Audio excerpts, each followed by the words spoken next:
Alright, and it looks like it's just around 5 after the hour. Panda will hopefully join soon and we can get her involved, for example, before the first combat starts. But welcome everybody to our Christmas one-shot 2 days after Christmas. Let's just pretend that that's totally okay. We're going to say, for the sake of getting us into the story, that your characters all know each other, and have just finished a nice party day of adventuring. Somehow still full HP and spell slots, but that's all just part of the spending the belief. Yeah, exactly. Just didn't even have to break a sweat. But you're all chilling at what did I call this place? The Owl's Den, one of the larger taverns of your area, home to many adventures, especially this time of day. But seeing as the players don't know each other's characters yet, why don't we go around and give a quick description, introduction to each of the characters currently gathered around, sharing a hearty drink and a meal at the Owl's Den. Who wants to go first? I'll go first. Oh, you go. Oh, nice. You go ahead. At the same time. Alright. So, sitting by the table by himself, or with his companions, he's kind of like embedded into the ground, but you see a small goblin with some mushrooms sort of like growing out from him. And he's actually kind of just like mumbling to himself, kind of just like, he's just like small, diminutive. You can see that instead of using like blades or like short swords as we normally see in creatures of his profession, he has two like handy canes that have been sharpened to a cutting point. Nice. Very in theme.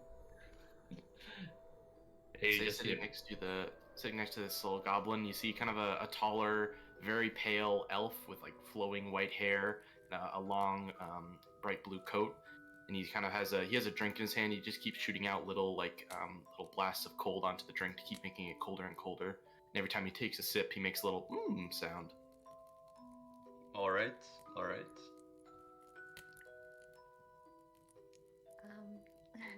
And then next to him, there's this big buff 6'2" man, with gnome tattooed on his forehead, and he seems kind of shy, and weirdly kind of smart. He seems like he has many language skills. Well, I'll say that since you guys are already, supposedly all know each other pretty well, being an adventuring party for some time, like, you guys don't have to limit this just to physical descriptions. So if there's anything, like, you guys want to add to what you've already said. Oh, and we should also probably already know each other's names, so that would be nice. Alright. Well then, the goblin's name is Rich. And the elf's name is Blizz. And The Goliath's name is Gnome, but the G is pronounced. The G is not silent. It's not silent at all. It's very pronounced. And then oddly enough, sitting amongst the group, you'll also see a middle-aged woman. She's decked out in armor and carries a holy symbol with her, and her name is Mildred Olivia Munson, also known as Mom for short. And she likes to make treats for everybody.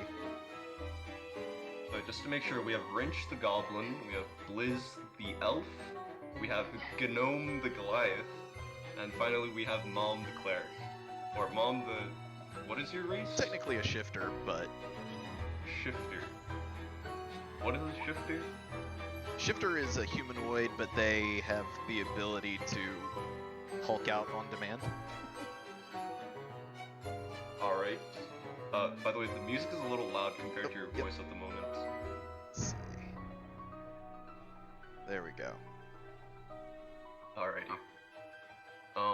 Alright, so the four of you, quite a colorful party, are currently sitting around a tavern, sharing some drink, reminiscing about the success of your adventures that day, when suddenly the door to the tavern bursts open, and that much would be not unusual, seeing as this is a pretty busy time.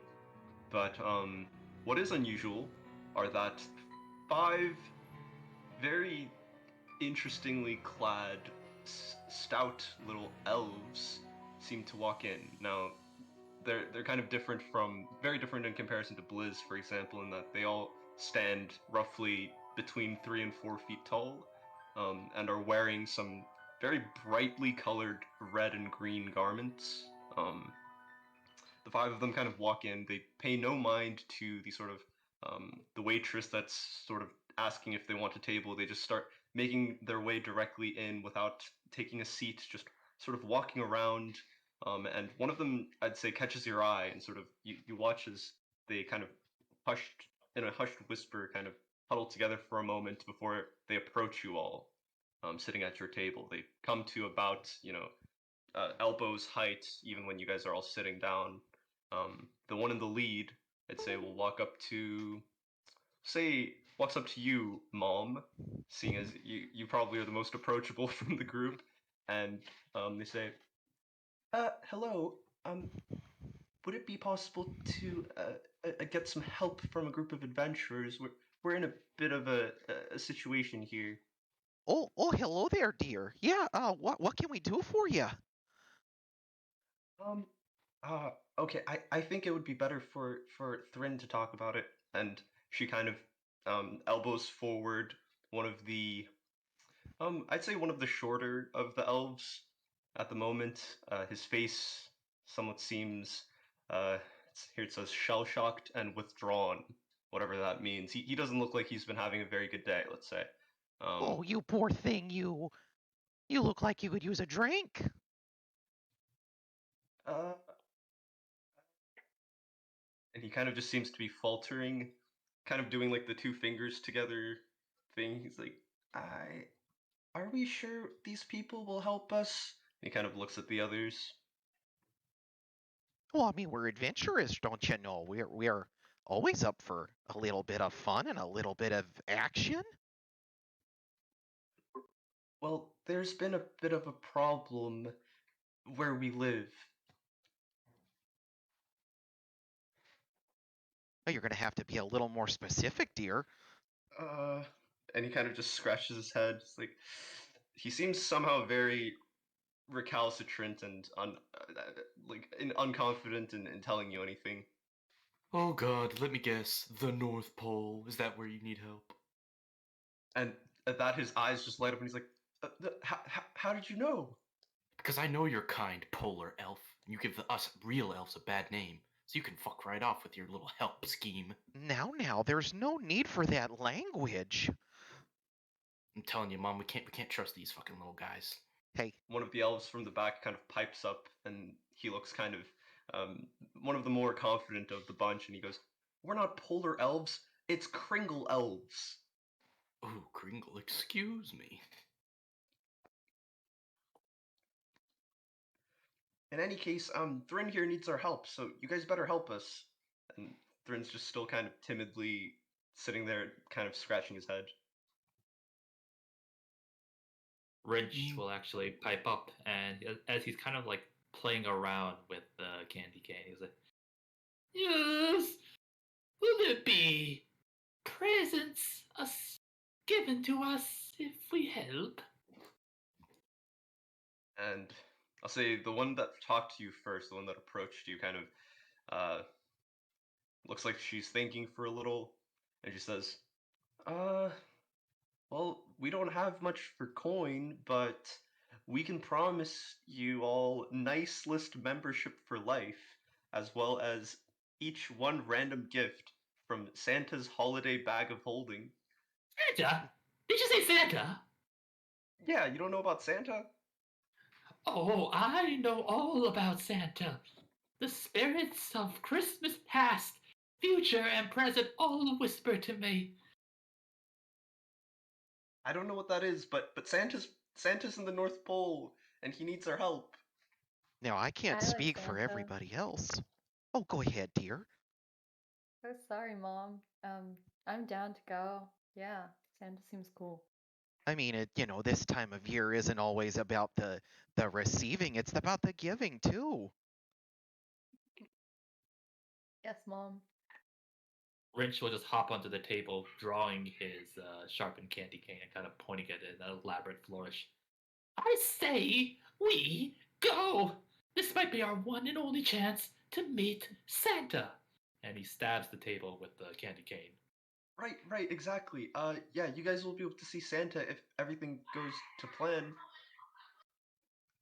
Thrin, can you tell them about what you saw? Sorry, our friend Thrin here. He's not usually like this. He's usually pretty bubbly and cheerful, but he was the only one who was there in Santa's workshop when whatever happened. And Thrin kind of looks at you all. He seems very hesitant to speak. Question: are these elves armed? Make a perception check. Perception. 13. I'd say that it doesn't seem like they're armed. You don't see anything on them. Hello. Hello. Oh, hi there. I'm sorry I'm late. I had You're some stuff good. to do. Go ahead and Did- hop on in on roll 20 and we can get your character nice and rigged up so you can get a part of it. We're currently still in the tavern and just doing like opening introduction and like just starting the adventure, so you didn't miss too much. Okay.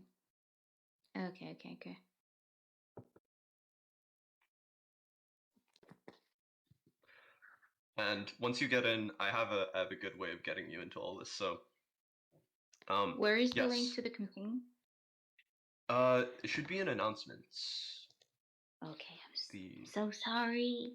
You're all good, and you only need to sorry. join the roll 20 because we already have your D&D character sheet. Just gotta get that pulled up.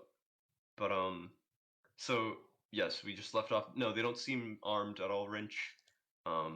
And Thrin is sort of like the others are kind of all looking at Thrin right now, and he seems very on the spot and unsure of what to say.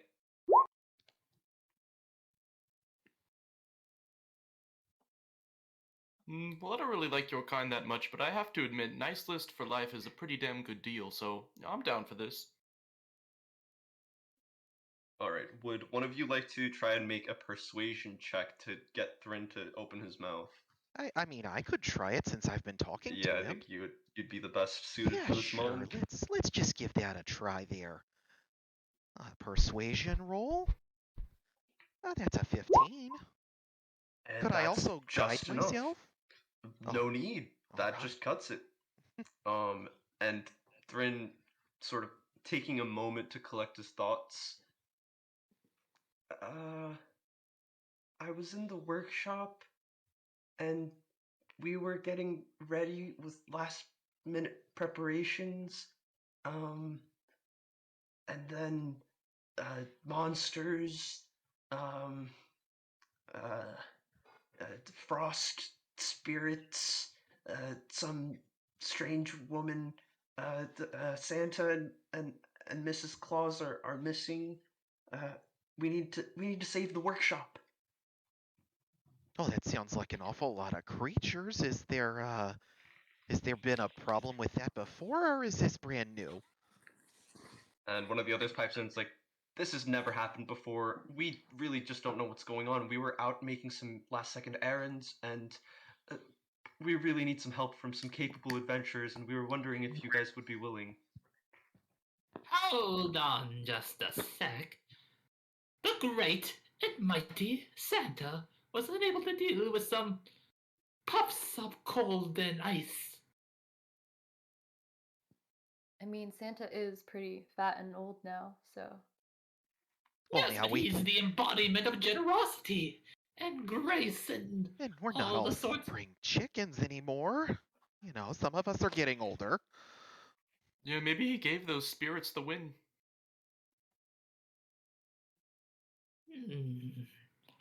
And Rinch would just kind of mumble to himself. And at this point, we will cut to a completely different universe, where after a very long and hard, violent day of adventuring, very weary Orsa lays down for a bit of a rest. Sun has already risen, but strangely enough, her group decided to go to sleep at this hour. And resting her weary head against the pillow of her bed, she kind of falls asleep, um, feeling a bit hopeless and lost, but a little bit hopeful, I suppose. The one shred of hope being her recent encounter with the Wanderer. Orsa, as your eyes kind of drift close and you drift off into sleep, you kind of feel a strange restlessness, and you almost feel like you woke up, you open your eyes, and suddenly, back in this other world, there's a puff of golden sparks and powder as seemingly out of thin air materializes. You can go ahead and introduce your character for us.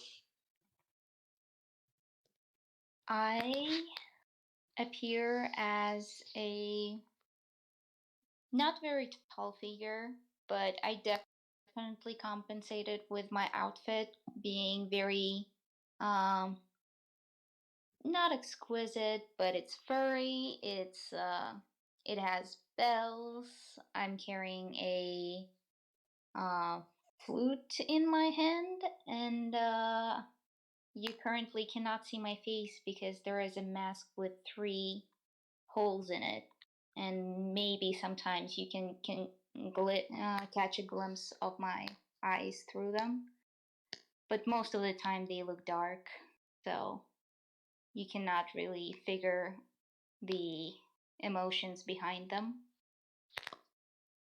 And Panda, I don't think I see you in roll 20 at the moment. Are you still on your way? Yes, I cannot join my actual Orsa page to your campaign for some reason. Yeah, so I don't think you have to. You don't have to don't worry about the D&D Beyond stuff. Just join roll 20, and you can just roll off of your D&D Beyond character sheet. It doesn't really track okay. that. Yeah. Okay. I can just tell you what I roll, right? No, you can actually just roll it as long as you have both windows open. It'll still send it most of the time. At least that's what I've experienced with. Yeah. Okay, give me a second then.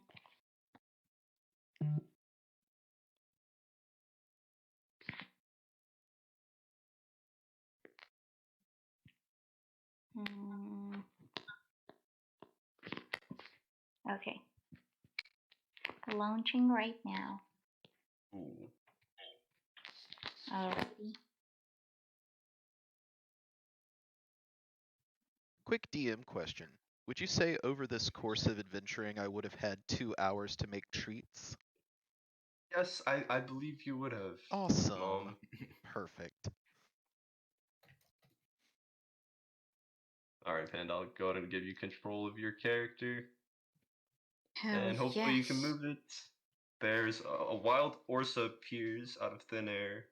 Orsa, you are equally as surprised to suddenly be existing in a tavern, completely unrecognizable, perhaps a figment of your imagination, perhaps an alternate universe entirely. But you're currently standing casual facing you're facing a gnome with a mushroom hat wielding sharpened candy canes, a high elf that looks very just well groomed and. I'm a goblin. I'm a goblin. not a gnome. Sorry, a goblin. Right. Yeah. Um, yeah. Well, a well groomed, quite tall, um, high elf seems.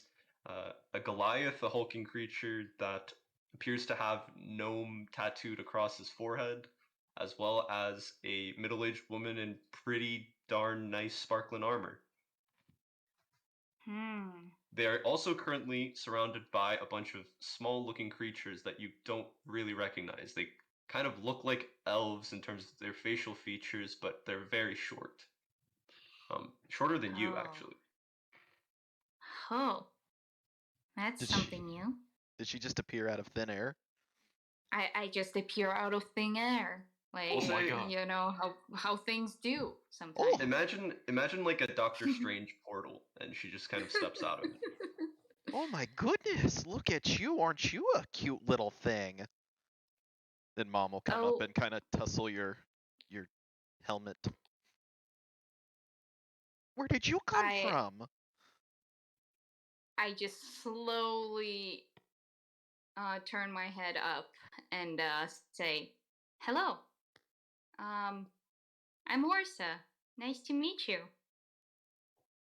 Oh, it's very nice to Wrench. meet you too. What's your name? My name's Mildred Olivia Munson, but everybody just calls me Mom. Aw, I will call you Mom too then. I'm Gnome. Please pronounce the G. It's Gnome. Thanks. Gnome? Gnome. Yeah. Orsa know. just like peeks over the shoulder of the person who is standing next to her. Like, well, probably right in front of her. Probably covering the whole eyesight. Nice to see you too. Did you appear here randomly just like I did? No, we're all friends here. I've personally never seen someone appear like you have. Yeah, that's kind of strange. I have to say you're the odd one out here. Oh, well, that's not awkward at all then. It's okay. More the We've seen merrier. things like that before. Nothing specifically like this, but Excuse us, I don't mean to interrupt, but we do want to get going if soon if possible. Thank you for, are you going to be joining us, miss? Oh, I mean, I'm here. I might as well join. Thank you so much. We have a bit of an issue up at the North Pole at Santa's workshop. Oh no, who's Santa? I thought everybody knows, and the Gasp. elves kind of just look at you guys like, is this unusual? Wrench just kind of like looks at or says it. Well, she did appear from the skies be above. Yeah. I thought she was going to be some sort of revelation from the spirit of Christmas future, but if she hasn't heard of Santa, then... Oh, I know plenty spirits. Maybe they want me to help them. I don't know yet. We must go and find out probably. Right. Well, I mean, let's be people off. don't show up out of portals. We for have our nothing, magic. right? We have a magical sleigh parked right outside. So, if you all want to hop in, that'll get us to the North Pole as fast as possible. I'm going first! He'll just like hop off the table and immediately dash outside. All now right. be careful. And There's ice out there. sure enough, Oh Rich, my as God. soon as you go outside, I mean, amongst the pretty drab colors of the cloth-covered wagons and things like that, this just bright red and green sleigh is very, very visible. Are there any presents on it? Not at the moment, no. It just looks like a sleigh. It's got sort of like the golden. It looks pretty posh actually. It kind of probably looks like one of the Does it sleighs that are have exclusively deers? for elf travel, and unfortunately, it doesn't appear to have any reindeer attached to it. It's just a standalone magical sleigh. As soon as everybody gets on the Oh sleigh, no, what happened to the deers? Oh, Or that's is it just for moves Santa's only. forward and... Wait, wait, Gnome why? Is it just gonna move on its own? Why then? Wait, you don't wait. Orsi is looking very confused because words are coming through her mouth that she doesn't understand much of what's going on. Yes, it's just powered by holiday spirit, let's say. Oh, Lord then knows it we've should got work plenty of just that. fine. Absolutely. Now, before everybody gets going, I made treats for everybody. So here, everybody take one. and Mom's gonna hand everybody a piece of fruitcake that, when consumed as a bonus action, will grant 3 temporary hit points. Wrench will try to take 2. Now, I've only got one for enough for everybody. Don't be a greedy grubby. Orsa will give hers to the. Is it little? Wrench. What is your race again? Grinch. Goblin. Wrench. Okay. But goblin. Grinch. Okay. So if we take the G from Gnome and put it on Grinch, we get the Grinch. Don't take my G. It's mine. Mom, I would you make take mine the extra cake frosty like with I two asked? hands. Absolutely, dear. Ooh, wonderful. You know, I you take can't my have fruitcake fruitcake. without I look frosting. very excited for it, but then I see the wrench wanting to take two, and I give mine to him. Mom has Aw. one left over, and she'll kind of perform a sleight of hand to try to slip it to you, I guess, without Wrench Aw. noticing. Yeah, go for it. I Yeah, will Mom. assist Mom by is not very moving good it at being properly. sneaky. The one. It's that mom stealth. Yeah, Mom's just, you Wow. know, us moms, we just can't do it that well. Well, I look surprised, but I take it. Alright. So, as we all get into this magic sleigh, it seems to sort of jingle a bit, even though there's no visible bells attached to it. Looking ahead, after what seems like a very brief moment of travel that you don't quite remember too well, you suddenly just are in this winter wonderland, and you can see the twinkling red and green lights. That it just has to mean that the North Pole and Santa's workshop are just ahead. And as you begin to make your descent towards the village, the wind begins to blow colder. And that's saying a lot since we're basically at the North Pole. And a shrill roar echoes all around you. Sleet and ice and fog swirl around the sleigh as you come upon a very curious scene. Um, you see these snow-covered tombstones that litter the landscape. They seemingly once again sprung absolutely out of nowhere.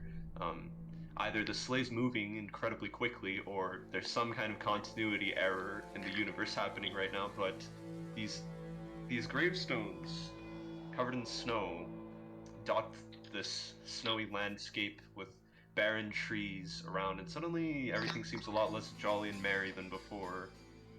However, there's one figure kind of standing and seems to be sort of absent-mindedly, directionlessly wandering around a bit of a distance past the gravestones as the sleigh comes to a stop.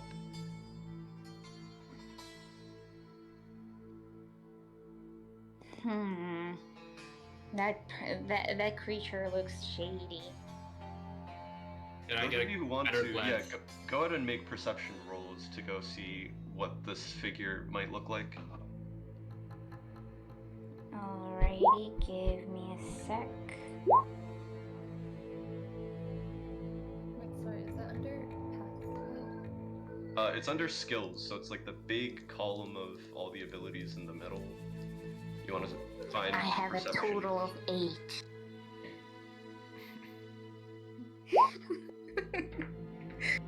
Okay, so we'll say that Mom and Rinch, you spot out what looks very similar to the Kringle Elves that you've just met today.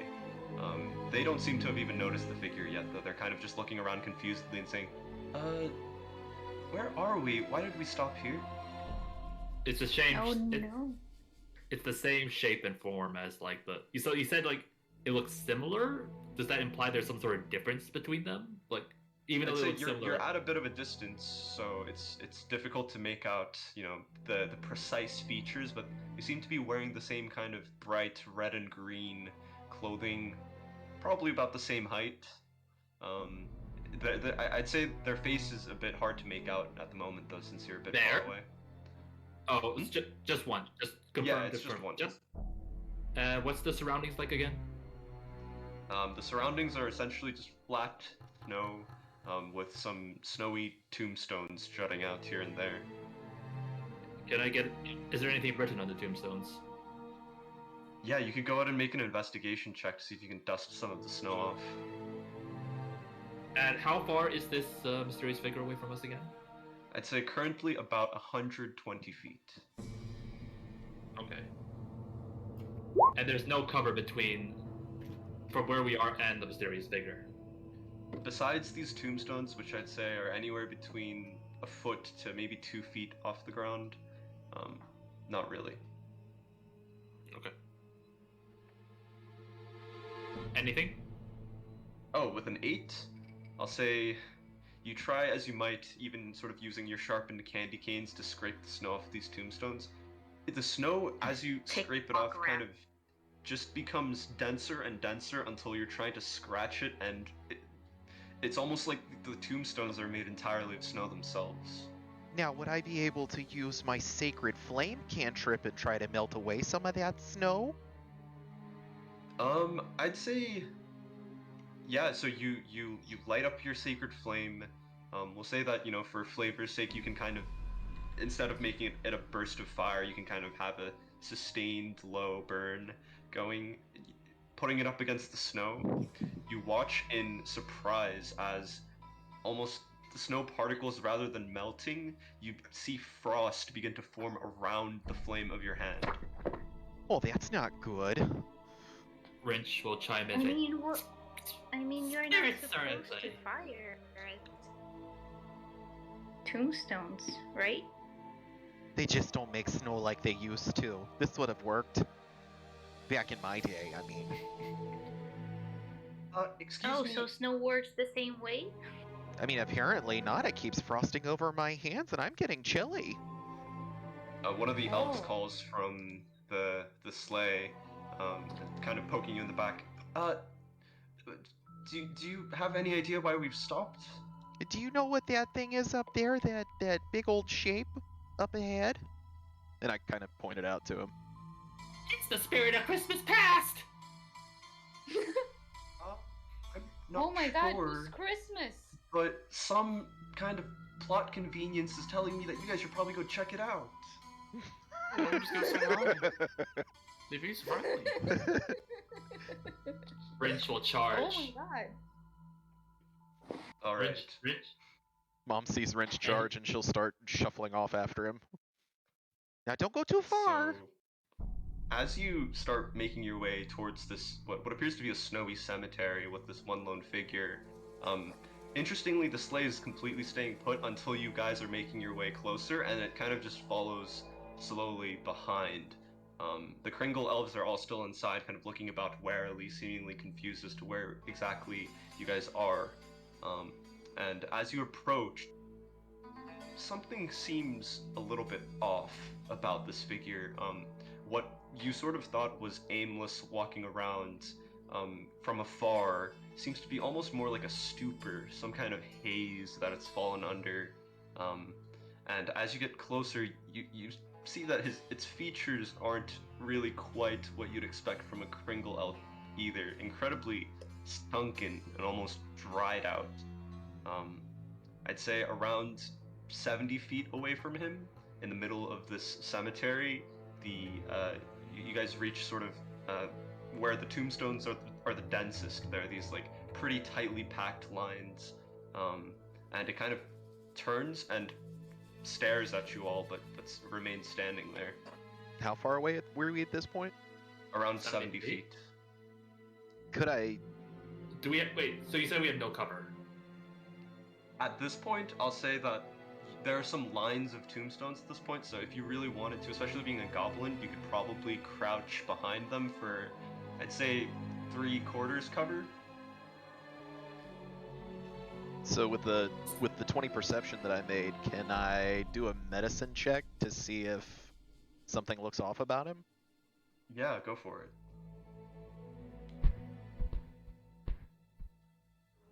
You know, I'm not a doctor, but I don't think that looks right. I'd say with a 22, even though it's not quite the nature check, these are definitely not Kringle Elves. They actually look, in some ways, a little more similar to Wrench over here.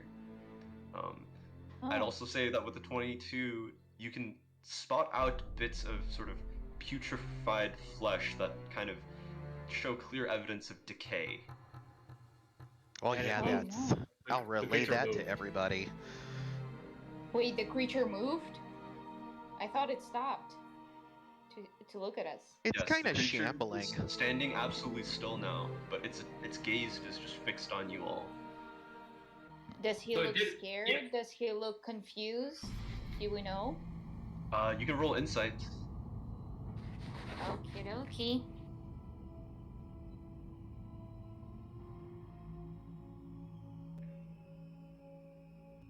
$24. With the 24, I'd say with the 24, you get the strange sense of, in fact, a lack of emotion. Like, you expect to feel something looking at this creature's face as it's staring at you so intently, but it might as well just be completely expressionless. Oh my god.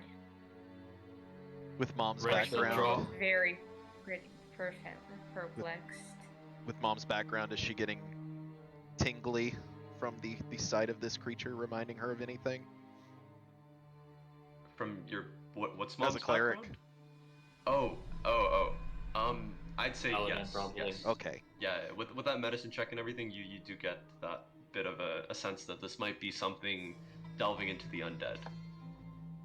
Yeah, Oh this my god. this poor thing here's probably either been hit with something necrotic or some type of necromancy. You saying we've got a zombie on our hands, Mom? You know, I'm not sure if I would use that word if that's derogatory to their race, but you know, I would say yes, I'm sort of undead. Brinch will leap up to his feet, draw the candy cane blade, and he'll imperiously speak. Or, while cowering behind the tombstones, speak. Speak, spirit of the Christmas past! Bring us your revelations of Christmas past! And presents, if you got them too. Oh In my. response, it's still just silence. Guys, should we approach it? Mom's gonna move about Can we 10 come feet closer forward. to it?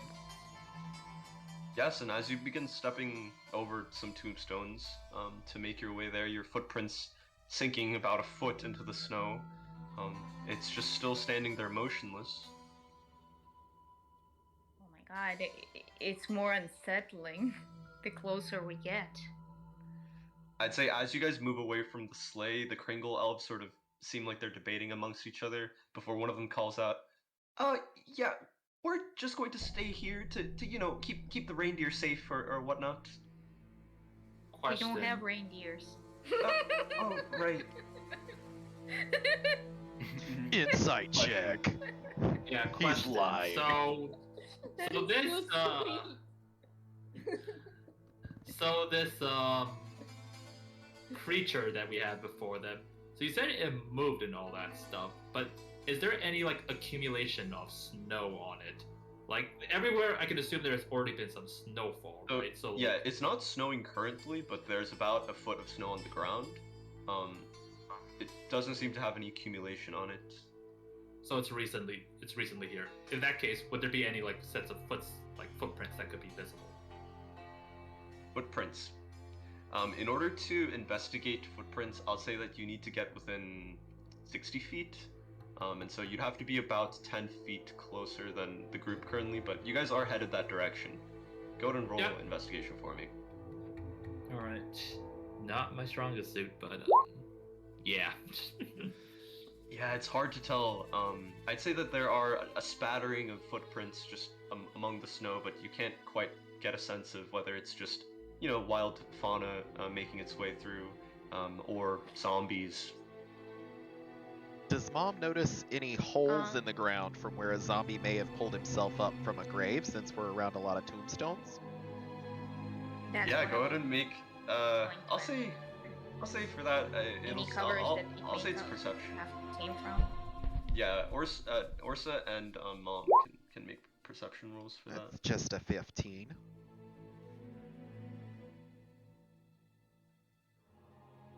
It's 8 again.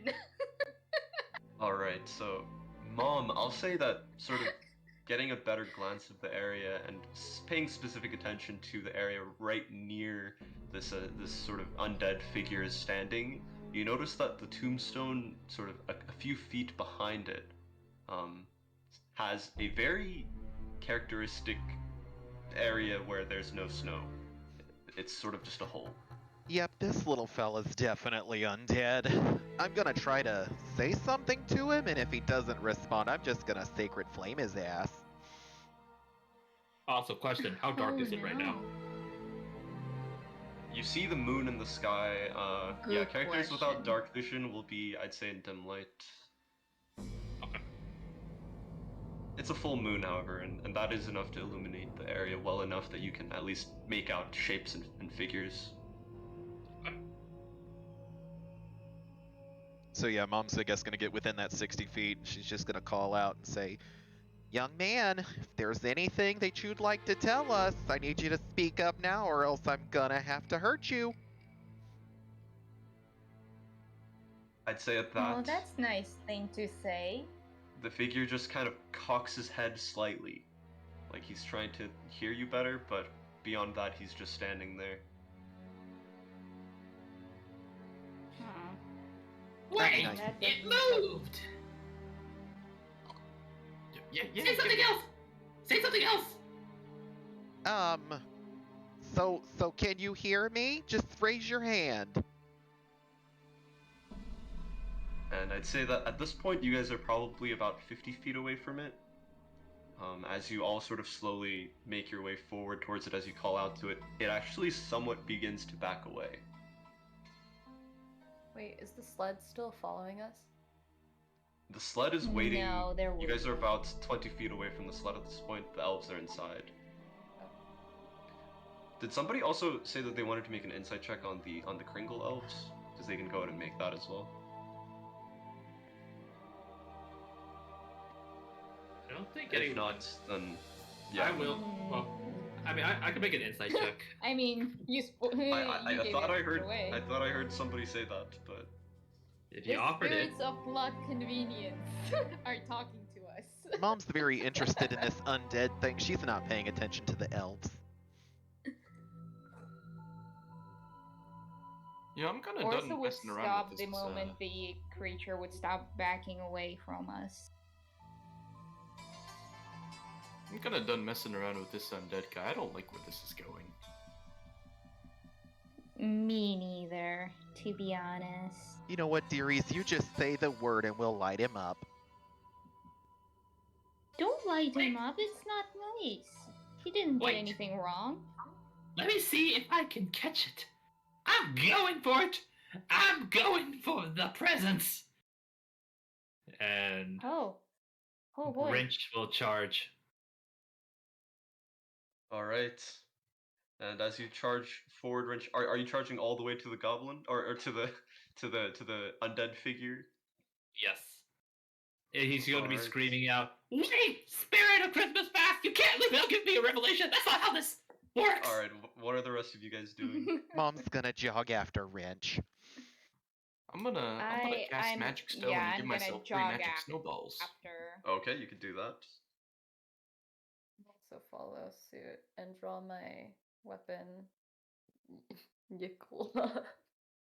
Oh yeah. Gnome has a Yickle, which in case you guys don't know what it is, Yikula? don't worry, because I don't really know what it is either. But it is a thrown weapon, so. Sounds intimidating. I know, right?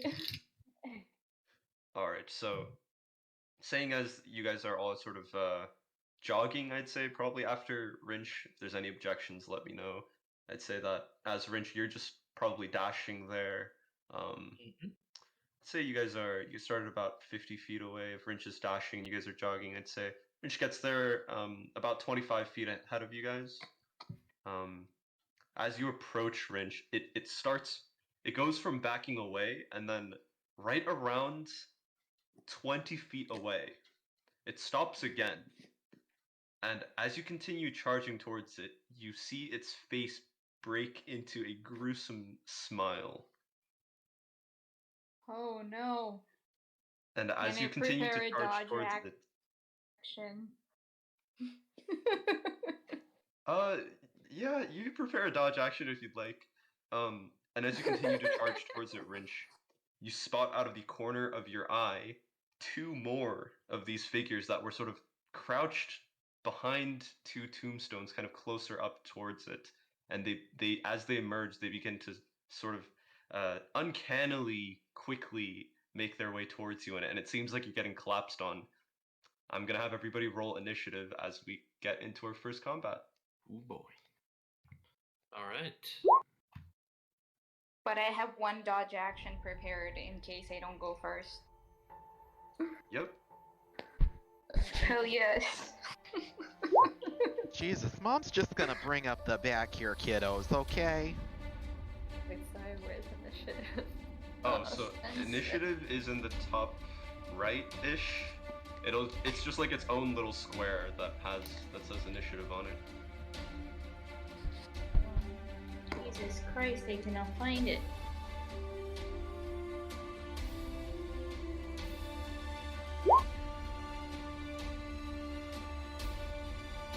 Oh, and please Oh, make sure to just roll. click on your character token and roll 20 before you roll it, so that it automatically appears.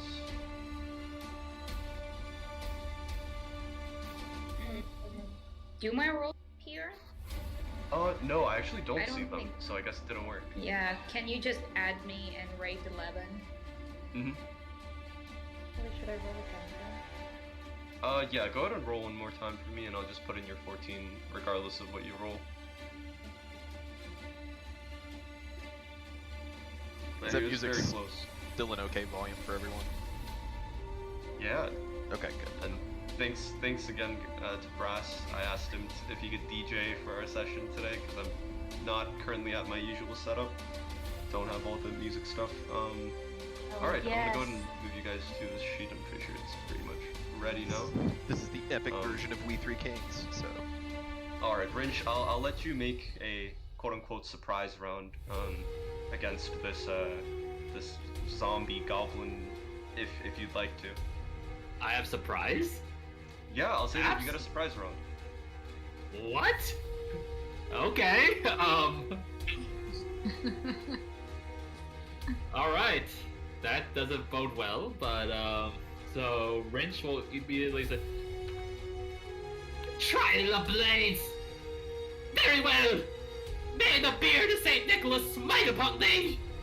And he will slash with his sharpened candy cane at the first zombie. Okay, go ahead and roll 2 hit. And the zombie literally just stands there, sort of unreactive. Its face is just plastered into this hideous smile still. It doesn't even really seem to be trying to dodge it, as the 18 most definitely hits. All right, so Wrench is going to aim directly at its eye socket then, Okay. and he's going to what the? Well, not sneak. There's no sneak, but 9 points of damage. Alrighty. And I'd say you get the splintered end of that candy cane right through its eye socket, and you feel it sort of sink a bit deeper than it should into somewhere in its cranium. It just stands there almost motionless, doesn't even seem to react. All right, and immediately, let's see. Wrench will kind of just like use cunning action, and it's going to disengage as he is going to tumble away from the gravestones. And are these gravestones going to act as a form of I would say that they're difficult terrain. okay. Okay, let's see. Yeah, Wrench should be able to like hop his way over. Will it take opportunity attack? They're disengaged. Yeah, he used the Oh, okay. disengage action, so I will say though, Rinch, you notice that as you sort of disengage from him, it's good that you did, because it takes a swipe at you with a gnarled hand. Oh, can we see it, or is it like? Yeah, at this point, you guys can see everything just fine, unless you does everyone here have dark vision? I guess that is an important question. Wrench does. I do. Let's check. Yes, I do. And Gnome, being a Goliath, does not have dark vision, unfortunately. So everything's a little bit dimmer for you, but it's currently dim light, so it's not the biggest issue. Gnome, also, if you want to, you could say that you had a torch lit this entire time. You have one in your inventory, so if you just say that you're holding a torch and it's lit in one hand, then that'll also work. Don't you worry, dear. If you need to, I can point him out to you. Can Alright. I lend an item from my inventory that I have from the campaign? Oh, sure. I'd say that, yeah, we'll say that you can do that before initiative starts. Okay. Well, I take my I look into my pouch as I feel like something is coming up, and I take out a small purple eyeball and give it to Ganol. Just like gently tap on the shoulder, like give me your hand, and I put like this eyeball into her hand and say Zorblob 3 times. Wait, Zorb. Wait, It's Zoblob. Zorblob. Zoblob, zoblob, zoblob. Zoblob, zoblob, zoblob. And You have to incredibly, scream. suddenly your vision sort of just gets dominated in purple, and sort of the precise detail of the gravestones and the moonlight, just a faint bit shining through the trees, just becomes amplified, and you can see your surroundings, although everything's awash in purple. What do you see?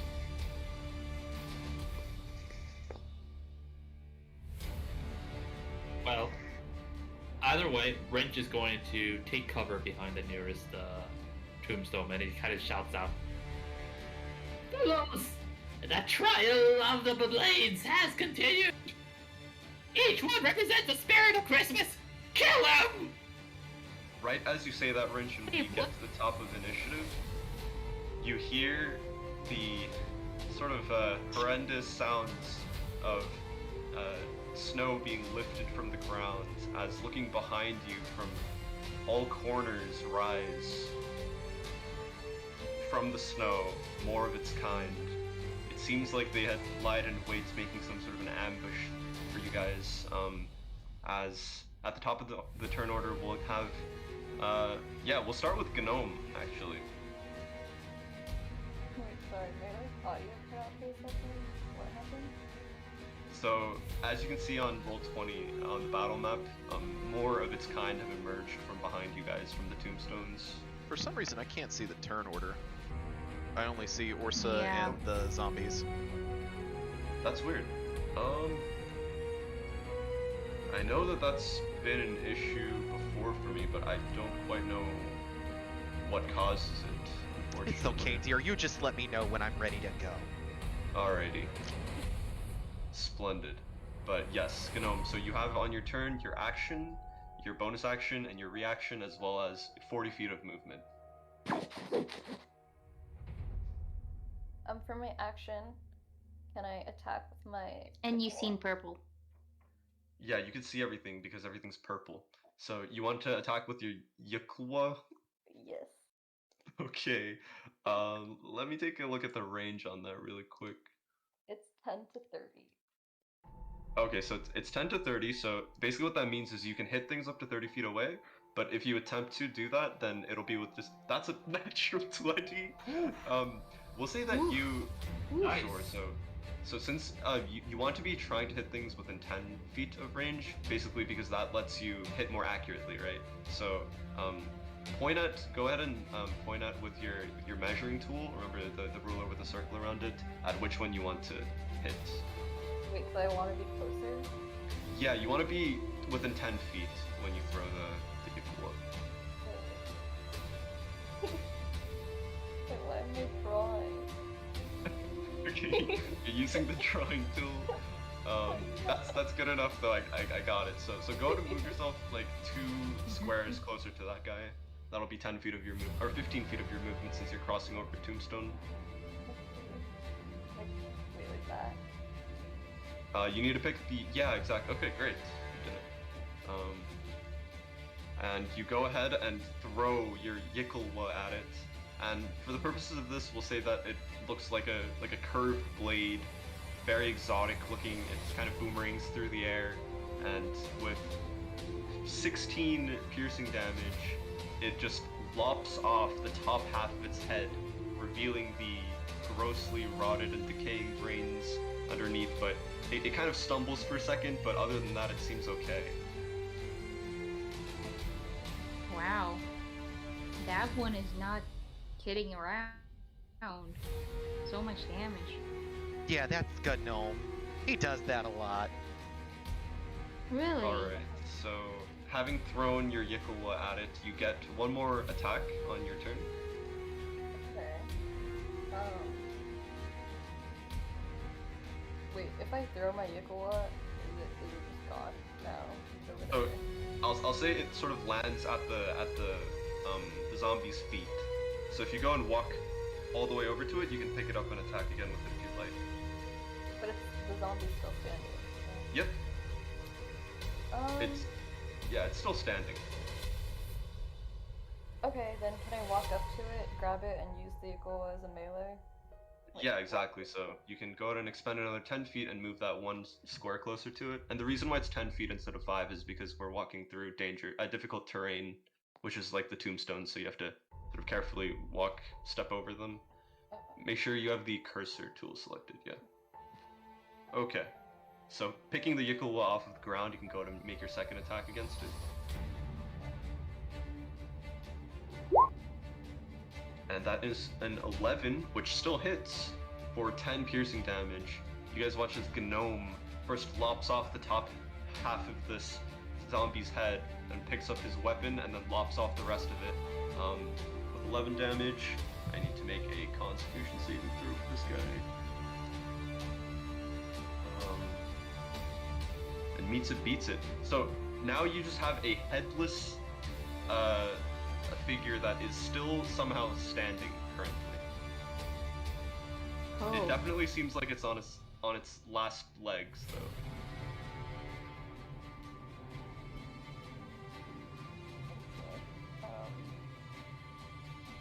Do I get to defend or? So you can use your bonus action to rage at this point if you'd like, or you can end your turn.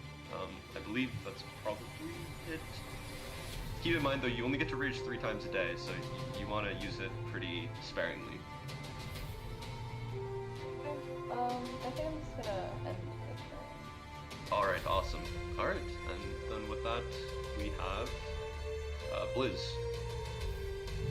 Okay.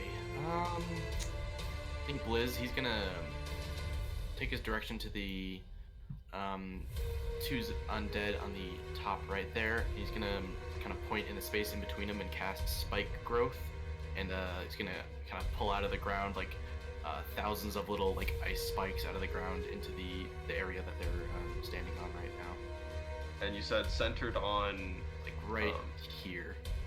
right there. And this is a 20-foot square, right? Or 20 foot, I think it's a sphere. 20-foot circle, gotcha. Yeah, 20 foot circle sphere. Go ahead and draw it. Can you point to where the center of it would be again? Center would be like right there.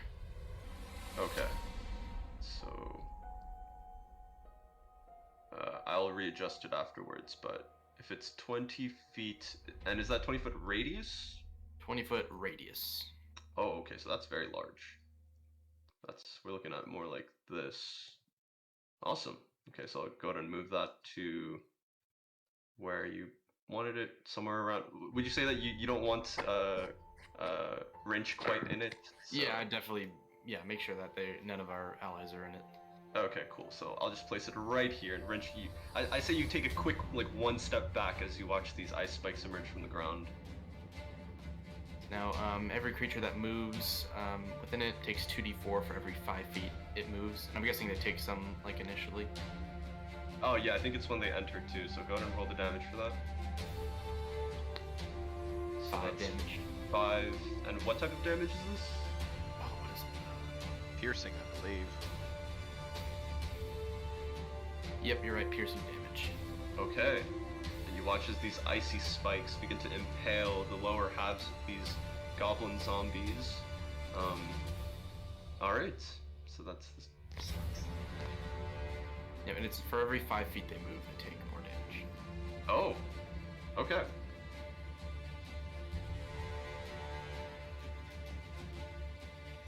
Is that your turn? Yep, that's it for me. Very good. So moving on to Orsa. Alrighty.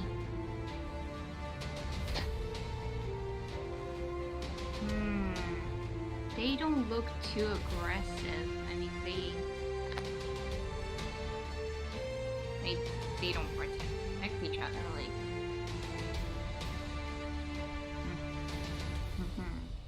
What should I do? I will.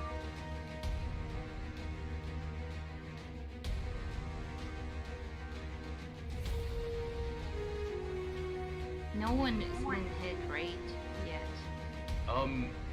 The one that's next to Gnome is actually very severely. It's missing its head currently. And two of the ones in this sort of field of spikes have been hit by the ice spikes. I will shoot the one that is barely standing. Okay. And that's 21 to hit. That hits. And 9 damage, piercing. 9 piercing damage. And with that, as the arrow thunks right into its heart, or where you'd assume its heart to be, it sinks to its knees hitting the snow, and kind of topples over to one side as it finally goes down. Alrighty, and I use my bonus action to wave my hands around and summon a little neep, and I will throw it at. Who do I like the most? I would throw it at Mom. Oh, what is that little guy? He's so cute! I know, right? They just seem to appear with, like, at my location all the time. He will help you. If you say so. And that's my turn. Okay, wonderful. Rinch, you're up.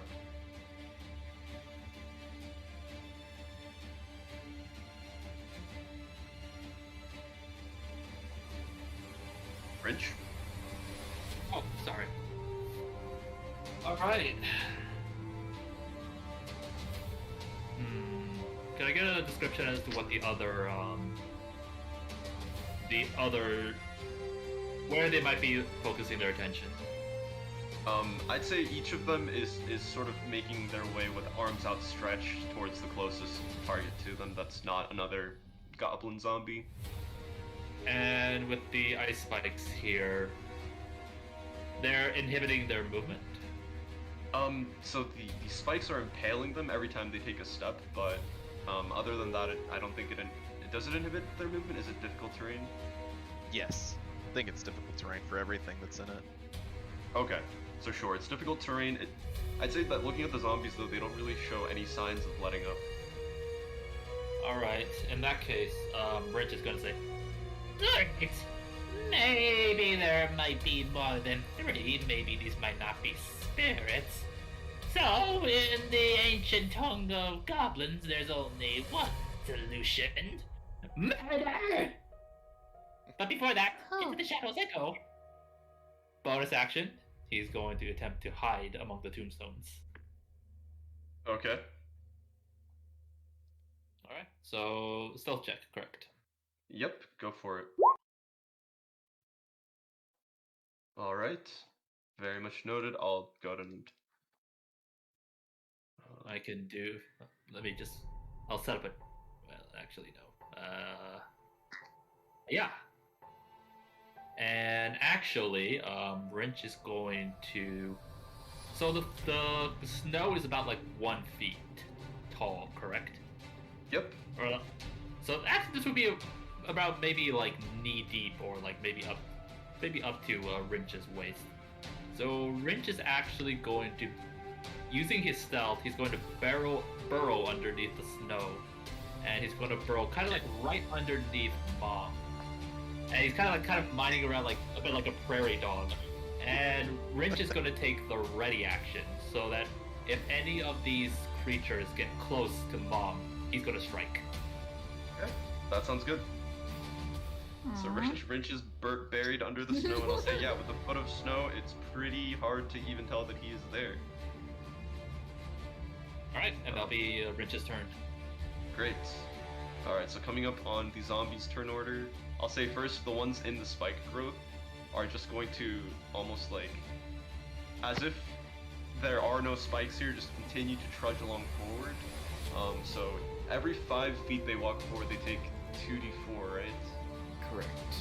Okay, so go ahead and just roll the damage for me once for how much damage both of them will take per 5 feet this time.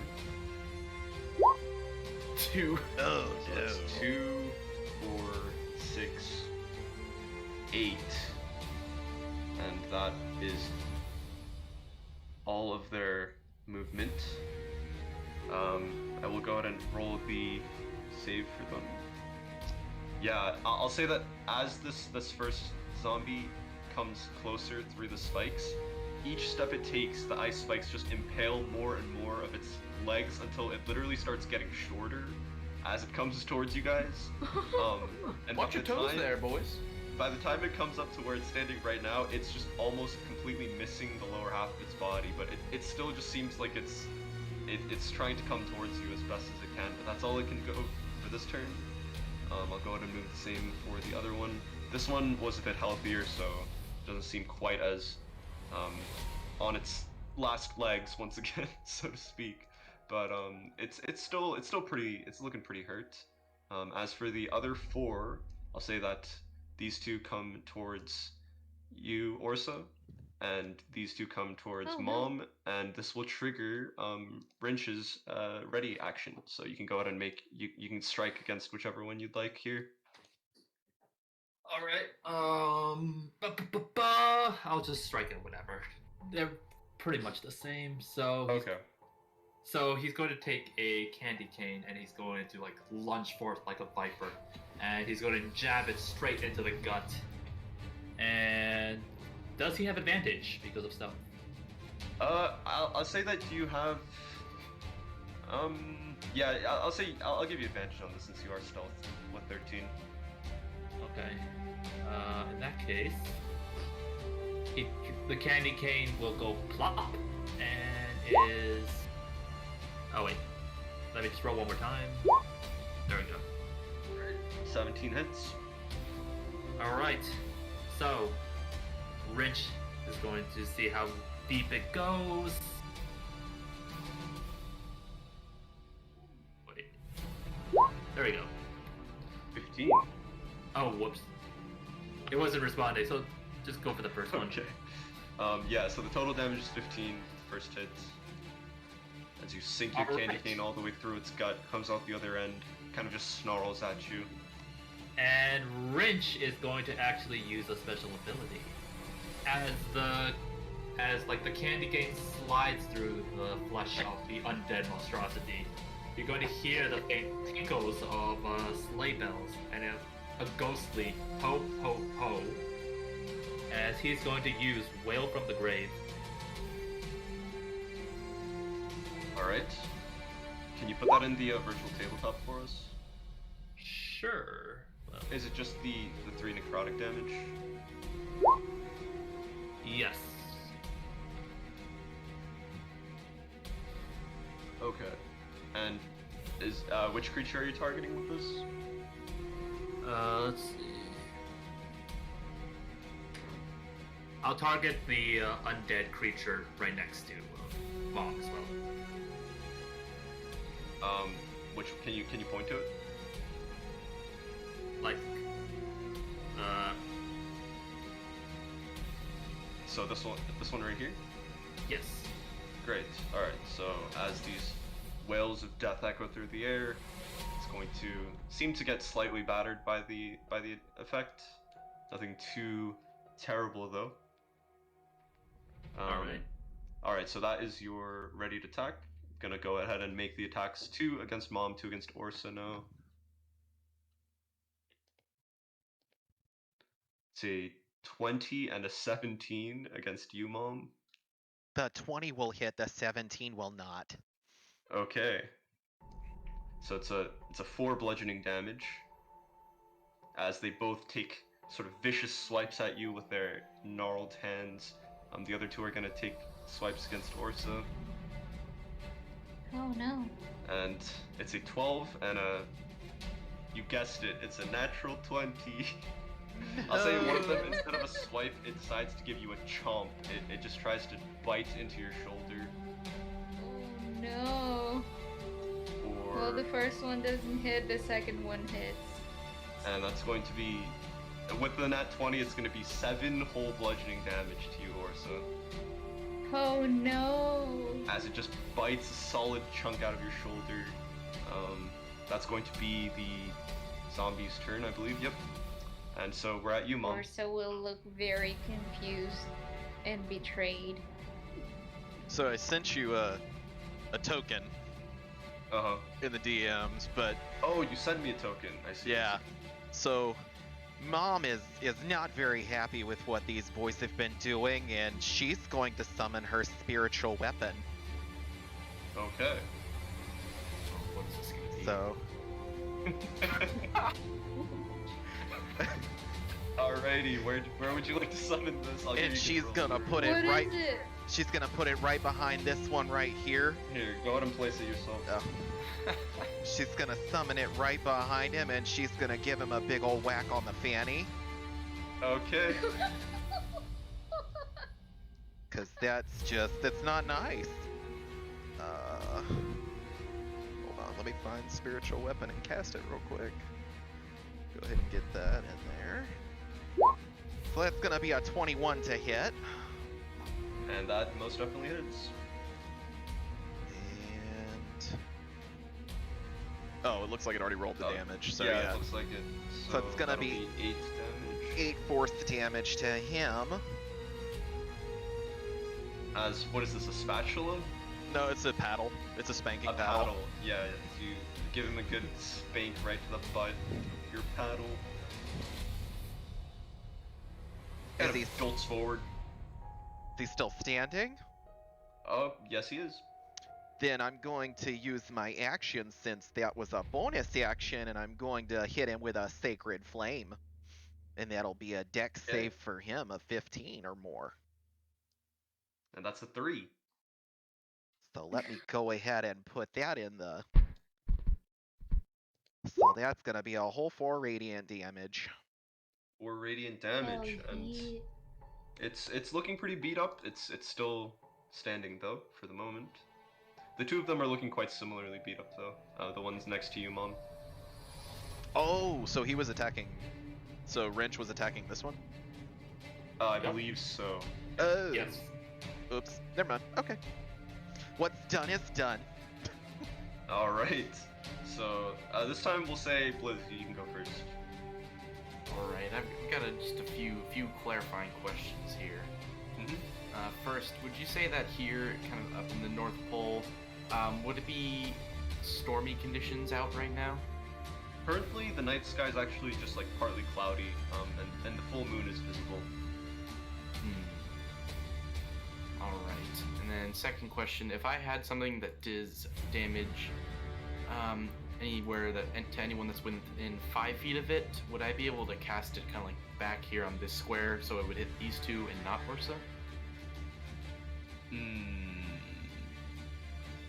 I don't think that would be possible, no, given their current position. All right, better safe than sorry. And then I'm just gonna use one of my magic snowballs I have conjured and chuck it at this one. Okay. So that's an attack roll from me. As a 22. 22 hits. It is 9 damage, max Nice. And Hell what are you? yes. Is it a stone, like a literal stone that you're throwing at it? I believe I like touch a pebble and then kind of formed a snowball around it, just because that's my thing. Cool. I just chuck it at the zombie's face. Yep. And thwack, it just hits it right in the middle. I'd say most of its face just kind of collapses at the impact, and the stone's just kind of still sitting there in the middle of it. It still somehow manages to gurgle out a snarl, though. Ooh. You are ugly. You are ugly. Alright. You will never find love.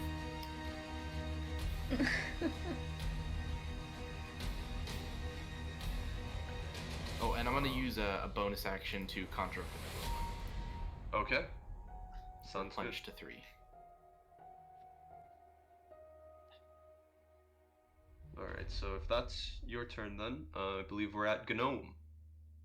You've just watched the zombie that had been decapitated in 2 swings by you finally fall and topple over to one side. What would you like to do?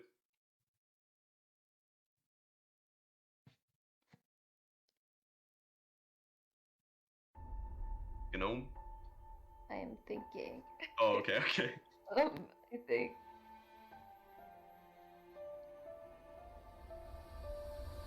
I want to head to. What did I do?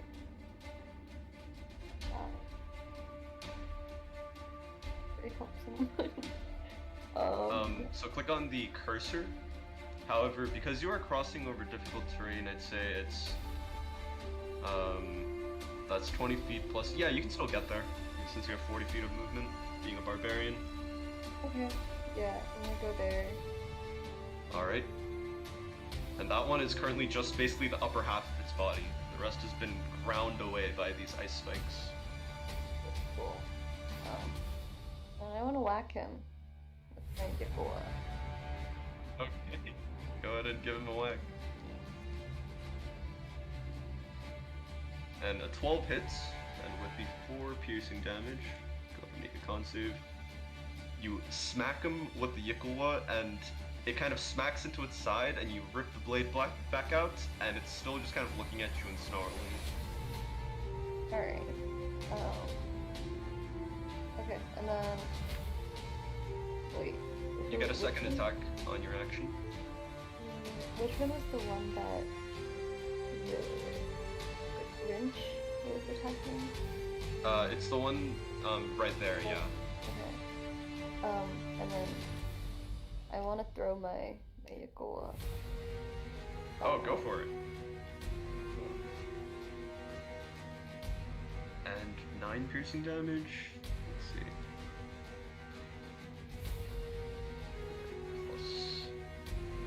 Yeah, you take it completely down. I'll say you slice a deep rend across the front of its body that should have sent it packing to the spirit realm, but it still seems to be just managing to hold on.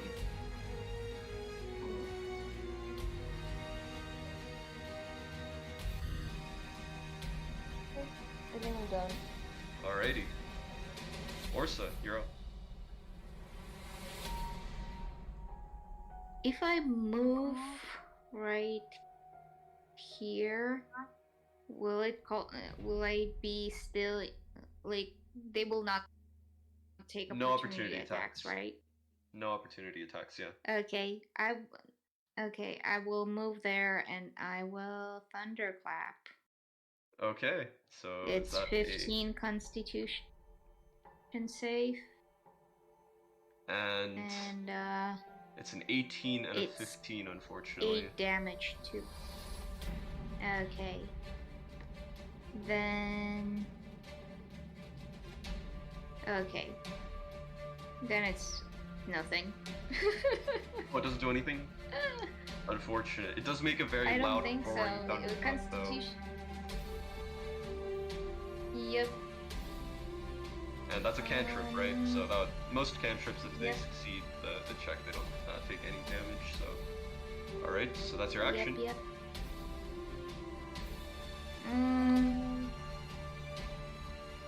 What else can I do for the bonus action? I don't remember. It's another bardic inspiration if Bonus you'd like. action.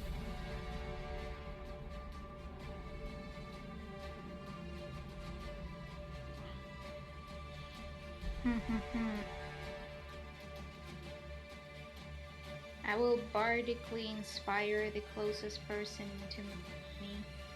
That would be Blizz. As you receive a small little golden, a little. No. Like I thunderclap, but they don't take damage. So just there, and I look like very upset, as if like, oh hello, what are you doing here? And I just like fling it to Juan. Okay, to Blizz. Wrong campaign. For a second, yeah. Blizz thinks his name is Vaughn for some reason. Oh, sorry, That's Blizz. very strange. Sorry. You just Okay. seem like a Vaughn. Very strange. It just seems like a Vaughn, yeah. That name I have a sounds feeling familiar. she called me a wrong. I Thank you for the little guy. imagine one just wakes up and like in the wrong universe. Just wakes up like, huh? What? Just like all the way back home, wakes up with a knee randomly appearing at his chest. Okay, But yeah, so back at the zombies turn. I do that, and Oh, do you still have something else for your turn? no, I mean that was action and bonus action. Alright. So, back at the zombies turn, the one that is hanging on quite tenaciously within the spike growth field in front of you, Gnome, is going to take a swing at you. That's Can a I- 21 to hit. So, can you find where it says armor class, Jess? It's near the top, right next to initiative.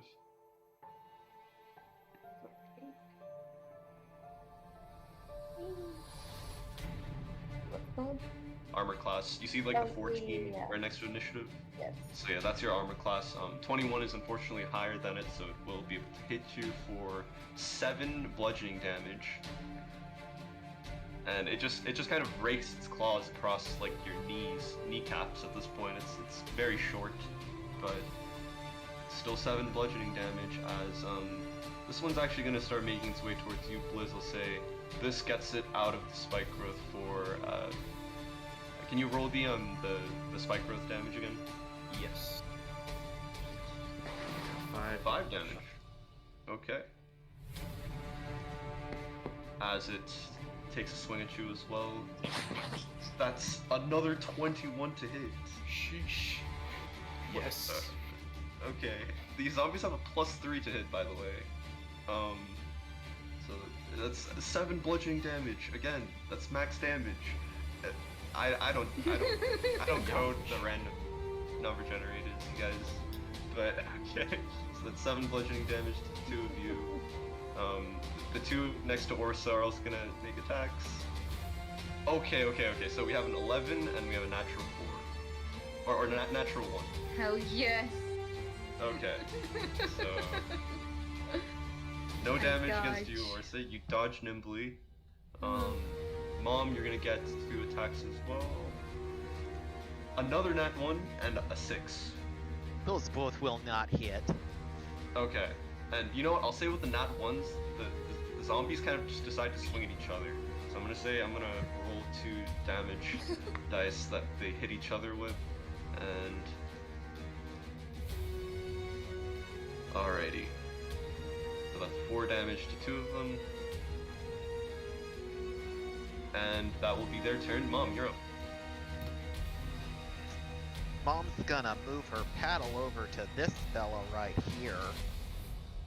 And she's gonna give him a good thwacking on the fanny. Okay. And, let's see.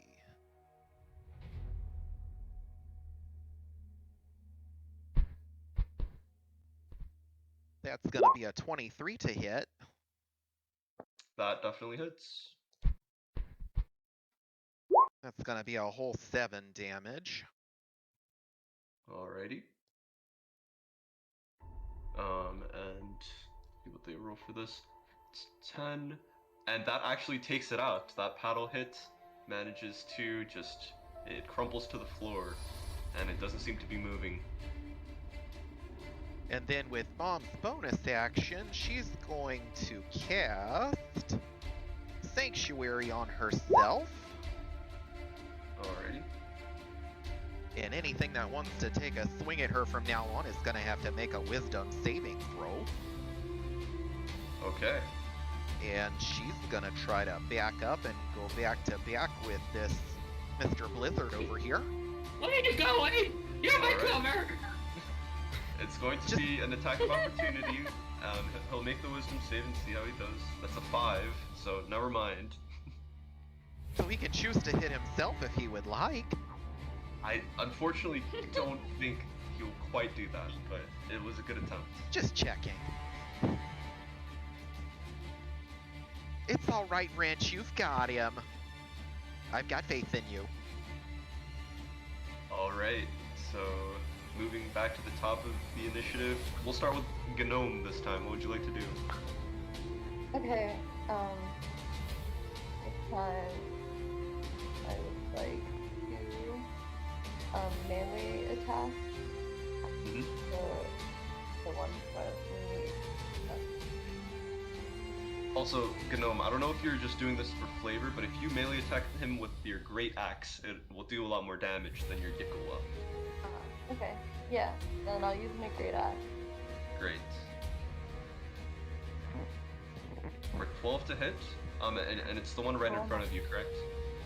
Yes. That hits. And for 12 damage, go ahead and roll.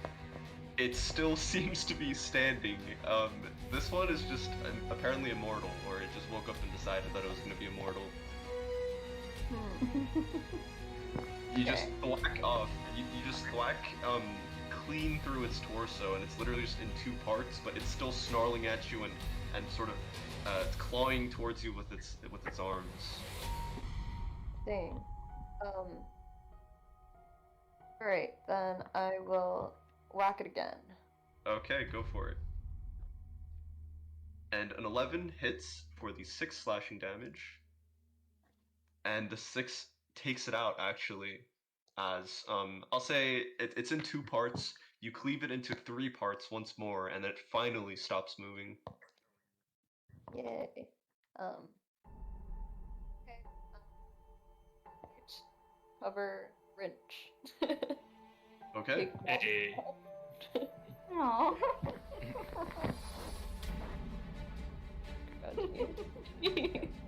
Yeah, sure. I'll move you within the square, but that will definitely be good enough. Blizz, you're up. Blizz is gonna turn around and face Mom. He's gonna say, "Here, why don't you take these? I'm not gonna need them anymore." And he hands you these 3 floating magical snowballs. Oh, that's so sweet of you. Oh, and Mom can just throw them, right? Yep, and you get it's +6 to them because it's my spellcasting modifier. So why don't you use those? I won't be needing them. And as soon as he hands them over, he starts he falls to the ground and starts convulsing as his body starts to grow and enlarge, and Blizz turns into a polar bear. Oh, okay. Let me go ahead and grab a polar bear token really It's actually a black bear. A polar bear is too high level, but it could be an albino black bear. An albino black bear. He likes to pretend it's a polar bear. I like it. Okay. For some reason, a polar bear is just much more stronger than a black bear. So this won't be a token due to time constraints, but here we go. Oh god, it's huge. Oh, no.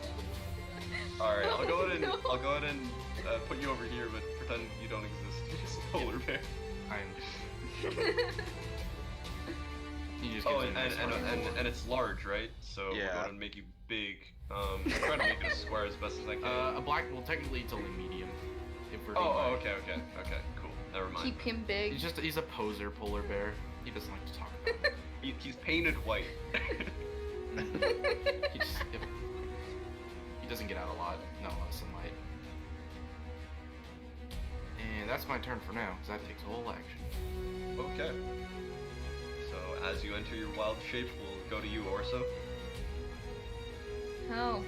You just watched Oh. somebody go from an elf and turn into a bear that seems very polar bear-like, but isn't one. You, for a moment, feel like you might be dreaming. Oh, well, how about I clap once more? Try my luck. Okay, go for it. It's a Constitution save, you said, Yes, and the DC is 15. 15. So it's one of them fail it. I'll say it's this one right here. It's a 9 damage. 9 damage as a thunderous clap rings out across the snowy tombstones. And does it get blasted back, or is it just the damage? No, it's just the damage. Okay, and that did the 9 damage to it. I just clap again, and suddenly one of them takes damage. I look at him, and I'm like, oh, so it does work. So now, yeah, it's confirmed. Magic works. Yeah, that blood run thing, that's just normal. Don't worry. I mean, for you, it's normal. I don't know if my magic works. It doesn't seem like my universe. Fair enough. And it had like a fluke like right now, so I have Okay. a lot of questions. But yeah, that's my turn. Great. So we're at Wrench. Alright. So, Wrench is going to survey the battlefield. And he is going to... How beat up is this one? It's not looking good at all. Okay. The thing with these Yeah. zombies, though, is like they weren't looking very good to begin with, so you can never be entirely sure how close they are to finally stopping, but he's not looking too good. Okay. In that case, Wrench is going to look for greener pastures. And he's going to just kind of slip his way past the polar bear that's just recently appeared and Mom. And he's going to kind of sneak his way over towards this creature. Does All right. flanking apply in this one shot? Most definitely, yeah. So you Okay, have a so- +2 to hit, and you get your sneak attack. Would you say that that this creature is one size larger than Wrench? It is a medium-sized creature, yes. Okay then. In that case, Wrench is going to swing with his candy canes, or rather, he's going to go like a quick puncture wound towards the creature, It's just gonna Okay. shank it. and he's going to shank it. I'll just go for the 20. There's something about the image of shanking someone with a candy cane. Shanky panky. Pretty good. It most definitely hits. Home Alone took a dark turn. And he will strike for a total of 17. 17. Does it take And- out the... It takes it out.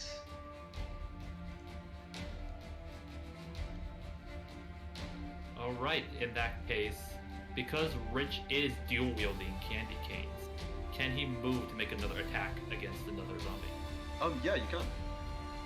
Okay, so he's going to kind of scoot his way, he's gonna hop triumphantly over the recently deceased corpse of the zombie, and he's going to strike again with as his bonus action to hit.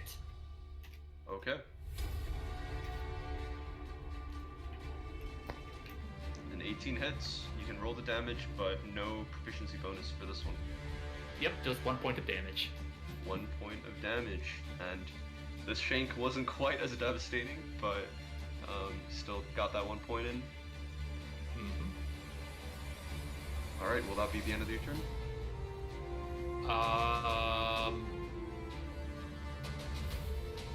I'm going to say that Wrench is going to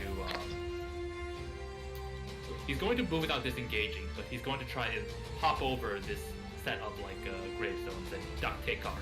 So he will provoke an Okay. attack of opportunity. Yeah, it's gonna make that swing at you.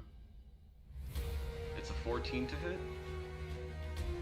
Okay, it hits. Okay. So that's 5 bludgeoning damage. Wait, the as- dead body hits? No, the other one that's standing next to you, Orsa. Okay, so in that case, Grinch is going to like twist his body, and he's going to he's going to mitigate some of the damages. He's going to uncanny dodge that. Okay. So I believe you had it, correct? Yes. So it's half. You round to up two. or down? I always round down for everything, so it's 2. All right, so Grinch is going to get a little bit of a scratch before he kind of settles in to himself. He's going to murmur to himself as he's looking around. There better not be any more corpses popping up. Oh. Yeah. Can he Alright. can he actually search around to see if there are any mounds of snow that's moving around that might be popping up? That's a free action. Yeah, I'd say that normally you need to make a perception check as your action to get a very good glance, but just like a passing glance, it doesn't seem, from what you've seen, like there's anything in the area. All right. In that case, Rich is going to take cover behind the tombstone, and that'll be his turn. Okay. So the zombies, let's see how many of them are left. There's just 3 of them. Let's start with the one next to Gnome. That is a 15 to hit, which is 1 higher than your armor class. So that'll be 2 whole bludgeoning damage to you, Gnome. As it socks you with its fist. It doesn't hurt that much, but it's still something. Next we have one trying to attack a polar bear. See how that goes. That's a natural 1. Yeah, no, not gonna do it. So okay, actually being a polar bear, I'll say that with a natural 1, it sort of swings and misses, and kind of as it falls, I'll actually let you use a reaction attack of opportunity against it if you want to try and bite it. Oh yeah, I'm gonna. I'm gonna claw it. Okay, sure. I get this, and it's a +3 for this. That's a 7. You know what? Can I use that meep to help me out on this one? Yeah, you can. That D6 or D8? It's a 1. Is it a D8 now that you're level 5 or so? I'm not sure.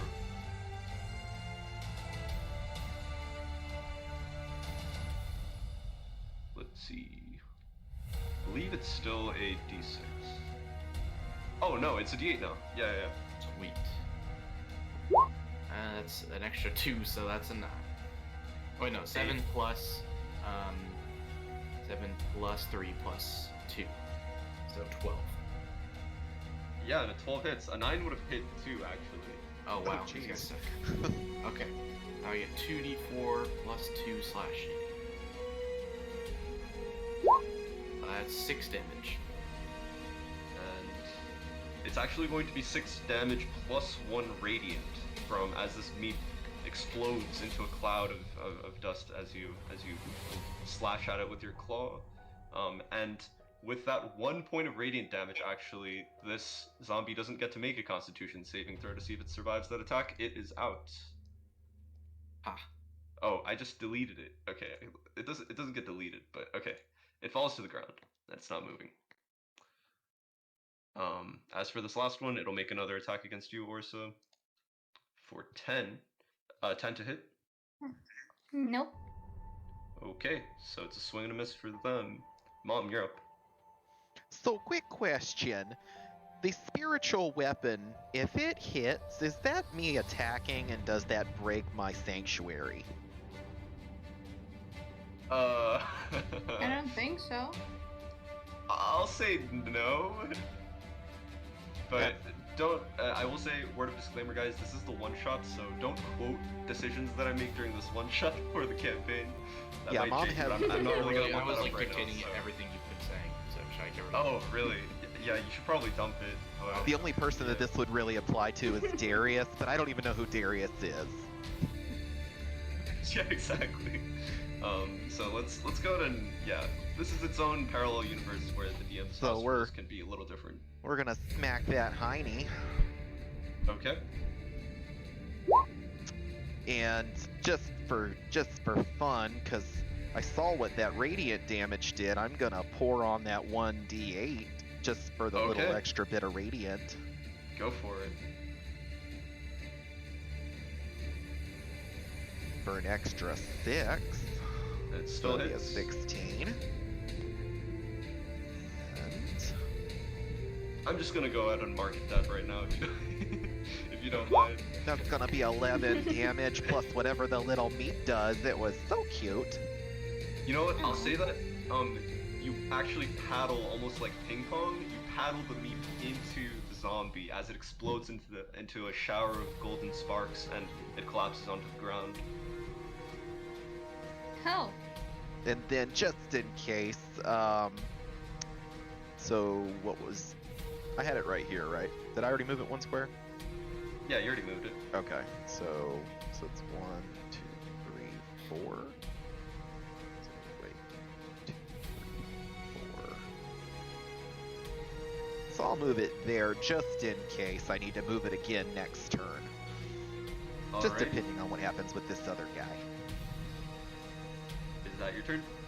And that will be Mom's turn. Top of the turn order, we'll start with Blizz. All right, I'm gonna move up on. Oh, can you move my guy like 1 this way? Oh, right, yeah.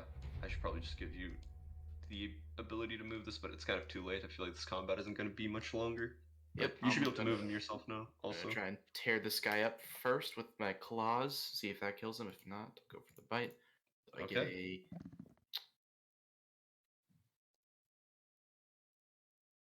Let's see. +3 for this. That is a 6. A 6? You actually managed to miss a zombie. I'm impressed. I got snow in my eye. You know, it is hard to see. But if that As doesn't work, Orsa I'm going to sees try a to. giant bear just approach a zombie and completely miss. Well, that was just a warm up because now I'm going to try to bite his head off. My multi. Okay, go for it. This is also a +3. Oh, wow. That is incredible.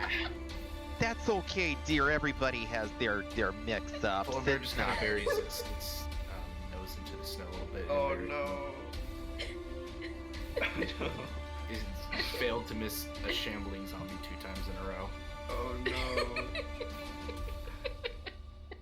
I guess this is where we realize that this bear isn't actually accustomed to fighting in snowy terrain. And the thought pops in your mind, maybe this isn't what it seems. As Gnome, you can go to take your turn. There's just Yeah. 1 zombie left. Gnome pops up. Where'd they go? That's good. And yeah, he rolls with his queen, with his great axe. So if you want to use your great axe, you're gonna want to get in 5 feet of it. So you could move like here, for example, just like on top of this guy's dead body. Alright. Sure. Yeah. Oh wow, okay. That's 15 slashing damage. I'll say you just vertically throw your axe down and just cleave almost completely from basically next to its neck, in between, like right where its collarbone starts, all the way, and just cleave him down, almost like a tree stump being split apart, all the way down to the middle of his torso as you just sink it deep into him. It does not look good at all. This is how you do it. Oh. Well, Hmm.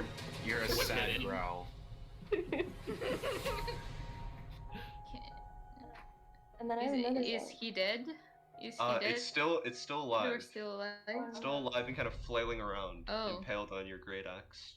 And that doesn't look healthy at all. And you can go ahead and Might I take your say. second attack as well. Again. Alright, and with 6, let's see. Oh, it's actually enough. So, yeah, I'll say, Jess, how do you want to do this? And this is kind of a chance for you to cinematically explain how your character finishes off this last enemy on this battlefield. Okay. So he takes his great axe. And wait, is the zombie still standing? It's still standing. Ah, okay. Then I'll take it from the tip of his head and slash it right down the middle. And he Oh, drops in half. Oh. So you split him basically to 3 parts vertically, as it just falls to the ground, sliced and diced with your great axe. And with that, we will come out of combat.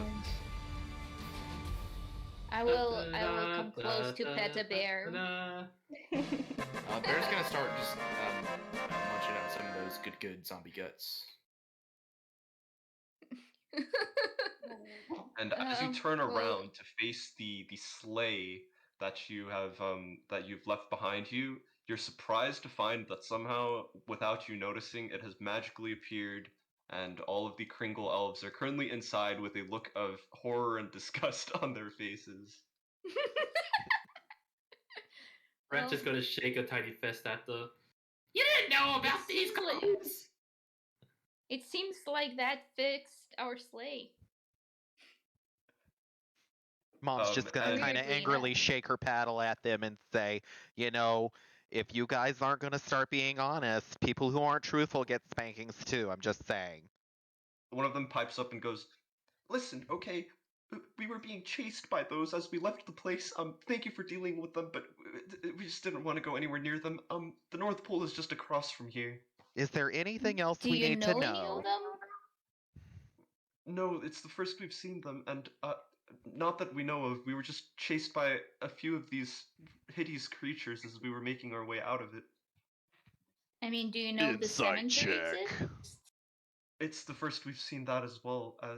Granted, the sleigh does happen to move quite quickly, so it's a little bit hard to smell the roses, if you will. But it's the first we've seen anything like this in the area. Rich is gonna poke at one. He says, "They kinda look like you. You wouldn't say that you knew these things at all." I don't know. Maybe they do kind of look like us, don't they? And they kind of look at each other. Insight check. Yeah, I was gonna say insight for sure.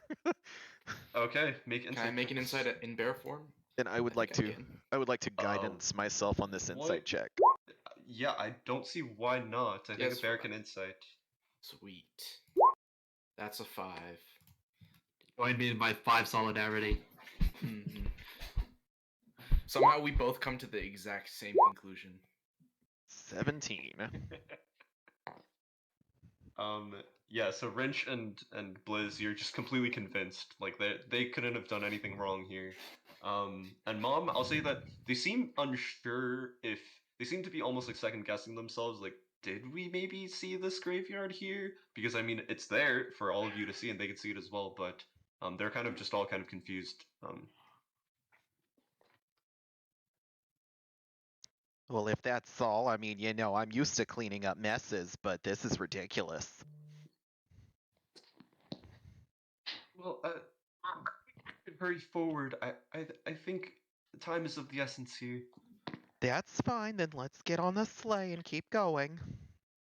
Alright. So, literally within a minute, you sort of zoom past this complete area. The area is still very snowy, but the tombstones are completely out of sight as you arrive at the North Pole with the sleigh suddenly landing in the center of a round courtyard. The trip was definitely not as long as you might have expected. Maybe there is something to Santa making it all the way around the world in one night. Here's something fun.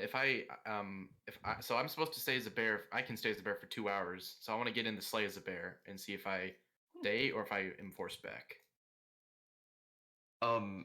Yeah, you can get in the sleigh as a bear. It kind of seems like once you get in the sleigh, it's a lot larger than what it looks like on the outside, and somehow you all manage to just fit inside no problem.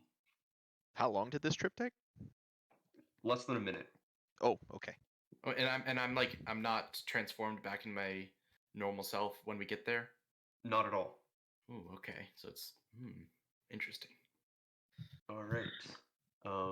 And you sort of disembark, and I'll go ahead and place your tokens in the next area.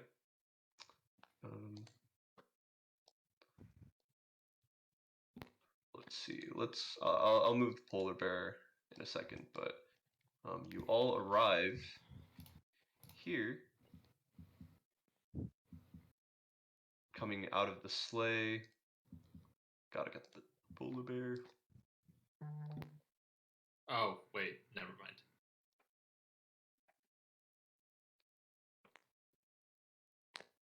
Alright, here we go. There. So you all arrive in the middle of what appears to be some kind of a village. Cheerful holiday music is playing from somewhere you can't quite make out, and there are these multicolored lights and candles that illuminate everything around you. Snow covers the ground.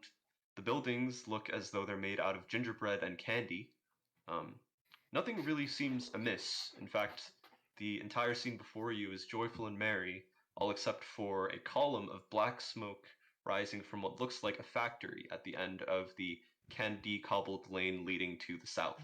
And so, looking south here, you see some sort of a factory type building. Um, Other than that, when you disembark, the Kringle Elves just tell you that they'll remain within the sleigh, and they claim once again that it's because they need to protect the reindeer. Um, yes, and with that, you all disembark. Can I pinpoint the location of where the sound is coming from? I say that no, it's not quite possible. It seems like it kind of just is permeating the air itself. Okay, in that case, I'll ask the elves. So, is it just you, or are there other, elves like you, in this place? Yes, so this is the Kringle Elf village. Sort of looking around, and they gesture around to the gingerbread and candy houses around you. This is where we live during most of the year, and just making gifts and things throughout the year so that Christmas can be made possible. So where is everyone? I think they're all hiding inside. All It's right. Christmas, and why are you building up for it all year?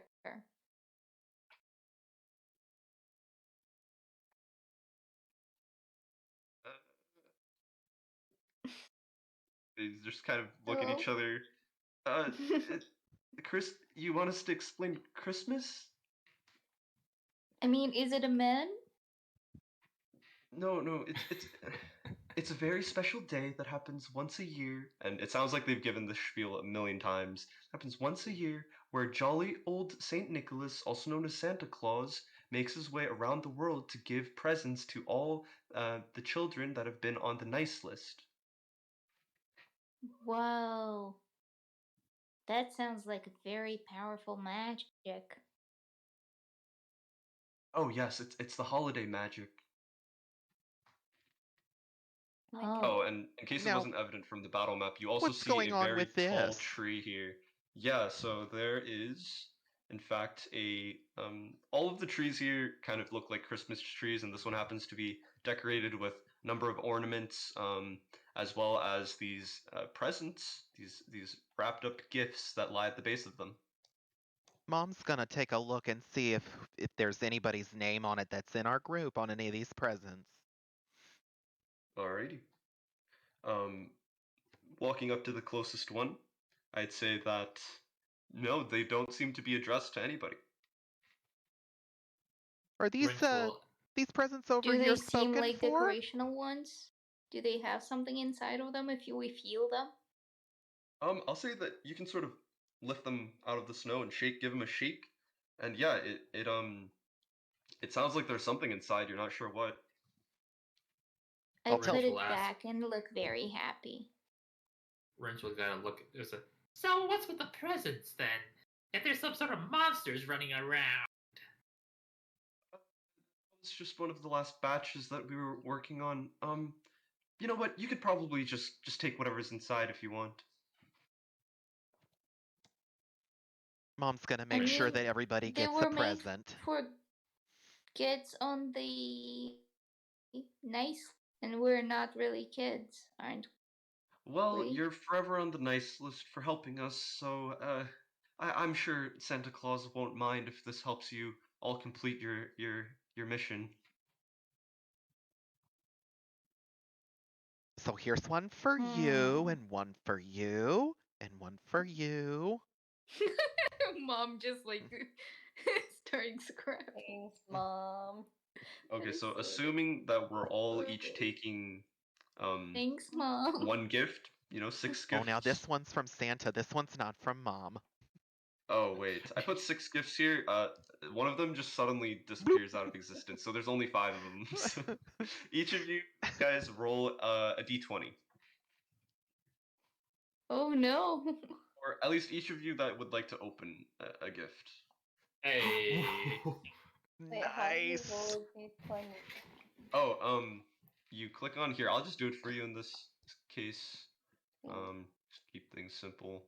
Are we doing the classic mom? Everyone has to open one at a time. All right. Nice. I have Well, of course, we 11. gotta take pictures and we gotta take a look at what everybody got. So we have a 1, a 5, a 12, Wait, we a can 1, take pictures? and an 11. Well, with our mind, dear. Okay. Just gotta savor So the moment. It's I'll about say being that with Rinch, family. you're quick to get your hands on one of these, and you open it up to sort of a blast of ashy blackness. Your face kind of covered in a cloud of black as you kind of cough a bit, and you look inside, and it's just a lump of coal. Now, hold on a minute. Oh. I thought that we were forever on the nice list, that we weren't on the naughty list, and only kids that are bad get the lumps of coal. Mm. I knew it! Hmm. I knew it! We don't control who What- gets what.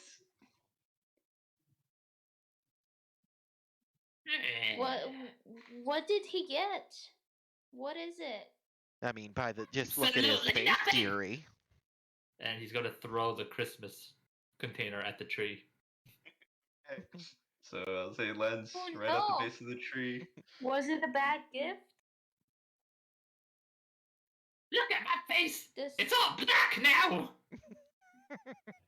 Ooh. I mean, Okay.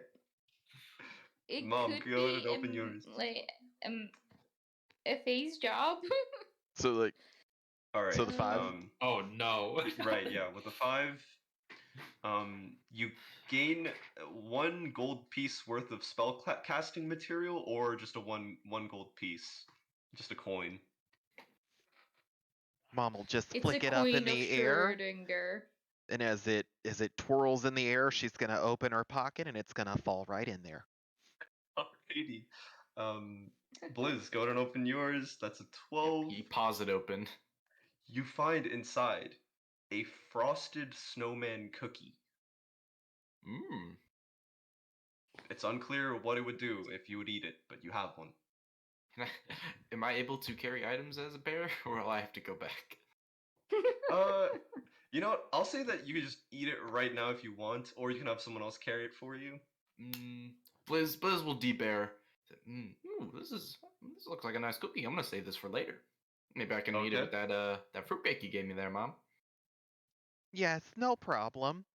I know I won't take offense, because that's from Santa. Normally he's the one getting the cookies, but I guess he's giving them out this year. Wonderful.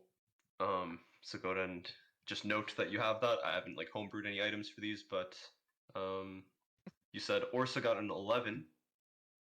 So that's Yep. going to be a frosted snowman cookie for you as well, Orsa. Ooh, that's nice. Can I offer it to Wrench? Yeah. Wrench is still sulky. Hey, Don't be do you rude, want my Wrench. cookie? Look, it's so frosty and nice. I bet it eats it. tastes just as amazing. He snatches it from your hand and eats it. Now, do you snatch it with your hands or with your teeth? With my hands. Like grubby little hands. Oh, okay. Now, what do you say, Wrench? That was very nice Oh, of her. so cute.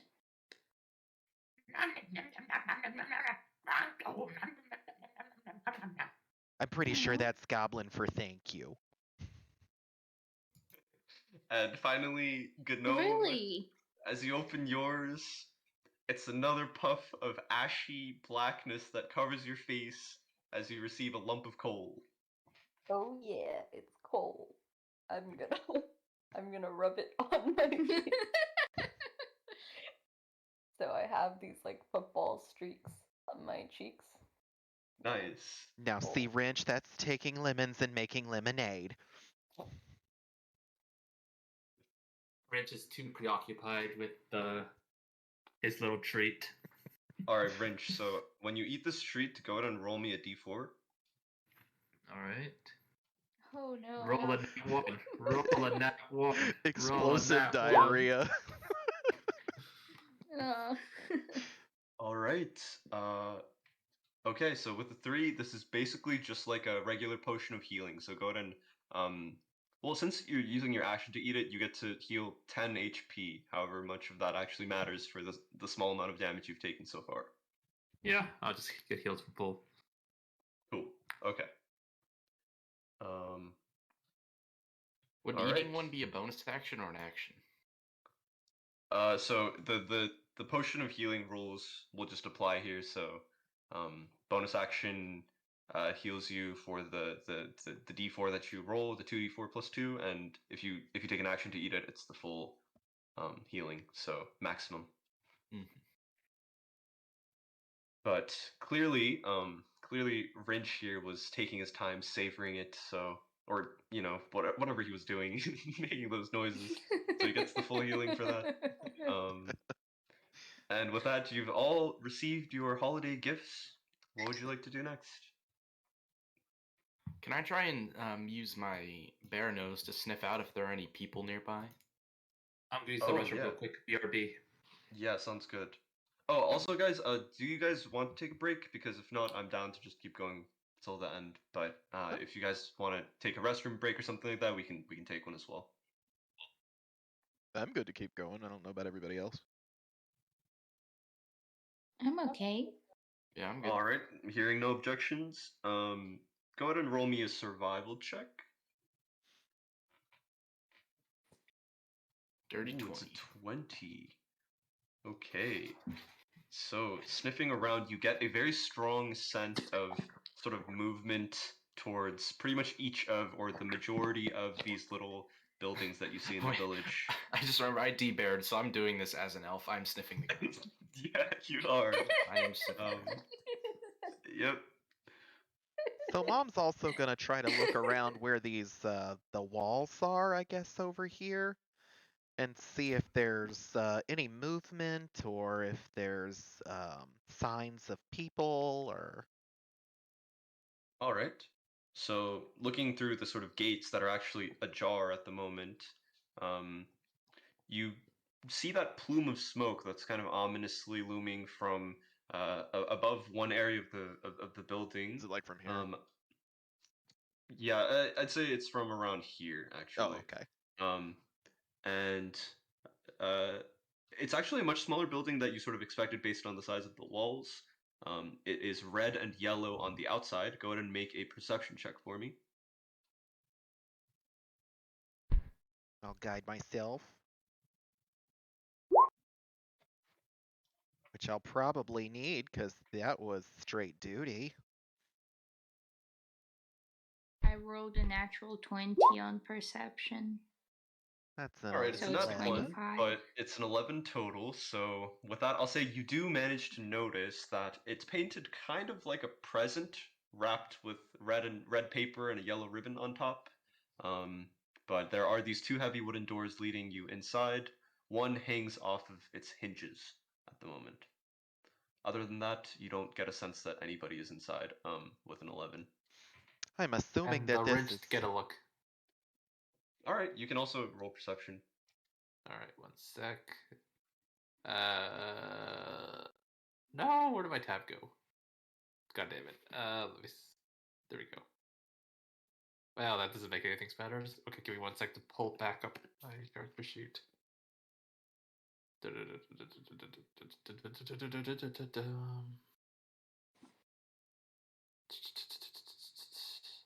All right, perception.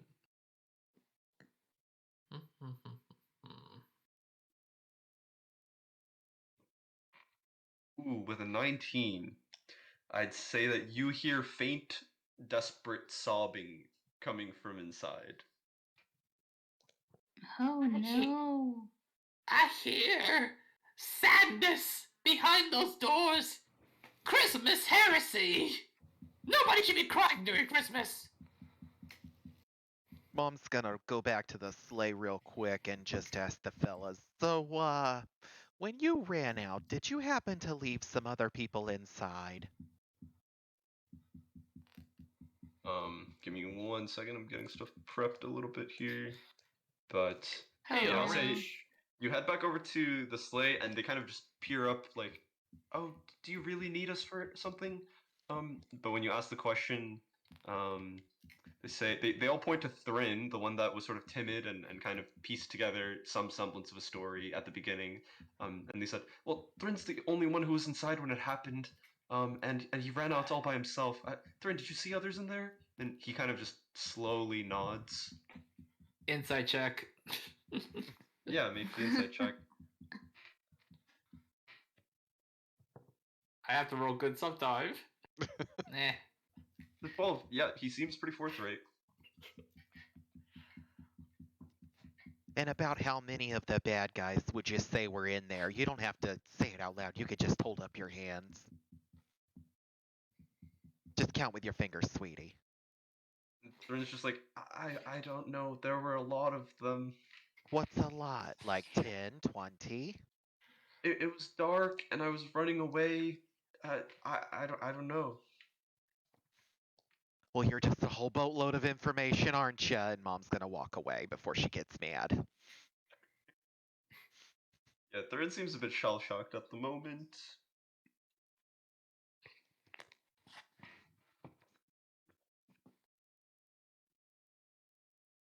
Alright, so are we heading Ooh. into the workshop? Wait a minute. Hold on. Let me check one thing real quick. I'm just curious.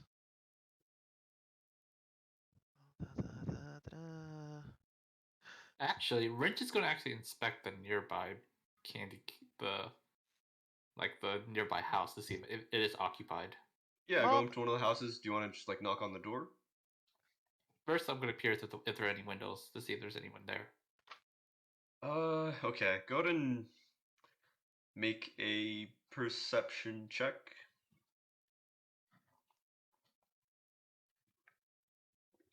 16. Say that. No, in fact, you don't see anybody through the windows, although you get a pretty good glance of the interior. It looks like a really nice, cozy little Kringle Elf home. Okay, now he's going to go, "Hello? Is there anyone here?" Silence.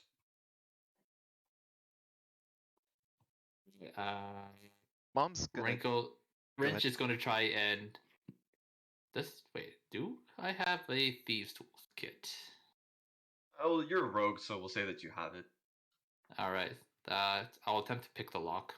Okay, and as If you it is stoop locked. down to attempt to pick the lock, I'll say you hear the pattering of footsteps, and a single Kringle elf opens the door, sort of in a nightgown and nightcap.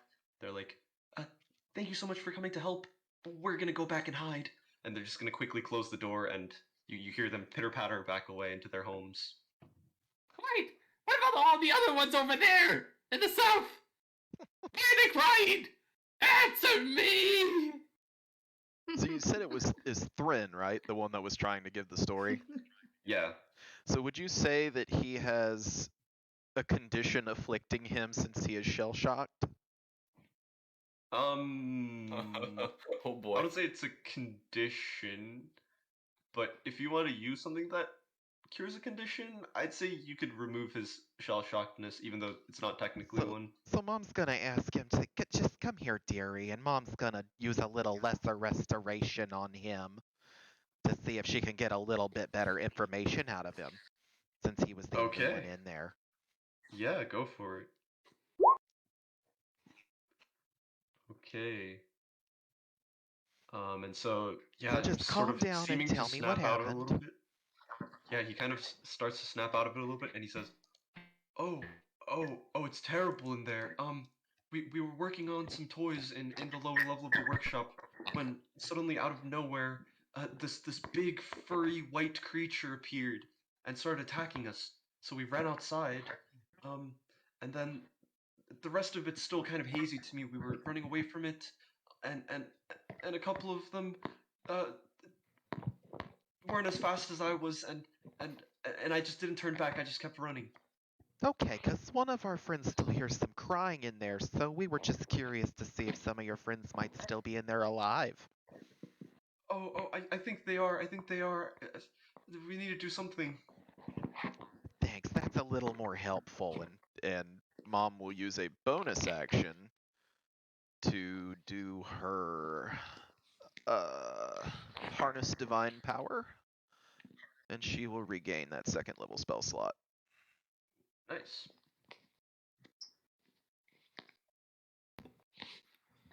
Well, should we head inside? Sounds like we're fighting a big furry man.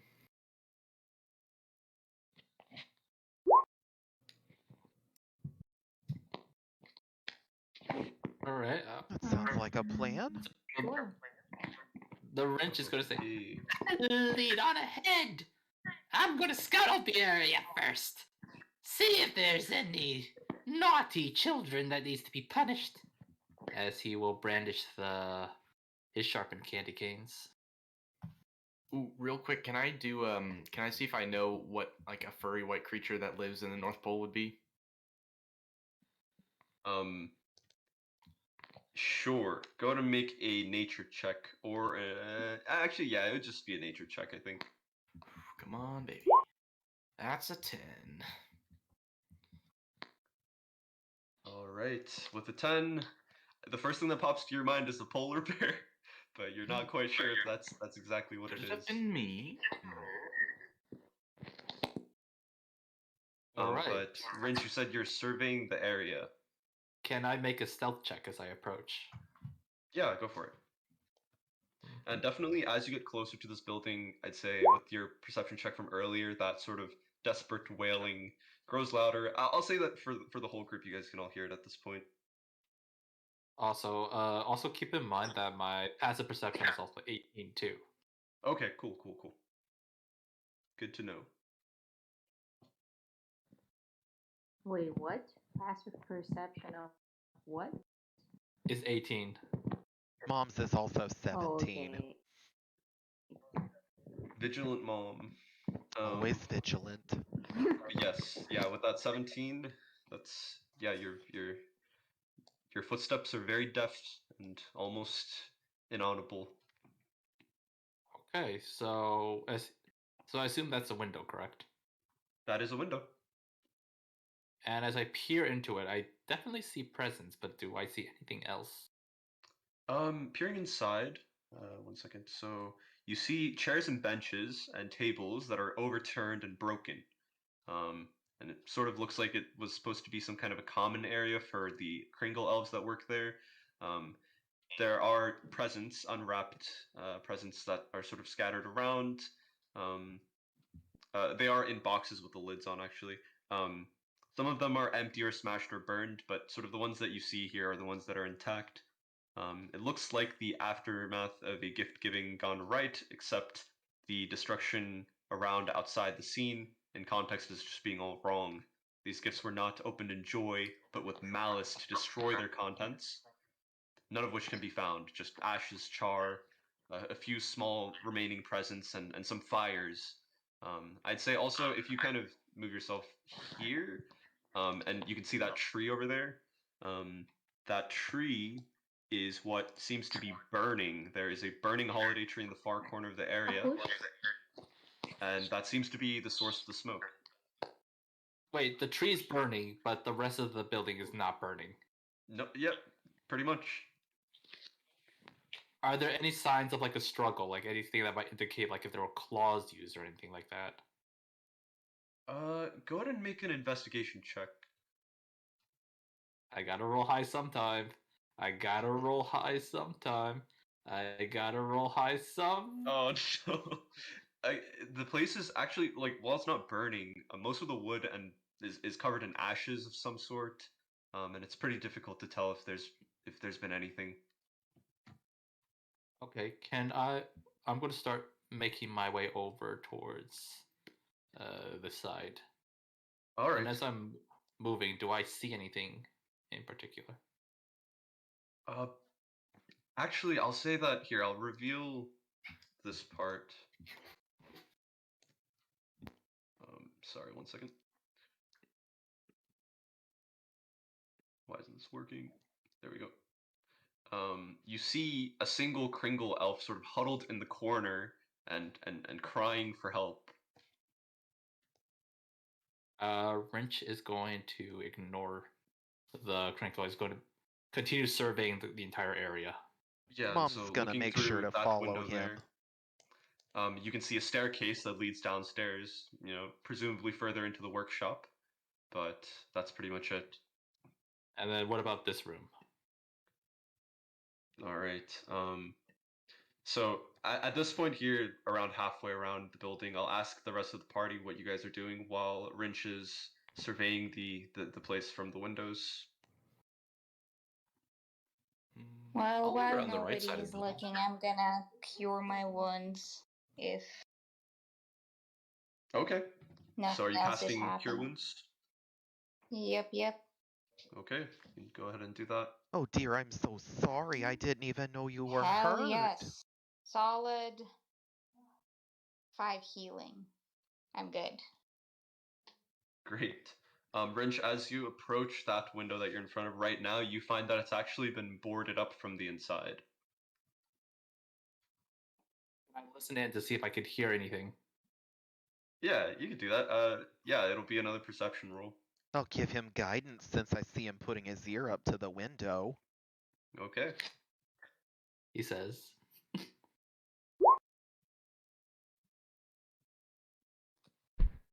Nothing. You don't Add hear an extra a 2 to squeak. that. Can I take a dagger and see if I can carve a small hole that I could peek through? So the outside is glass, so you're first going to have to shatter that and then carve the hole through the boarded Now- up. So it's Door boarded panels on on the the inside. inside. It's Yes, boarded it's boarded on the up inside. on the inside, yeah. Now, Wrench, It's do you impossible. wanna come around and see if go. one of these doors are open?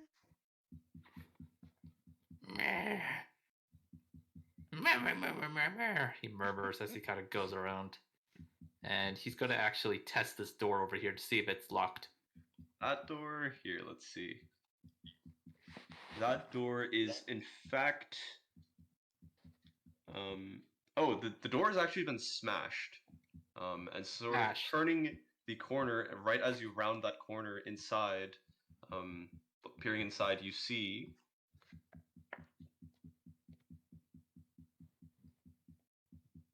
3 zombie goblins as they run out. And so the way I'm going to do this, if everyone's okay with it, is rather than keep rolling this initiative every time we enter combat, we're just going to go with the initiative that you first rolled, but like whoever left off last on initiative, we'll just pick it right back up with them. Wait, so the zombies know that I'm there? So right as you turn the corner, they run out. I'm not going to give them a surprise round or anything, but they see you now. And as you both sort of raise your weapons at the same time, we're going to go back into combat. Is there any indication that... Are they running out for something then? Like...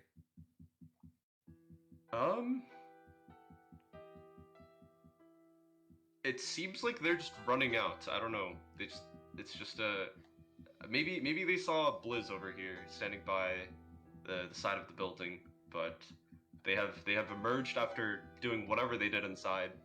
The door is smashed. They're just happening to come out. Okay. I'm gonna go ahead and roll initiative once more for these guys. There's just 3 of them this time, which is good. That is a 13, however. Oh shit. Let me And so reselect. they will actually be going right after. I believe Gnome was the last to go. Yeah, so it would be their turn first up on the initiative order.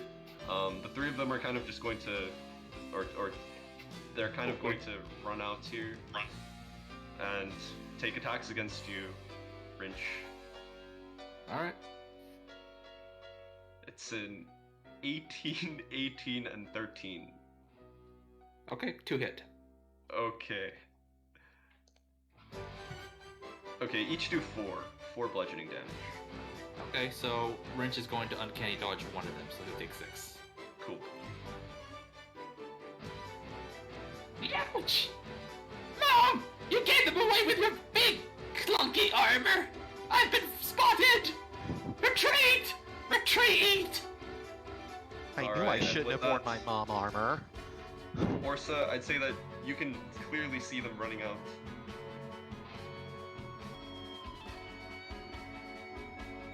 Orsa? Oh, Orsa is muted. Alright, we'll just skip Orsa for now then, and then get back to her. So Wrench, you can go ahead and take your turn. Oh wait, did you roll initiative again? I didn't realize they were using the same order. So. Oh, okay, gotcha. Okay, but in any case, your turn is still next. Alright.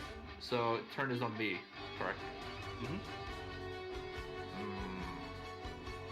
This is, Alright. Wrench is going to, disengage. And he's going to dash. Okay.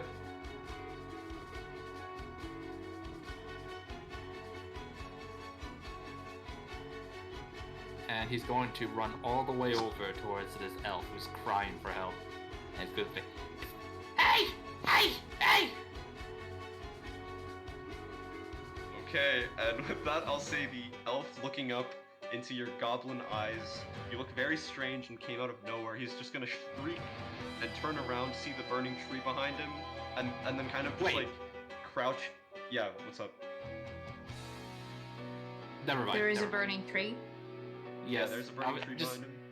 I'm just saying that he didn't react to like the burning tree earlier.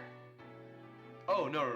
Like he's there because of the burning tree, but he wants to run away from you. But then he's kind of sandwiched between the burning tree and you, and he's just gonna like huddle up even lower so that he's beneath where the window you can see into the room, and just like you can hear the sobbing grow louder even through the window.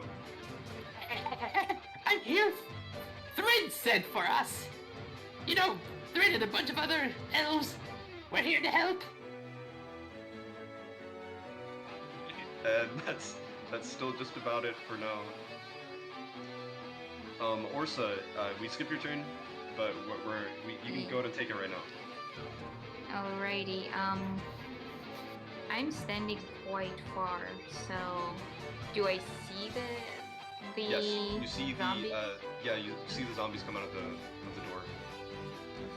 Okay, then I'm gonna move a little bit closer. So, right here. Okay. And I'm gonna take a shot. Actually, they're in perfect line. I can shatter them. You can do that. Ooh.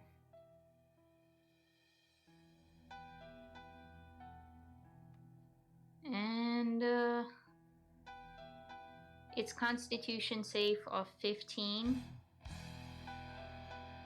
Okay, and all three of them fail. And they take full 17 points of damage. Thunder Ouch. damage. All right. I'd say the blast of the sound reverberating almost like knocks them off their feet and raises them like an inch into the air before setting them back down, and they take that 17 thunder damage. They look very wobbly as they come back down, very disoriented, but they're still standing. Alrighty, you're safe there. That would be the end of my turn. Okay, Mom, you're up. Well, this puts me in a little bit of a pickle. So Mom's just going to go. Mom's just gonna move straight down here. And gonna go ahead and hit this first guy right in the face with a sacred flame. Go for it. That would be a dex save for you, good sir. Oh, nice. That's a 15. He meets it. Alright, meets it, beats it, so The he DC. saves. Right. Yeah.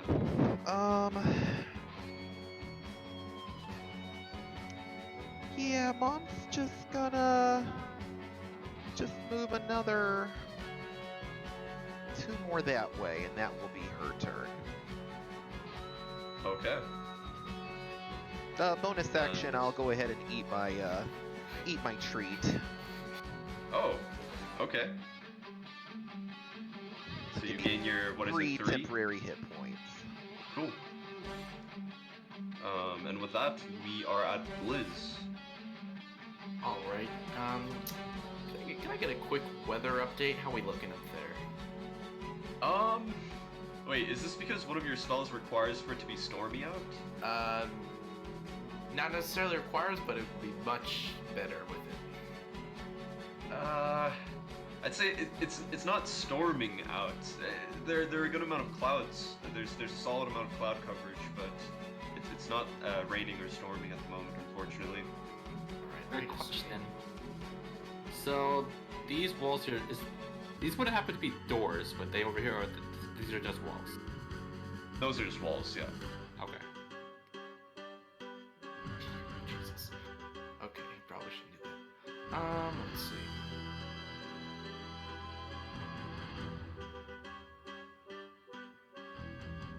Yep, I'm just going to.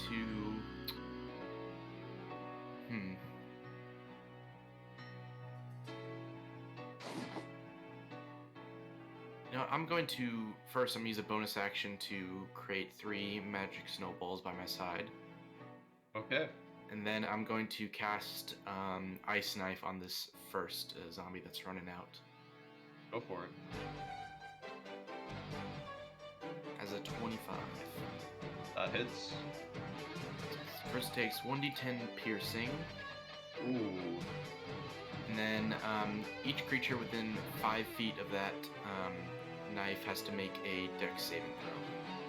Oh, so do you want to go ahead and make it against the guy right behind him so that you get it against all 3 of them? Yes. I didn't realize I could hit that, but yes, I'll do that. Okay, cool. So all 3 of them make a dex save. That's a 12, a 3, and a 3. The save is 14, so none of them. Okay, they all fail. So they all take 2d6 cold damage. I'll get that. They'll take 4 damage. 4 damage. And with that ice knife, the one that you targeted is going to fall dead as the shard of ice kind of just smashes into a sprinkle of frost that covers all 3 of these. The others 2 are looking like they are on their last legs.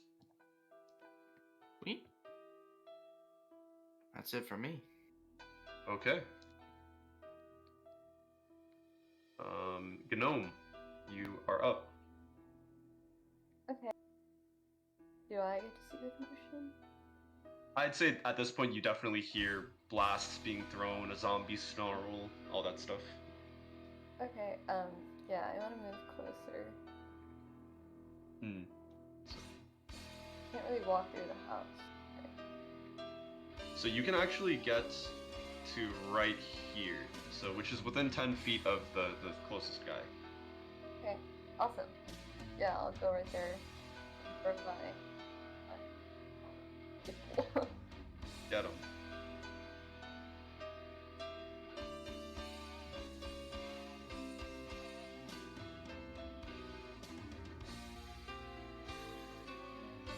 Hits for 5 piercing damage, and it's enough to take him out.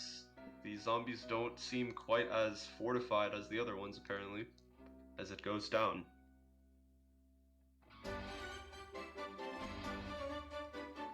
Okay, you have another attack, but you threw your Yikuwa. I believe. Let me check in your inventory. I believe you also have a javelin. I just whipped your javelin for you. Just like all those things. That has 30 feet of range, so you can hit the guy that's left. Oh, lovely, yeah. Hit that one. Okay. Wait, where's my javelin? If you click inventory, it's next to actions at the top. You should be able to equip it. Oh.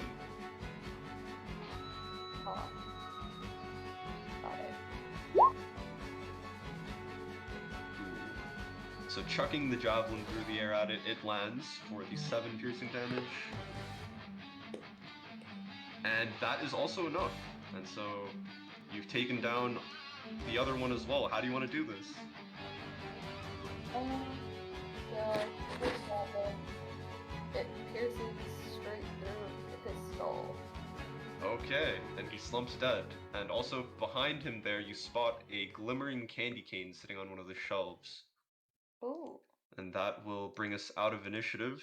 Somehow, I guess, you know, the D&D gods just know that this is Jess's first day, so she gets to do all the how do you want to do this things.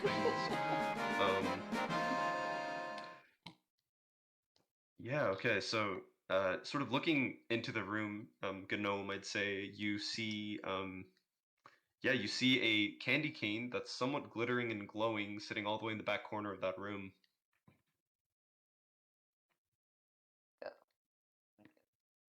Yeah.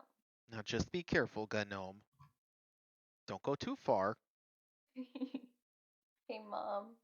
Yeah? And then I pick it up. Alright, and you receive Kringle's favorite candy cane, which it works as an arcane focus, and basically it adds +1 cold damage to all spell damage rolls. You can also lick it once per day as a free action to restore 1d4 HP. Oh, Jesus. Okay, awesome. Can I give it a lick? Yeah, you can give it a lick. So here, I'll roll the d4 for Oh, you. Gnome, you don't know where that's been. That's 2 health back. Hey. So you can go ahead and heal that up. You can also, yeah, so unfortunately, you're a barbarian, so you won't get anything out of the cold damage to your spells. So you can go ahead and hand that off if you want to somebody who does cast spells. Okay. So that would be either Mom, Orsa, or Blizz. I don't have any frost spells. I believe that would Oh, probably be something really nice there for Blizz. that would thematically make a lot of sense. Okay, I'll give it a lick. Mom's gonna take a look at some of these Aw, zombies, that's nice. and You Mom's, know what? You know what, Orsa? Why don't you take the snowman cookie? The trade. Oh, really? Wow, we're really spreading the love and the joy here. Could Mom take a medicine check on Oh, these 50, fellas 60. that are laying on the ground and see if she could tell how long they've been dead? Yeah, sure, go for it. I'll guide myself. Come on. There goes. Well, it's not gonna help much. Every That's a point counts. 22. Oh, 22. I'd say they died anywhere between an hour and 2 hours ago, it seems. Oh, Jesus. So these things are fairly fresh. I'm thinking something's making them. Oh, you know of Jesus. Well, I just in it's an expression we use around here. Ah, I see. Technically, the Alright. one I pray to is Hathor. It's the goddess of love, music, and motherhood. I don't know if you're familiar. Nope. Glad you know Jesus. He's a pretty chill dude. But I'd say at this point, somewhat realizing and finally hearing the words that you're speaking wrench, the Kringle elf that's been cowering under the window kind of looks back up hesitantly and kind of just like taps on the window and points at himself as if he's signaling for help. I'm gonna go check on Wrench and make sure he's okay. What's going on over there, Wrench? You tell me you didn't see this elf when we were walking by? I was just making sure you were okay, but Mom's gonna go around to the other door and check to see if it's locked. And the door, in fact, is not locked. It swings open. You just get an Oh. immediate smell of burning in your nose. That's not good. Do I still have the 3 snowballs that were given to me? How long do those last? I They don't know. last 1 minute. They are not Okay. there. What does Mom have at her disposal? Wrench is going to take a candy cane and he's going to break the window. Or actually, first he's going to motion to the elf. He's going to make like a gesture with his sharpened candy cane against the window, as if to mime breaking the window. He's going to try and tell, go back! I'm going to smash the window. Okay, and he takes one step back hesitantly. And Go ahead and make an athletics. Oh, you're trying to attack it with your candy cane, so yeah, go ahead and make Yep. the hit. Make an attack roll. Yeah. Yeah, 16 is enough. And you watch as the window shatters inwards. Doesn't seem like he's been hit. All right, and I'm going to take the candy cane. I'm going to try and smooth out any jagged edges of like the window. And is it big enough for him to crawl through? It is, but I'd say the edges of the window are pretty jagged at the moment. He might suffer a bit of an injury. Can I try and smooth it out with the candy cane? Yeah, you know what? I'll say that's not too difficult considering we'll just go with the 16 on the attack roll to somewhat act as how well do you clear out this window. It's not too hard, and after a couple swings of your candy cane, you've managed to dislodge most of the fractured glass, and it's just a completely empty window pane at this point. Frame. Coming out before you burn to death. And he frantically, pretty much as soon as you finish clearing it out, he jumps on out of the window and he says, thank you so much. And he hands you, go ahead and roll a d20. 1. A lump Then of coal. 9. What does a 9 correspond to? Let's see. It's 1 gold piece. Nice. So, what can you tell me about the boarded up room over here? Oh, that's the candy storage room. We boarded up the window so no, opportunistic onlookers could try and break in and take all our candy. Right, Do you have okay. any- Oh, Go ahead. You were saying something? Oh. It was a moment thing, so. Okay. Mom's just gonna start shouting for Blizz to see if she can get him over there to help put out this fire. Oh, yep. So, can you tell me about the undead little elves that have been roaming around that's been giving me? He kind of gestures his body at the scratches. Well, give me those. I'm not gonna die and become a zombie, am I?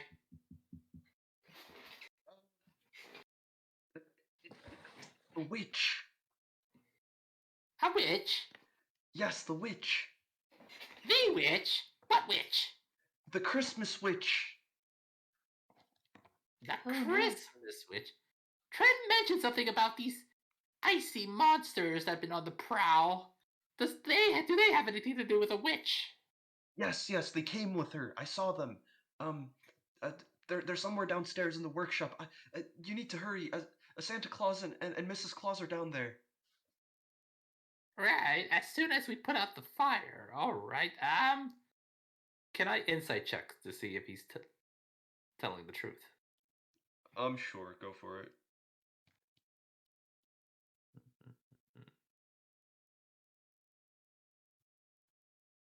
Oh yeah, he's definitely telling the truth.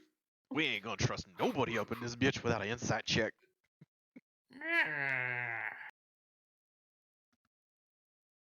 Alright, we'll rescue them when the fire is put out. Also, how did that tree get on fire? And why is the rest of the building on fire? That was the witch too. The witch has a lot of powerful magic. Why is Why that the tree tree? on fire? She set it on fire when she was taking out all of the presents in the common room. It doesn't explain why she set it on fire, but okay. Well, she wanted to burn everything up. So then, why just the tree then?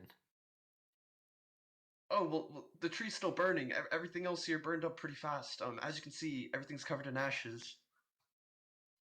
Hmm. Oh. How didn't we notice? So does this seem like a natural fire? Do I smell burning pine, or is it more of like a she just set it on fire and it hasn't spread that far yet? Yeah, you definitely smell the burning pine. It's very much a real natural fire here. Bliss, sweetie, if you could be a deer, that would be great. Oh yeah, I've got 3 snowballs I just made for that fight, and I can make 3 more for you.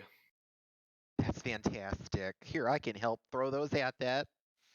Sure, that's a good solution. So as you guys chuck snowballs or even just start picking up snow from outside, you manage to smother the fire before it starts to cause any damage or catch on the rest of the architecture here. Wait, magic stone snowballs. Does the tree take damage from those? The tree is already pretty much dead, so I think it'll be Okay. alright. Yeah. I heard Just about putting this out the one fire. gnome. His name was But Charlie you know, Brown. if It it looks like his crits, tree. can we imagine if it's that it's like breaking through and it Oh, I just mean, like yeah. If you want to roll the hits for that, or the attack rolls for that, go for it. I don't have magic balls. Okay, so we threw 9 of those, Okay. wait, no, I mean, 6. you can throw as many of those as you'd like. So Okay, wait. technically it'd be a -1 from these. Can I throw Twice. ball? It's at plus Blitz? 6 no matter who throws them. Right, mine's a +7, so mine's a Oh, whoa. there's a natural 20.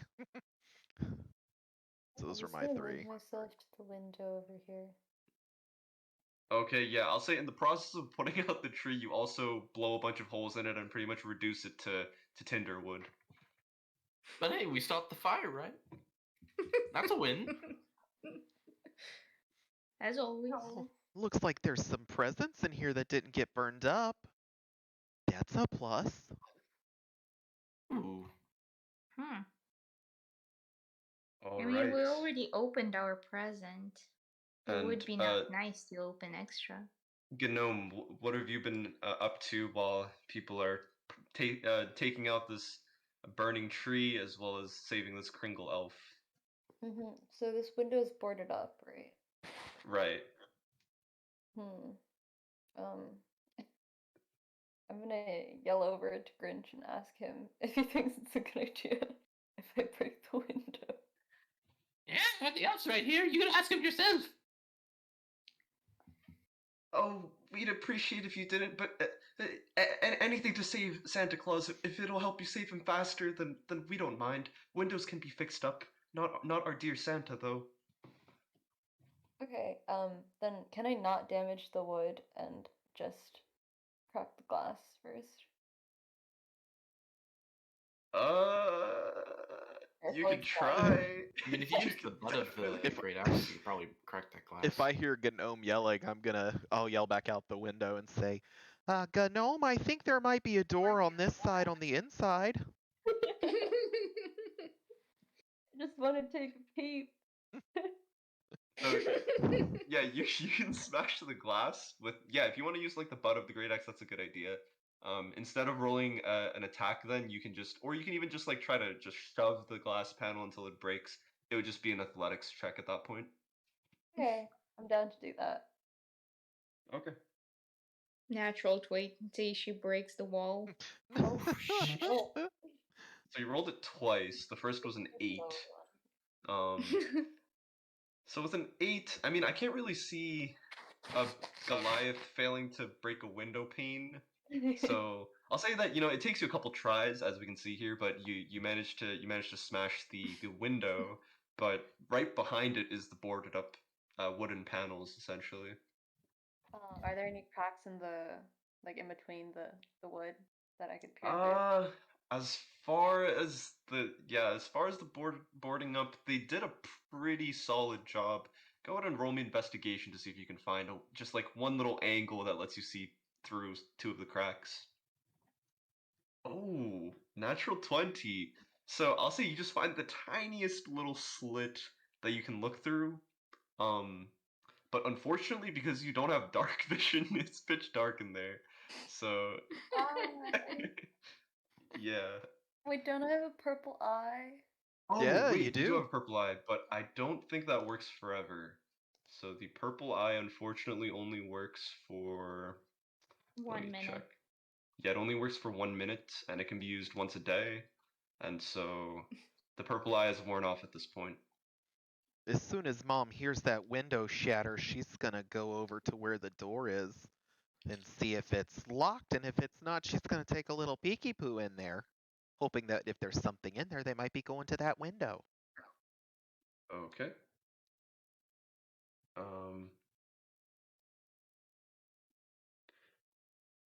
Hold on. You're peering through the window of this room.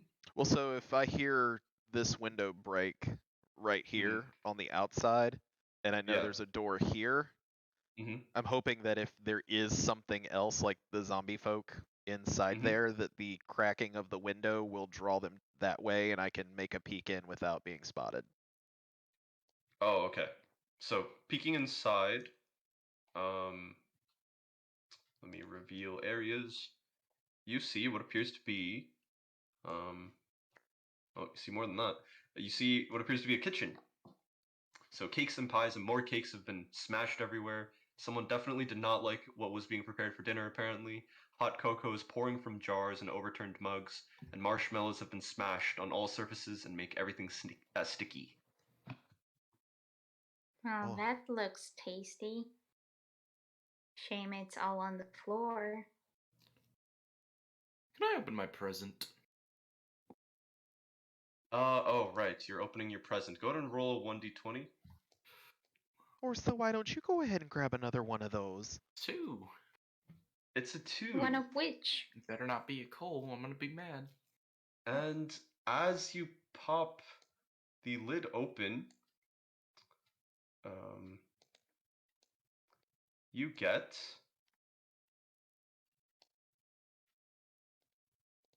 an enemy. As the lid pops open, you watch as this horrendous, almost boneless glop of flesh with teeth just latches onto you. And Yeah, I'm gonna I'll go ahead pass and on give it a presents. surprise round. Jesus Christ. Here we go. Go ahead and make a. Oh wait, hold on. It's gonna attempt to grapple you. So go ahead and make athletics or acrobatics your choice. Let's do athletics. That's a Orsa just peeks 17. around the corner as a mom tells her to open a present, and she sees this, and she's like, "No thanks." Oh, it should be Alright. fine, dear. What's the worst that could happen? It's a present. You might get cold, but other than that. And so you are now grappled. Yes, no Oh my. thanks. Because I can't see Which anything. reduces your movement to 0. Well, do I That's a get to do pickle. anything now?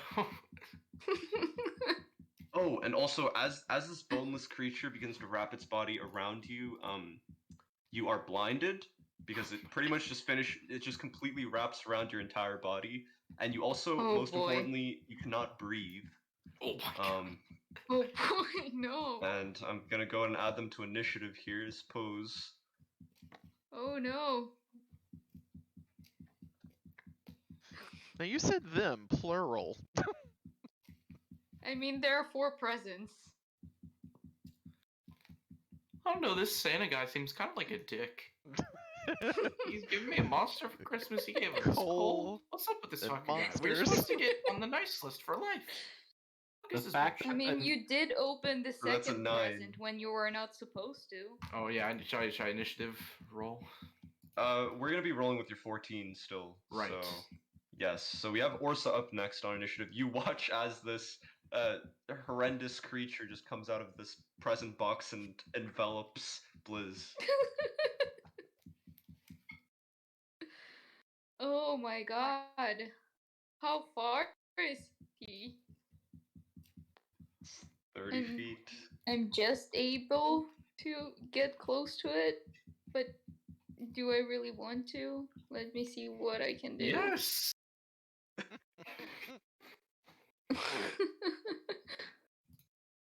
But what if it catches me too? Can we just talk about how horrendous You this never picture is know. for this guy? Oh, That is terrifying. I don't want to look. Oh. Can I attempt to, like, try and dig him out? Oh I my don't think you god, can with make it what way over though? there Oh, okay. without using your dash Um. action, at least. Oh, Jesus Christ. This is a pickle.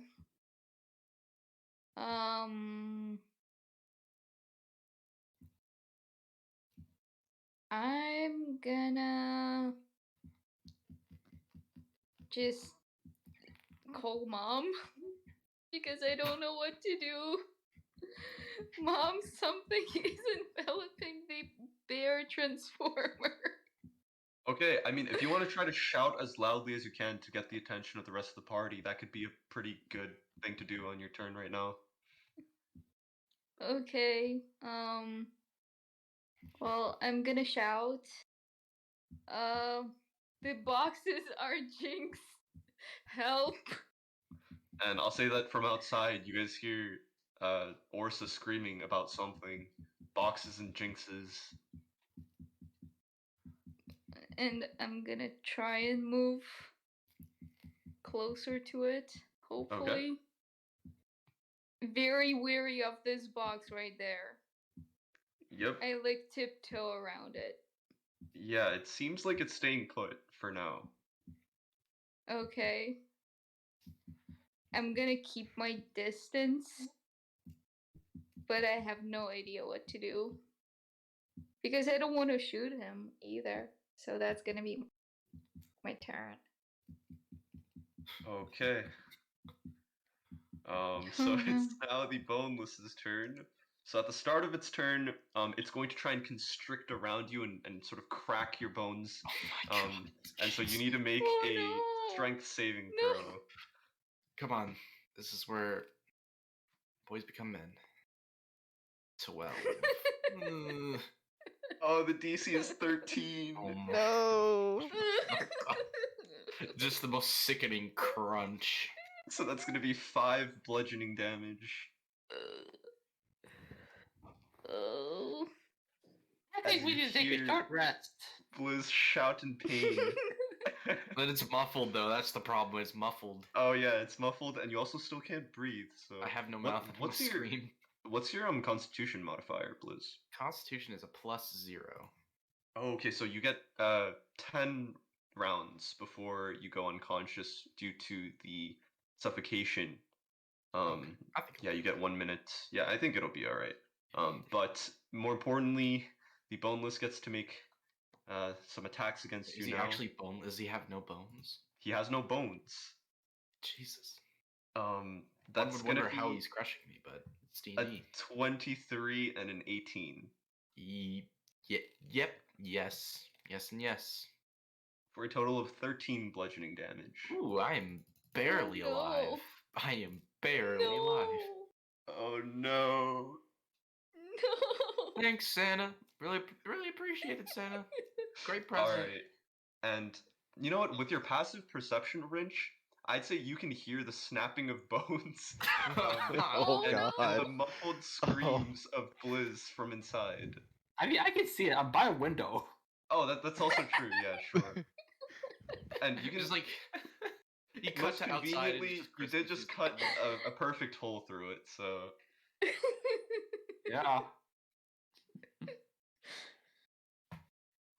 Is turn on to me? yeah, it's your turn. Okay, so Wrench is going to be like, and I thought getting the coal was the worst thing about these presents. Yeah. As the Wrench hops over the window, he's going to take a quick look downstairs. Does he see anything downstairs as he's moving?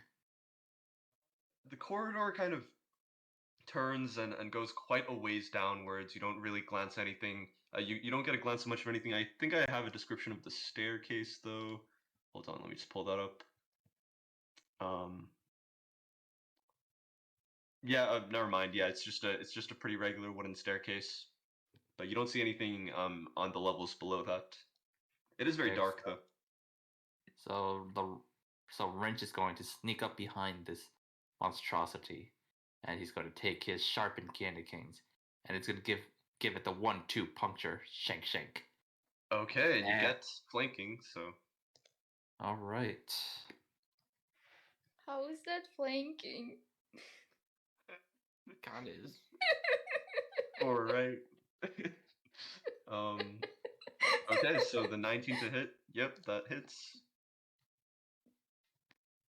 I just clicked on it. I'm just going to give it a second because Roll20's been a little bit slow. Let me see if it's on my end. Let me refresh real quick.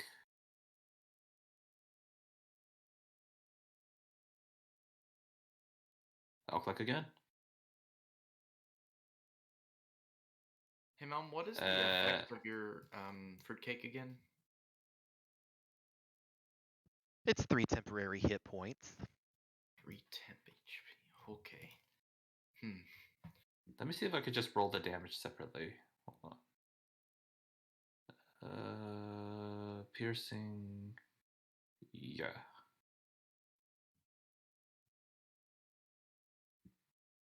There it goes. There it goes. 21. You might see. Nice. Okay, and actually, I'm going. Would this creature be considered one size bigger? Like, is it considered medium? Let me check. Yes, it is. It is medium. Okay, so since my size is small, I can use Fury of the Small. Right. And I'm going to deal extra damage to it because I'm going to be striking 5 at its extra weak points. So I'm points. going to deal an additional 5 points of damage. Okay, so that's 26 points of damage. Mhm. That is exactly enough. How do you want to do this? Oh my god. Oh my god. So I'm going to take one of like the sharpened candy canes. I'm going to cut like deep where it's grappling Blizz, and then when I sever it, I'm going to turn it around and I'm going to jam it straight through the throat. Okay. Oh, and also, I don't know if... So I tried to find Christmas-themed tokens for this, but this is what the art for this looks like in the actual game. Oh, Ew. oh god. Yeah. And that you do, Rinch, as you pretty much just tear through it the way that you'd cut across a piece of Oh cloth. my god. It's sort of like muscled interior spasms outward as Blizz, you feel it loosen its death grip all over your body, and you're just aching in pain as it kind of just slops off of you and onto the ground, formless and kind of supportless. Blizz is immediately gonna look for Mom in the house. And when he sees her, Oh, he's gonna yeah, call her. it's Mom, okay. you need to burn these fucking presents to the ground. It's okay, dear. Fucking And burn them. here, I tell you what, if you'll just come over here with me. Is anybody under half of their hit points? I am pretty badly banged up. No. I'm very, very weak. We could just take a short rest. Well, we don't so- need to expend healing. Well, what I can do is I can use my Channel Divinity to heal for 25 hit points, but it will only heal up to half of your HP, your max HP. Okay, then never mind. I do not need it. I would very much like that. So, yes, if nobody else is under half HP, I will pump you full of as much as 25. We'll get you to halfway. All right, thank you Okay. very much.